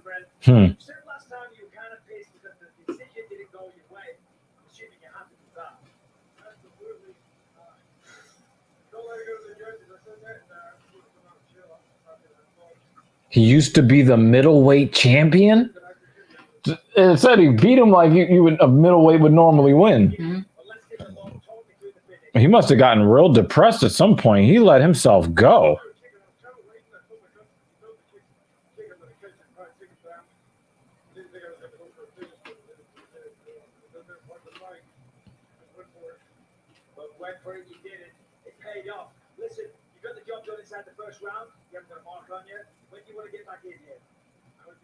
Justin Toffa wants some of that.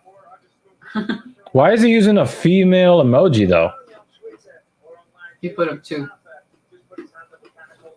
No, I know, but before that one, there was another one too. Let's get it on, big man. All right, there it is. Jake Collier, ladies and gentlemen.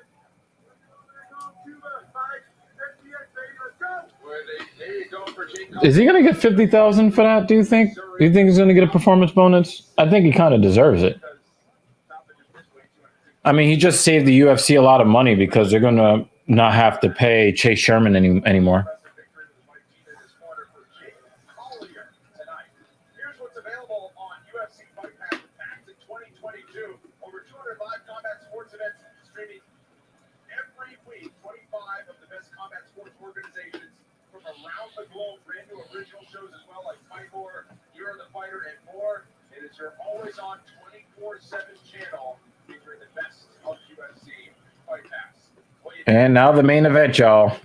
What's coming next? It's not a good main event. It's a great main event to start off the year. Calvin Kattar has put together an impressive highlight reel. That was a bad sentence. He said it's not a good main event. It's a great main event. You should not have started it that way. Chikadze is a puzzle yet to be solved since he joined the UFC. 7-0 in the octagon, knockout wins in each of his last 3 fights, and visions of gold in the future. Our main event coming up next.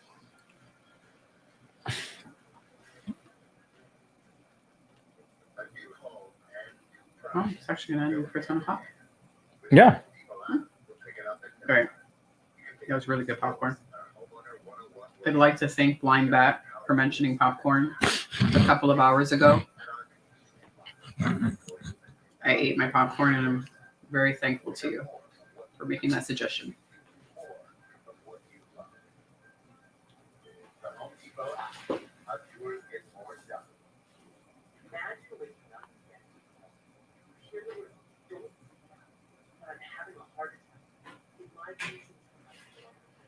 I started forward to take back control. How do you wake up in the year 2021 and the first time we find out about phones in our bodies is when we're already in it? I started doing it because I'm tired of babysitting time bomb. I want answers now. We're getting this story out there. We need a plan. I have a plan. Right now, at T-Mobile, customers will receive the vaccine. iPhone 13 and T-Mobile iPhone. I'm talking to customers. I'm talking existing customers like Rob. The new iPhone on T-Mobile. Let's do it!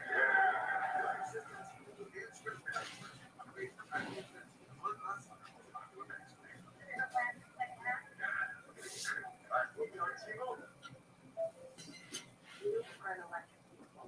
Electricity powers the farm. Want to put your heart rate up?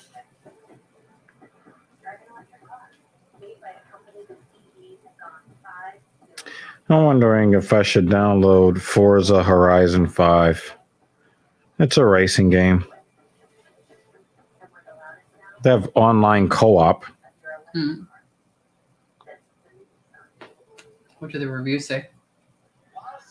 Yeah, I'll have to go look at some. Mhm. Of the UFC, the fight capital, and we are happy to be back with you as we kick off 2022 tonight. And what a main event we put on the marquee. And we welcome you back one more time inside the UFC Apex. You're watching UFC Fight Night Kattar versus Chikadze. And UFC Fight Night is presented by Otella. Well, Dominic, you got number 5 against number 8. Number 5 is the underdog in the matchup. Your thoughts on what we're about to see between these two featherweight strikers? Well, you got Chikadze, who's been able to switch stance, throw two kicks to the body, then he'll go to your head, then he'll go back to conventional. I mean, all the different looks he gives you are the problem. But more than anything, it's the spirit of Chikadze. And you can see right here the way these two look at each other in the eyes. They are feeling out each other's spirit. A lot of guys look at the floor, look around, don't want to stare at each other. You can see these two right here. By the way they look at each other, they're ready to kill each other's spirit. Definite intensity between these two. Yeah, I don't see Calvin Kattar winning this fight. My thing is that, like, I was really entertained by what Max Holloway did to him, but as the fight wore on, I really started to worry for his personal well-being, his long-term health. And I'm not sure I'm going to feel comfortable watching him fight from here on out. It's going to be uncomfortable watching him fight because I know that he took 445 significant strikes inside of 25 minutes.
He put Little Heathen out.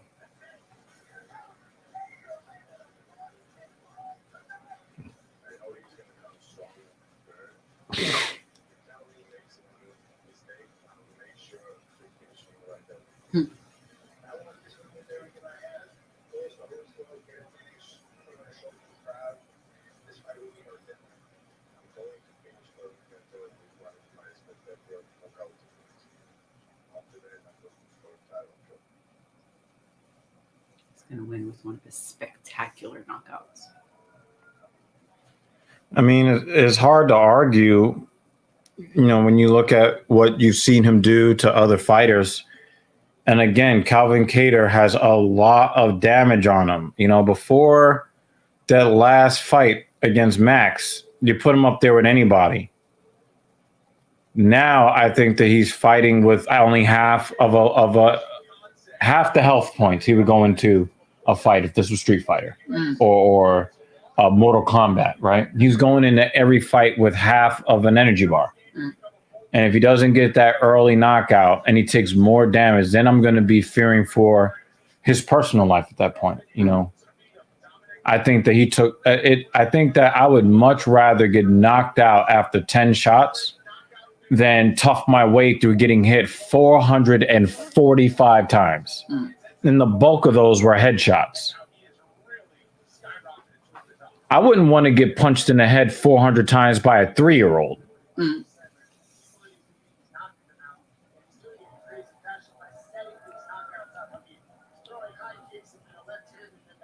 He's real comfortable.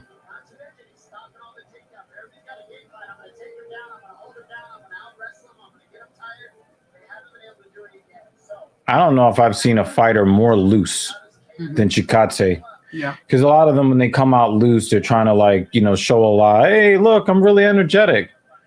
But he's like subdued. Normally when you see the subdued guys, you can see tension. That dude is real comfortable. He's real comfortable. That's not somebody I want to fight. I'm just going to be real. I could be 205 pounds and not want to get in the cage with that guy.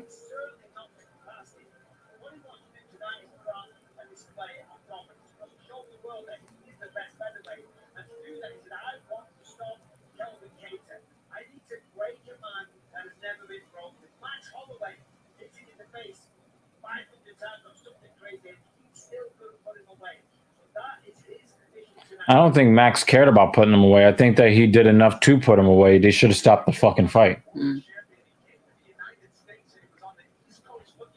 But a lot of guys are going to make their case and say, look what I did to Calvin Kattar. But look, you did that after Holloway shaved 10 years off the back of his life.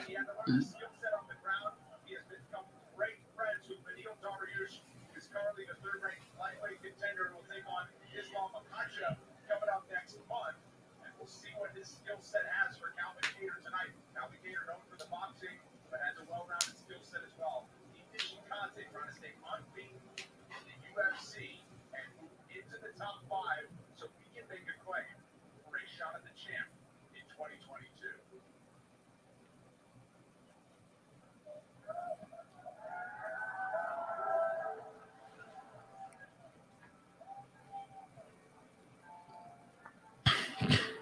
Hey, the Rangers got a win against the Flyers 3-2. Let's go.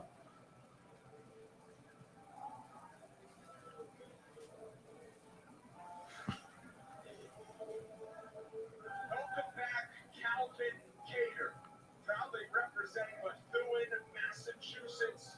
He's on a business trip to Las Vegas as he makes his first appearance in just about a year. He fought Max Holloway last January. That was the first main event of the UFC's 2021 schedule. Michael, he returns to kick off as a headliner in 2022. And he wants to prove everybody wrong. He hears the doubters. He knows what people said about him after his last appearance against Holloway. And he has a big opportunity to stand out in a good way tonight. Oh, wow. The prices came down.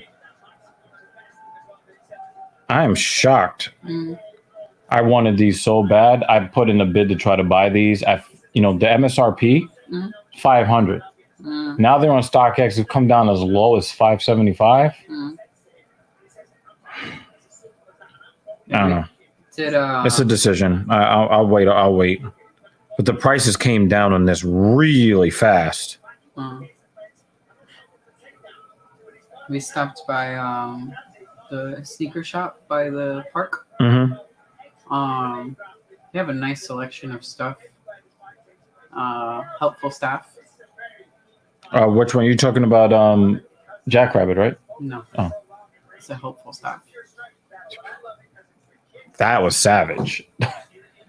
They weren't What was the name of the store? New York Run Company. Okay. So she's transitioning to zero drop, more minimalist. I know she's been wearing yours. Yeah. Yeah, she's been wearing your shoes lately. So. But the one she found that she likes, they're really nice shoes. So we're gonna try to see if we can find them online somewhere, and I have some points on my card. So we try to get a discount also for their nice stuff.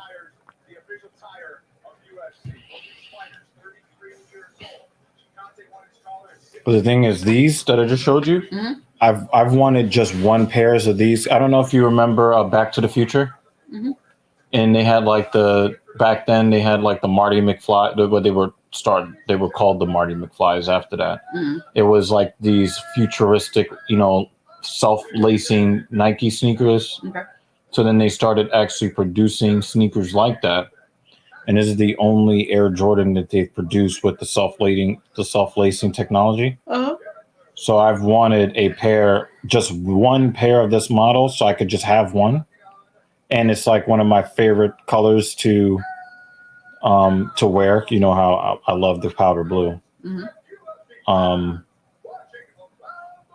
And the prices came down so far. I'm just kind of shocked. Yeah. There's a little bit of a premium on it, but I'm thinking about just putting that on the PayPal, just fuck it. Just get them shits, and then when the springtime rolls around with some blue shorts. We'll see. Because we have something else we might. Yeah, I know. We got other. For. Yeah, I know. But yeah, they were saying that while the individual price for swim is higher, that's the community price.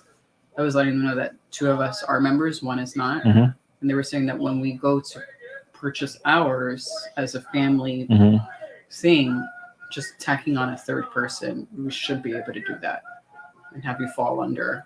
Oh, without having to become a member. Yes. Because I've got a lot of nice fitness facilities to use now. Yeah.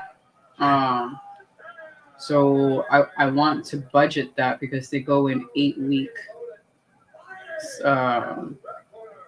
phases, and there's 2 beginners, 2 intermediate, and maybe 2 advanced, and I'd like to take all of them.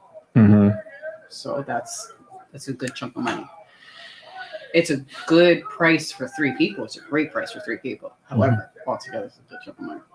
I don't want to take all of them. And I don't want to leave too much time between at least the first 2 cycles of beginner, the first 16 classes. 16 classes. 8 for the first. They go in 8. So there's like beginners 1 and beginners 2. Right. And each is 8 weeks. Oh, so we'd have to buy that package twice. So we'd have to do it separate. You buy the first one for beginners 1. And when beginners 1 is finished, then you buy the next. Oh, so we're gonna use $2,500 this year on learning how to swim. We're gonna be taking swim lessons for real. For Yeah, because I'd rather spend the money than drown. But wow, he hits him with a calf kick that almost buckled him as soon as the fight started. Oh my God. So I think if we do the first 16 back to back. Yo, I'm going to be pressing F in the chat for Calvin Kattar. I think he's about to get demolished. Then it'll be easy. Because that was a very nasty calf kick to start the fight. Our practice laps will be much easier to do. Yeah. You won't get rusty too quick. That's all I'm going to say. Yeah. He said, who don't know how to swim? Oh, blind bat, you came after I already ate my popcorn? I was thanking you for suggesting the popcorn. This is the last fight of the night. And I expect that it's probably going to end long before the end of the 5th round. Kattar is a 2-1 underdog here, and I think that the odds probably should be a little bit wider than that.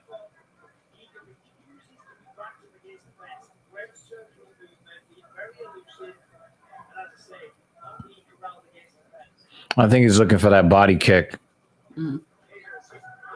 Head kick there. Oh, there's the body kick right there. Sugar-free popcorn with a lot of fiber. Oh, he just kicked himself off his feet.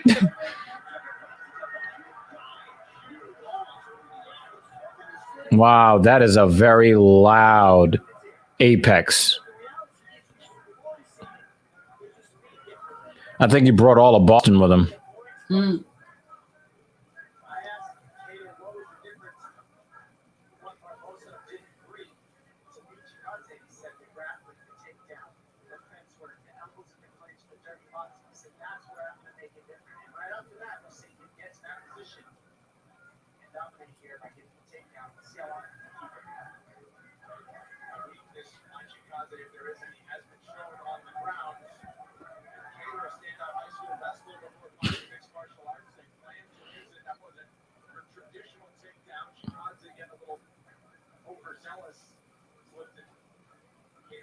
He kicked himself off his own feet. That was insane. Could you imagine if Chikadze loses his fight on that? Holy crap. Obviously, it doesn't really look like Kattar is going to advance his position here in order to... He's not going to get a submission, but goodness gracious. If he ends up on top for the rest of this fight, right? He's going to win round 1, even though... Chikadze looked sharper on his feet,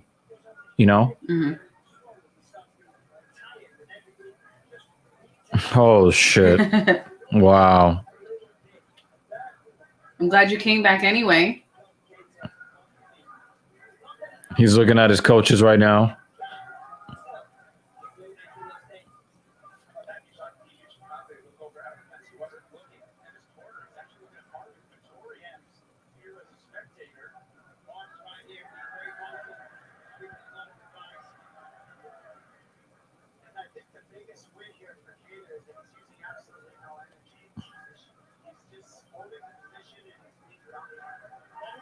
He's got his back.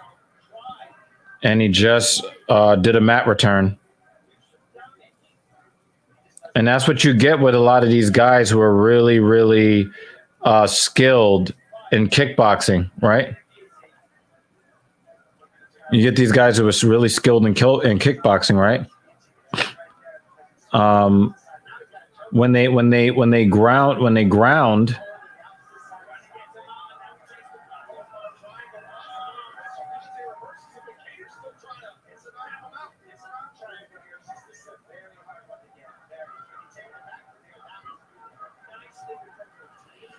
Oh, he's got that body triangle. Kattar's got that butt. 30 seconds. 30 seconds. Yo, Blind Bat is a savage. All right, he's not going to get the he's not going to get the submission here, but he definitely is either going to he's going to freeze Chikadze from throwing as many kicks, or Chikadze is going to come out like a fucking madman in the second round. There's going to be one of the two. So he was in control. He had ground control time for more than half of the round. That's a round win for Calvin Kattar. But I think that it's going to be very, very interesting to see. It's going to be very, very, very interesting to see how Giga Chikadze approaches the second round. It'll be very, very interesting because when you get these guys who are really skilled kickboxers, and then they get into a guy that's willing to lay on them for 25 minutes, they get a little bit apprehensive. But then again, Chikadze might be a different man. He might show a different type of kickboxer where he's willing to really try to take your head off.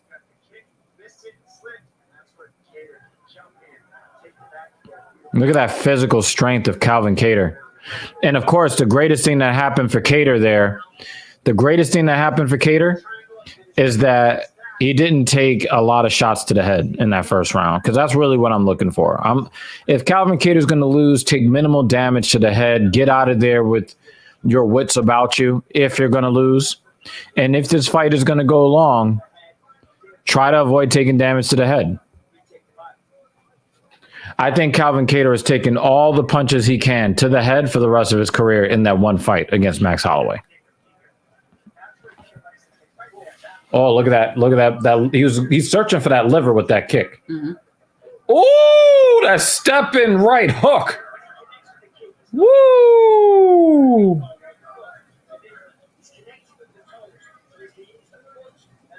Also, I gotta give Calvin Kattar some credit. His wrestling is really good at featherweight. But Giga Chikadze, I told you, the one either he was going to be more apprehensive or he was going to bring some malice, and he's bringing some real. He's putting some mustard on these shots. He's hitting Kattar really hard, and he's not just headhunting. Look at his look. Yeah, look. Woo! And I know Calvin Kattar is white. I get it. But his body is really red from look. Chikadze is hitting him like he's angry with him. And that's the kind of spirit that you want to see out of kickboxers, because you've seen a lot of kickboxers lose fights because they get laid on for 25 minutes.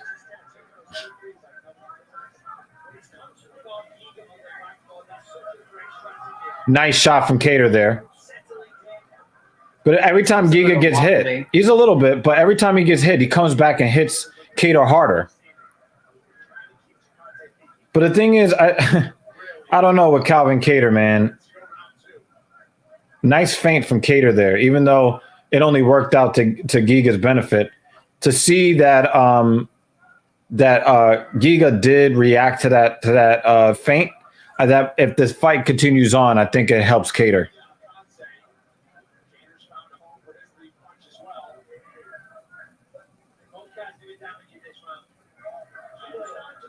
That was a nice check, straight right, moving backwards for Giga.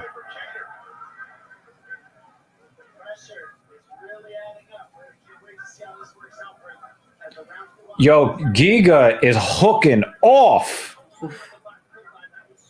He is hooking off. That hurt him. That body shot, right? Yeah. Yep, no wrestling. Yep, no wrestling. Yeah, if he hits him with another body shot, he's going to go to a knee. And look. He's trying to get him on that angle, too. Yeah. You see he's trying to get him on that angle so you can get him. See, southpaw stance, right? Oh, nice knee from Kattar. He might have actually stopped that body kick from coming in with that knee up the middle. And the thing is, if Chikadze wins with all of this pressure from Kattar here in the second round, it might create a blueprint for other high-level kickboxers and other weight classes to know what to do when somebody wants to wrestle you and you really don't have any wrestling, right? Because a lot of these guys don't have any real wrestling. So they're like, oh, I need to get my wrestling defense. But your wrestling defense is never going to be good against a guy who's been wrestling his whole life and you've been striking your whole life. But if you can use your striking to keep the space between you and a wrestler, and you can shut him down and stop him from shooting with your kickboxing, maybe we can see an end to these guys that just lay on a guy for 25 minutes to avoid fighting. I'm looking at you, Bilal Muhammad.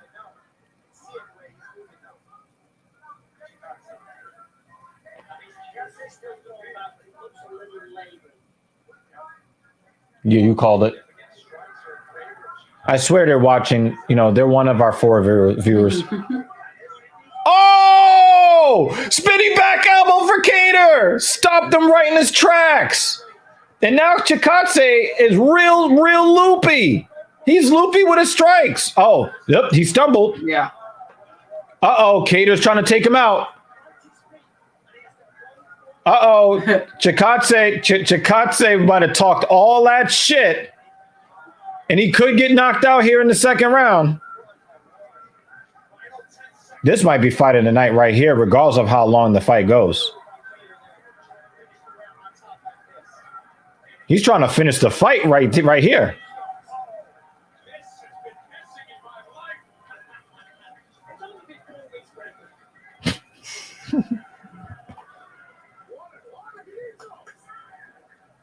What? Water. Oh.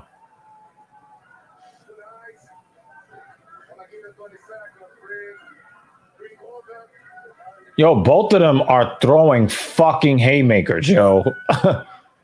And landing. Does he have a broken nose? Well, Kattar came in with a broken nose. It looks broken earth.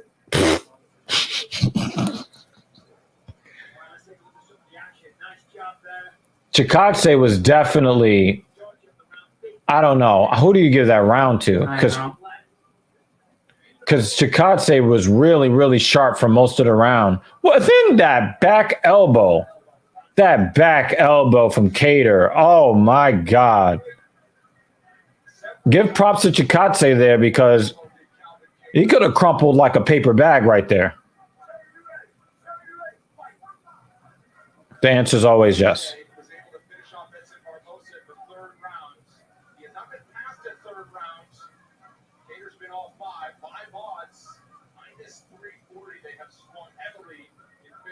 I think some people gave at least Vegas gave the second round to Kattar, or even if they did give it to Chikadze, they know that he is not the same fighter anymore.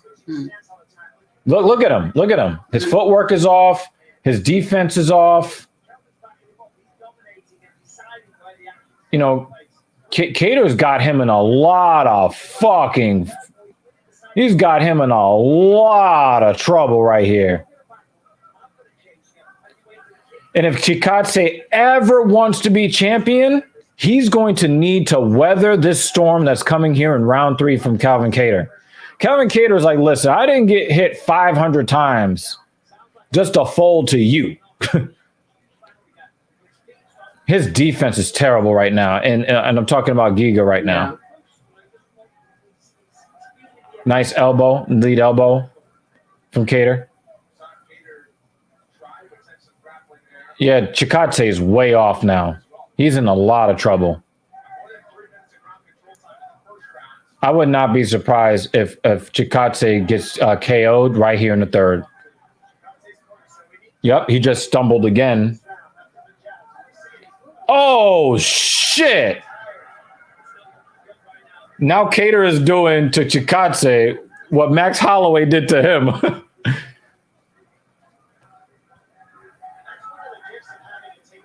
You notice that Chikadze is not kicking anymore. Yeah.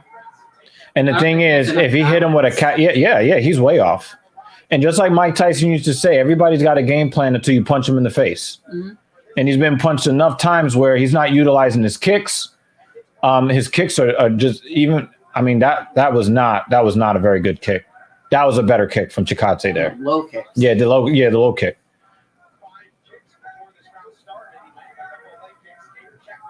That's a much better shot from Chikadze right there. Much better. Nope. He's like, not going to take me down. Get off me. Get off me.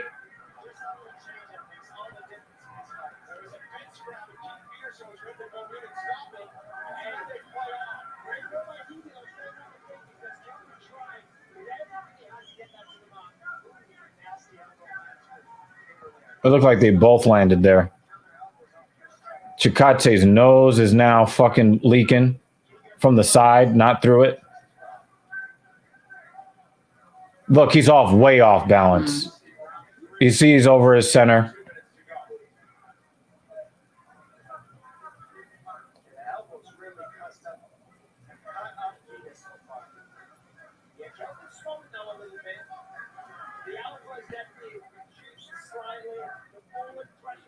Yeah, I was not expecting a war here. This is definitely fight in the night. And you're running the risk of having your fight of the year happen in the main event of the year's first event. I don't think this will be fight of the year. No, it could end up being that way as these guys settle into the fight. Mm-hmm. Because this back and forth is amazing.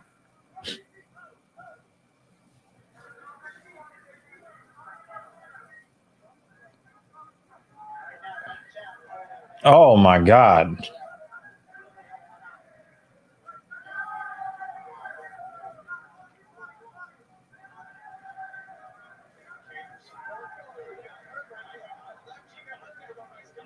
He almost punched himself off his feet. And this all started by him being way over his center, overcommitting, missing on that kick that got him grounded for the rest of round one, and has been pretty much downhill ever since then.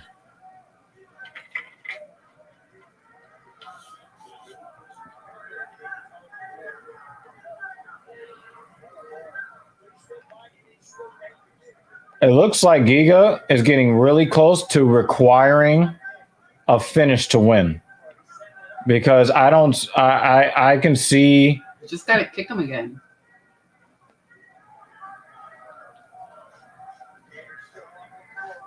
If they're still fighting in the fifth round, I think he'll do it then. At that point, it's all or nothing. He's the thing is he's off balance, and he's lacking fighting discipline. That's really what it is. I think that you can look at this fight and then see the judges giving the first 3 rounds to Kattar. Mm-hmm. Absolutely, you can definitely see it. Chikadze is probably going to need a finish to win. I mean, I thought this fight would be over by now, and I was going to be, playing Empires and Puzzles or some shit, or some racing game. No, we were going to be streaming the second episode of Peacemaker. Yeah. Oh, yeah. Yeah. But I definitely thought this was going to be over. Okay. I think this is the first time we're seeing Chikadze, at least in the UFC, because he does have 2 losses on his professional record. This is the first time we're really seeing him in some real adversity. And the thing is, Calvin Kattar never looked for a reason to quit against Max. So, Chikadze talked a lot of shit, but a lot of the guys ahead of him. A lot of the guys ahead of him are going to say, well, you talked all this and that, but you got pieced up by a guy who almost got pieced out in his last fight.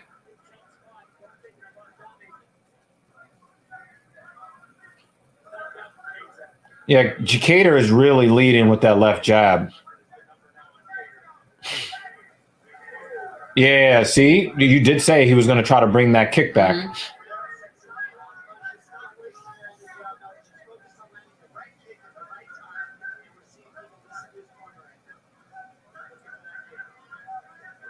Because Calvin Kattar's really tough, but a liver shot, if it puts you down, it puts you down. We've seen a lot of really gritty, tough fighters, and when when their liver says stop and their body freezes, then the ref has to step in. Oh, that's just a streak coming down. You want to talk about the Giga kick? How about the Giga cut on the Giga nose? Goodness gracious. I'm judging you for that. I'm judging him for taking these shots. Look at the side of his face.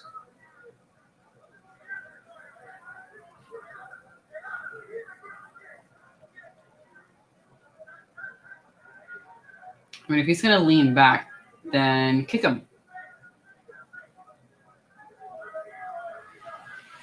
Well, it's kind of hard to kick somebody when you're getting punched in the face. No. When Tar leans back, then he should kick him. Nice shot to the body. He did slow Calvin down just a sec when he hit him to the body. And I think that Giga needs to stop headhunting. Mm-hmm. Because that's one of the hallmarks of Chikadze's game is that he doesn't headhunt. And tonight, as he's gotten beat the fuck up, he's been headhunting. Mm-hmm.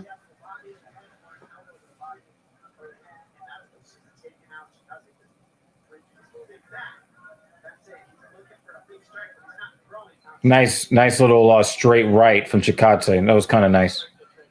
But I just think that Calvin Kattar is so punch drunk that stuff that might have affected him early in his career may not affect him the same way. And I think that what we've seen, because I told you that one of two things was going to happen after the first round when Kattar had all of that control time. One of two things was going to happen. Either Chikadze was going to become more apprehensive or he's going to come out like a bat out of hell. Mm-hmm. Both things happened. In the second round, he came out like a bat out of hell. Kattar didn't fold, and then he became more apprehensive. And so you can see that when Kattar goes to wrestle, Chikadze, his wrestling defense is better, but his striking is not very good. I mean, he has his moments, but yeah. And he's not using the kicks.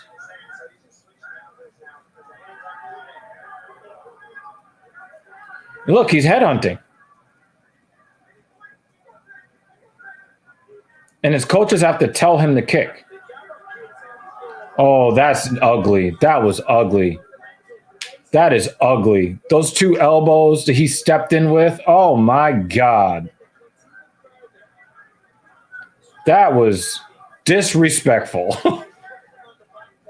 I think he's trying to carve this man's face up to send a message to the featherweight division.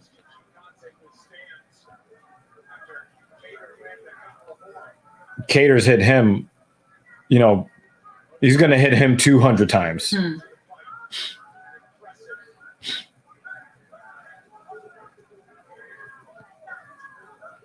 Nice body shot for Chikadze.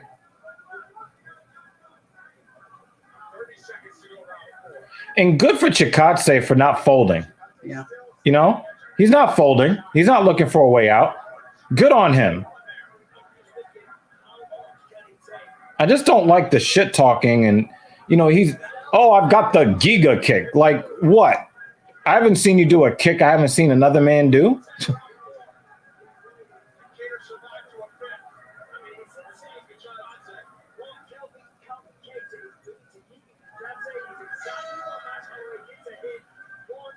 I'm telling you, they're one of our 4 viewers. Mm-hmm. Those guys sitting right there at the announce table.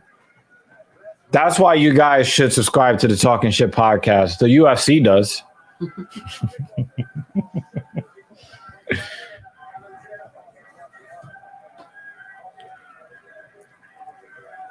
feel like when the bell rings, he's just going to collapse. He could barely sit on that chair.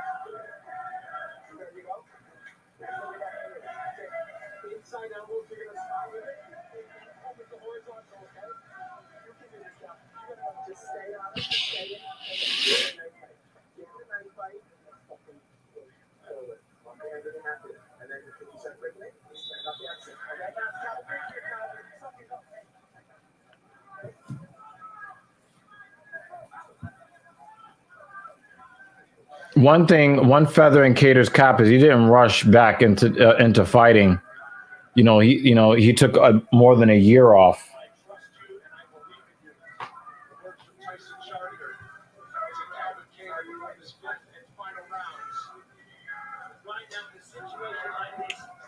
That was a slapping shot to the body.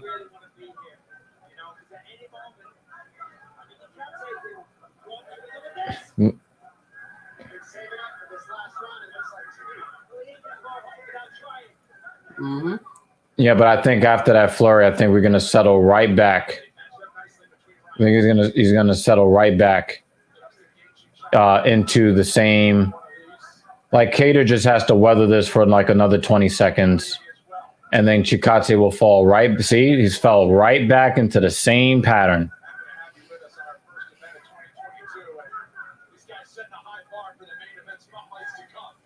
Nice body kick for Chikadze. Needs a left kick. The other side is. And he's just touching him, right? He's not really trying to knock him out, It's almost like he just wanted to take what happened to him and then do it to somebody else. Oh, look at that step-in elbow, son. Oh, my God. See, I told you, he needed to weather 20 more seconds of that flurry from Chikadze, and that was going to be it. That was a nice left hand from Chikadze, though. I'm telling you, they're listening to this. They're listening to us.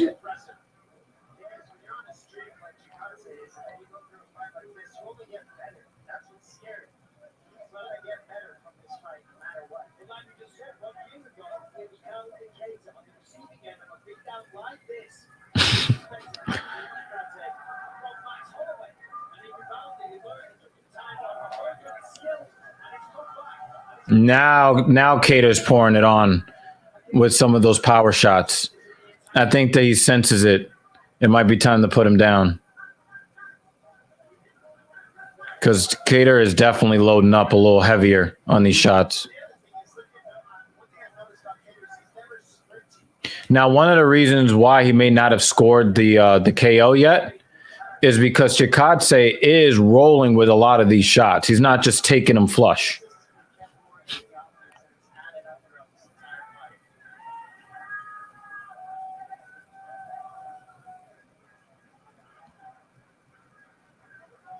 He is fighting exactly like Max Holloway. Mm-hmm. It is very, very weird.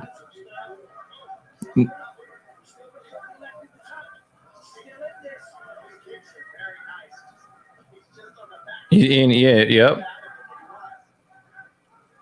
His timing is severely disrupted. And we don't even know if he's breathing out of his nose at all.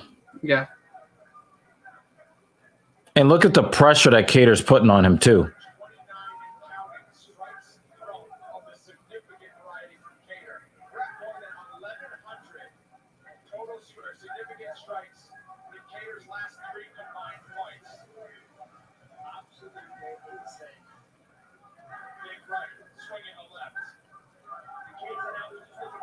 Much respect to both of these men.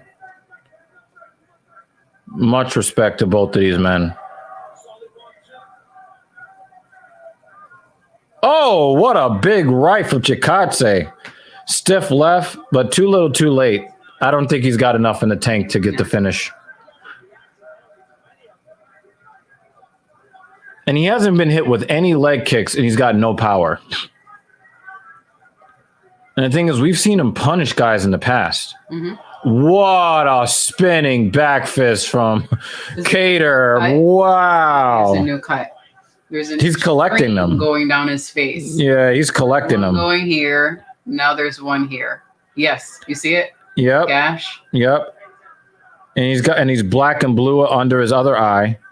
So he has a gash on the same side, on the eyebrow and on the cheek. Wow. There's distinct. Another nasty elbow. Oh my God. I don't know. After this ass whooping, Chikadze may be the one taking the year off. Did he just sun him? Whoa! That's disrespectful, I can't even talk. That was so disrespectful. Calvin Kattar, you're disrespectful. You're disrespectful. He sunned him. Oh! Big shots from Kattar. Yo! I was going to play which cut is that blood coming from? Yo! Yo!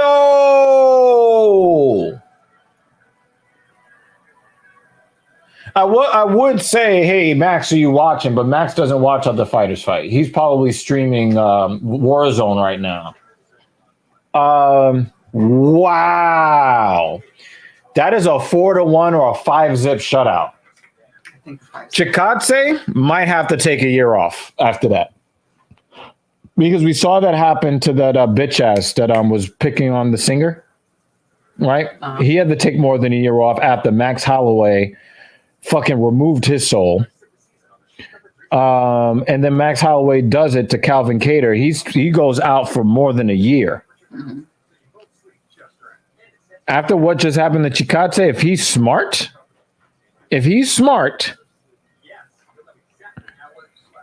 wow.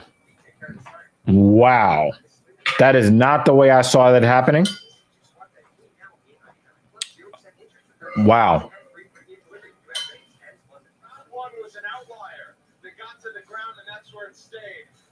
He got hit 72 times in the last round. He got hit at least 225 times? God damn.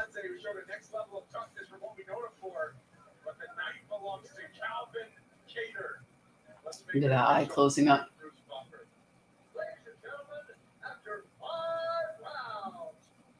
Damn. Both eyes. Oh my God! He looked like somebody slashed him up with a katana. Like he got into a fight with Wolverine. Wow.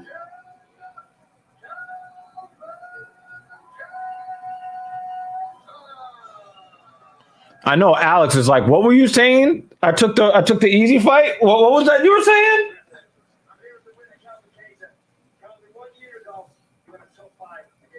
That was not a tough fight. That was an ass whooping. He created a button. There's a button there now.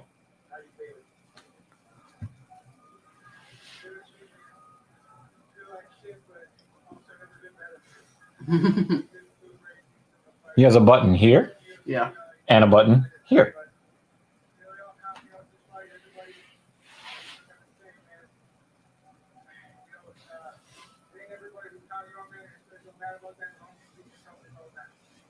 He was counted as potential in the next title challenge. 7 in a row. He looked unstoppable. As I said, that was one of your best performances. But I think that the turning point was him kicking himself off his feet. Mm-hmm.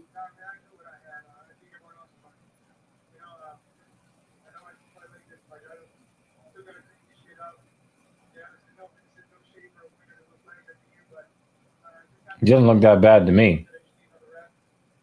But then again, I saw him look much, much worse.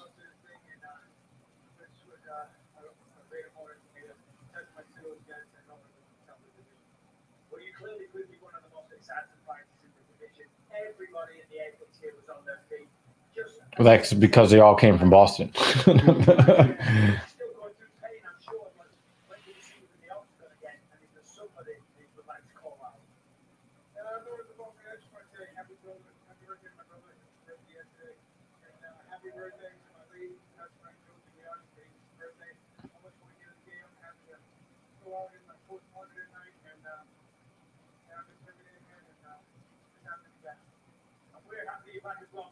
Truly inspirational performance. Go and enjoy yourself. Congratulations, my friend. With your respect, Calvin Kattar, ladies and gentlemen. Well, him and the whole New England cartel are going to Ralphie's when they get back home for a big plate of chicken parm and a lot more. Boy, did he make Boston and his small city of Bethune proud tonight. Calvin Kattar, unanimous over Chikadze, and what Yeah, that calf is going to be hurting a little bit. He didn't get hit with it a whole lot, but there were some nasty calf kicks that he took. But again, you know, famous words, famous fighting words. Everybody has a game plan until they get punched in the mouth. And, you know, Chikadze has always been known as a master tactician. But all those tactics went out the window when he kicked himself off his own feet. And he never really, and he had some flurries, but he never regained, you know, he just never regained it, you know. All right, so we will not be here. We will not be here for the next event because, can you bring that back onto this? You bring that back, that calendar back? Oh. On the side, yeah. So we will not be here on the 22nd. We do not support UFC mixed martial arts events when they feature, you know, people that Greg Hardy, basically, you know, we don't support that here. And it does not appear to be an event on the 29th. So the next time you will see us, February 5th, Jack Hermanson versus Sean Strickland. We've got some pretty Hakeem Dawodu's on this card against Mike Trezano and the co-main. Of course, these are subject to change because with the Rona out there, Ronan, you know, fighters are in and out. Chidi Njokwani at 20-7 versus Marc-Andre Barrio. I believe that he's going to end up winning that fight.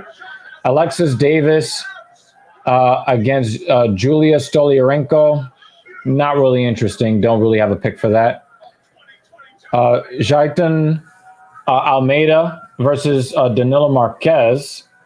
Don't have a pick for that at light heavyweight. Malcolm Gordon versus Dennis Bondar. Never heard of Dennis Bondar. So he might be making his UFC debut. You don't even have a fucking picture for him. We'll see what Malcolm Gordon does. I think we saw him fight one time. We don't know the prelims yet.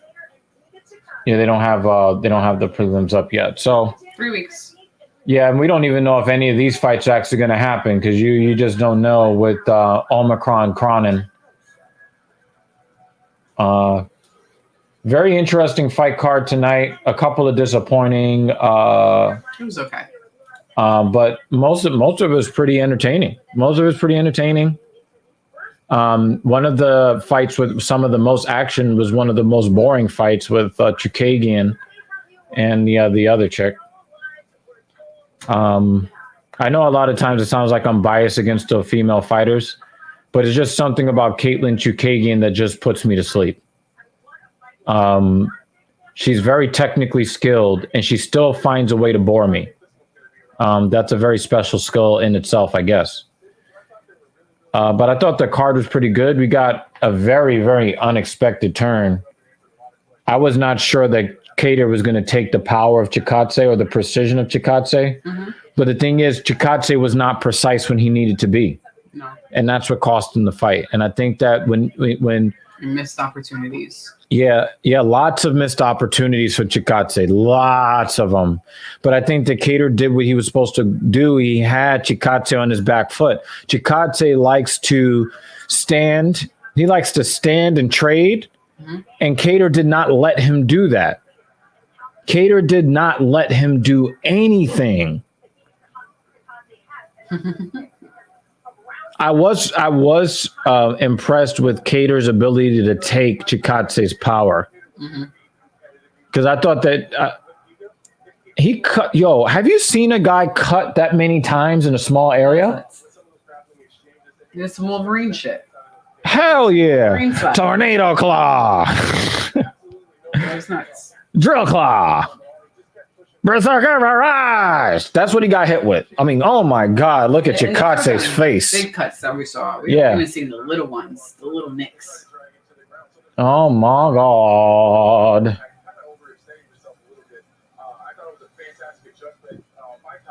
Alrighty. But we got to give Chikadze his flowers, though. Again, I really hated the fact that he ran his fucking mouth about the Korean Zombie getting the title shot.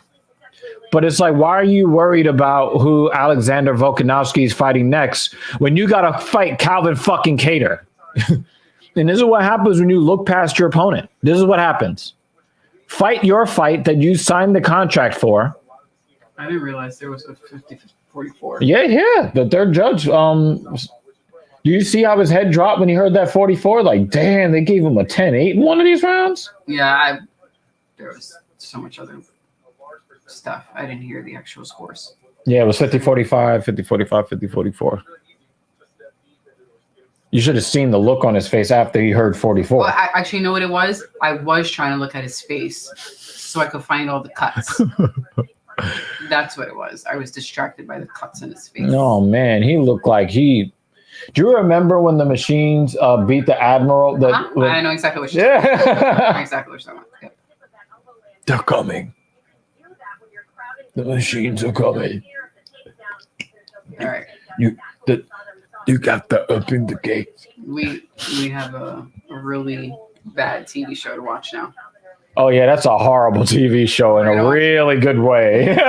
We're not going to say what it is because you're not going to ding me for spoiling it for anybody. But anyway, the lady, we're going to have some closed on quality time watching some TV together. I want to thank everybody that came through our stream today. Much love to every single one of you. Please help us build this community. The link is right there for you. YouTube, the YouTube link, bit.ly/capital TALKIN_SHT. Okay. Make sure you use the secure version of Hypertext Transfer Protocol, which is HTTPS. They don't need to type all that. Yeah, in a lot of places, and a lot more of these are now requiring that you type that. Yeah, it's weird. I don't know. And if you want to actually like put links in different places, you have to have that as the prefix. Really? Because I put it in my story. Yeah. No, I'm saying when you go to embed it. Like when you, let's say you just put it on Twitter, right? And you just put the www. It doesn't come out as a link, but you have to put the HTTPS :/ in order for it to come out. It's the same way on Discord too. Bit. Anyway, y'all, again, much love to all of y'all. Thank you for supporting our platform. I really appreciate you. Any final words? Hold on. I'm testing this.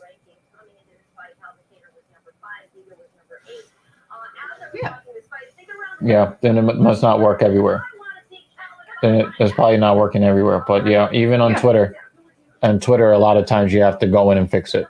Well, the reason why we'll try. Anyway, have a good night or good morning.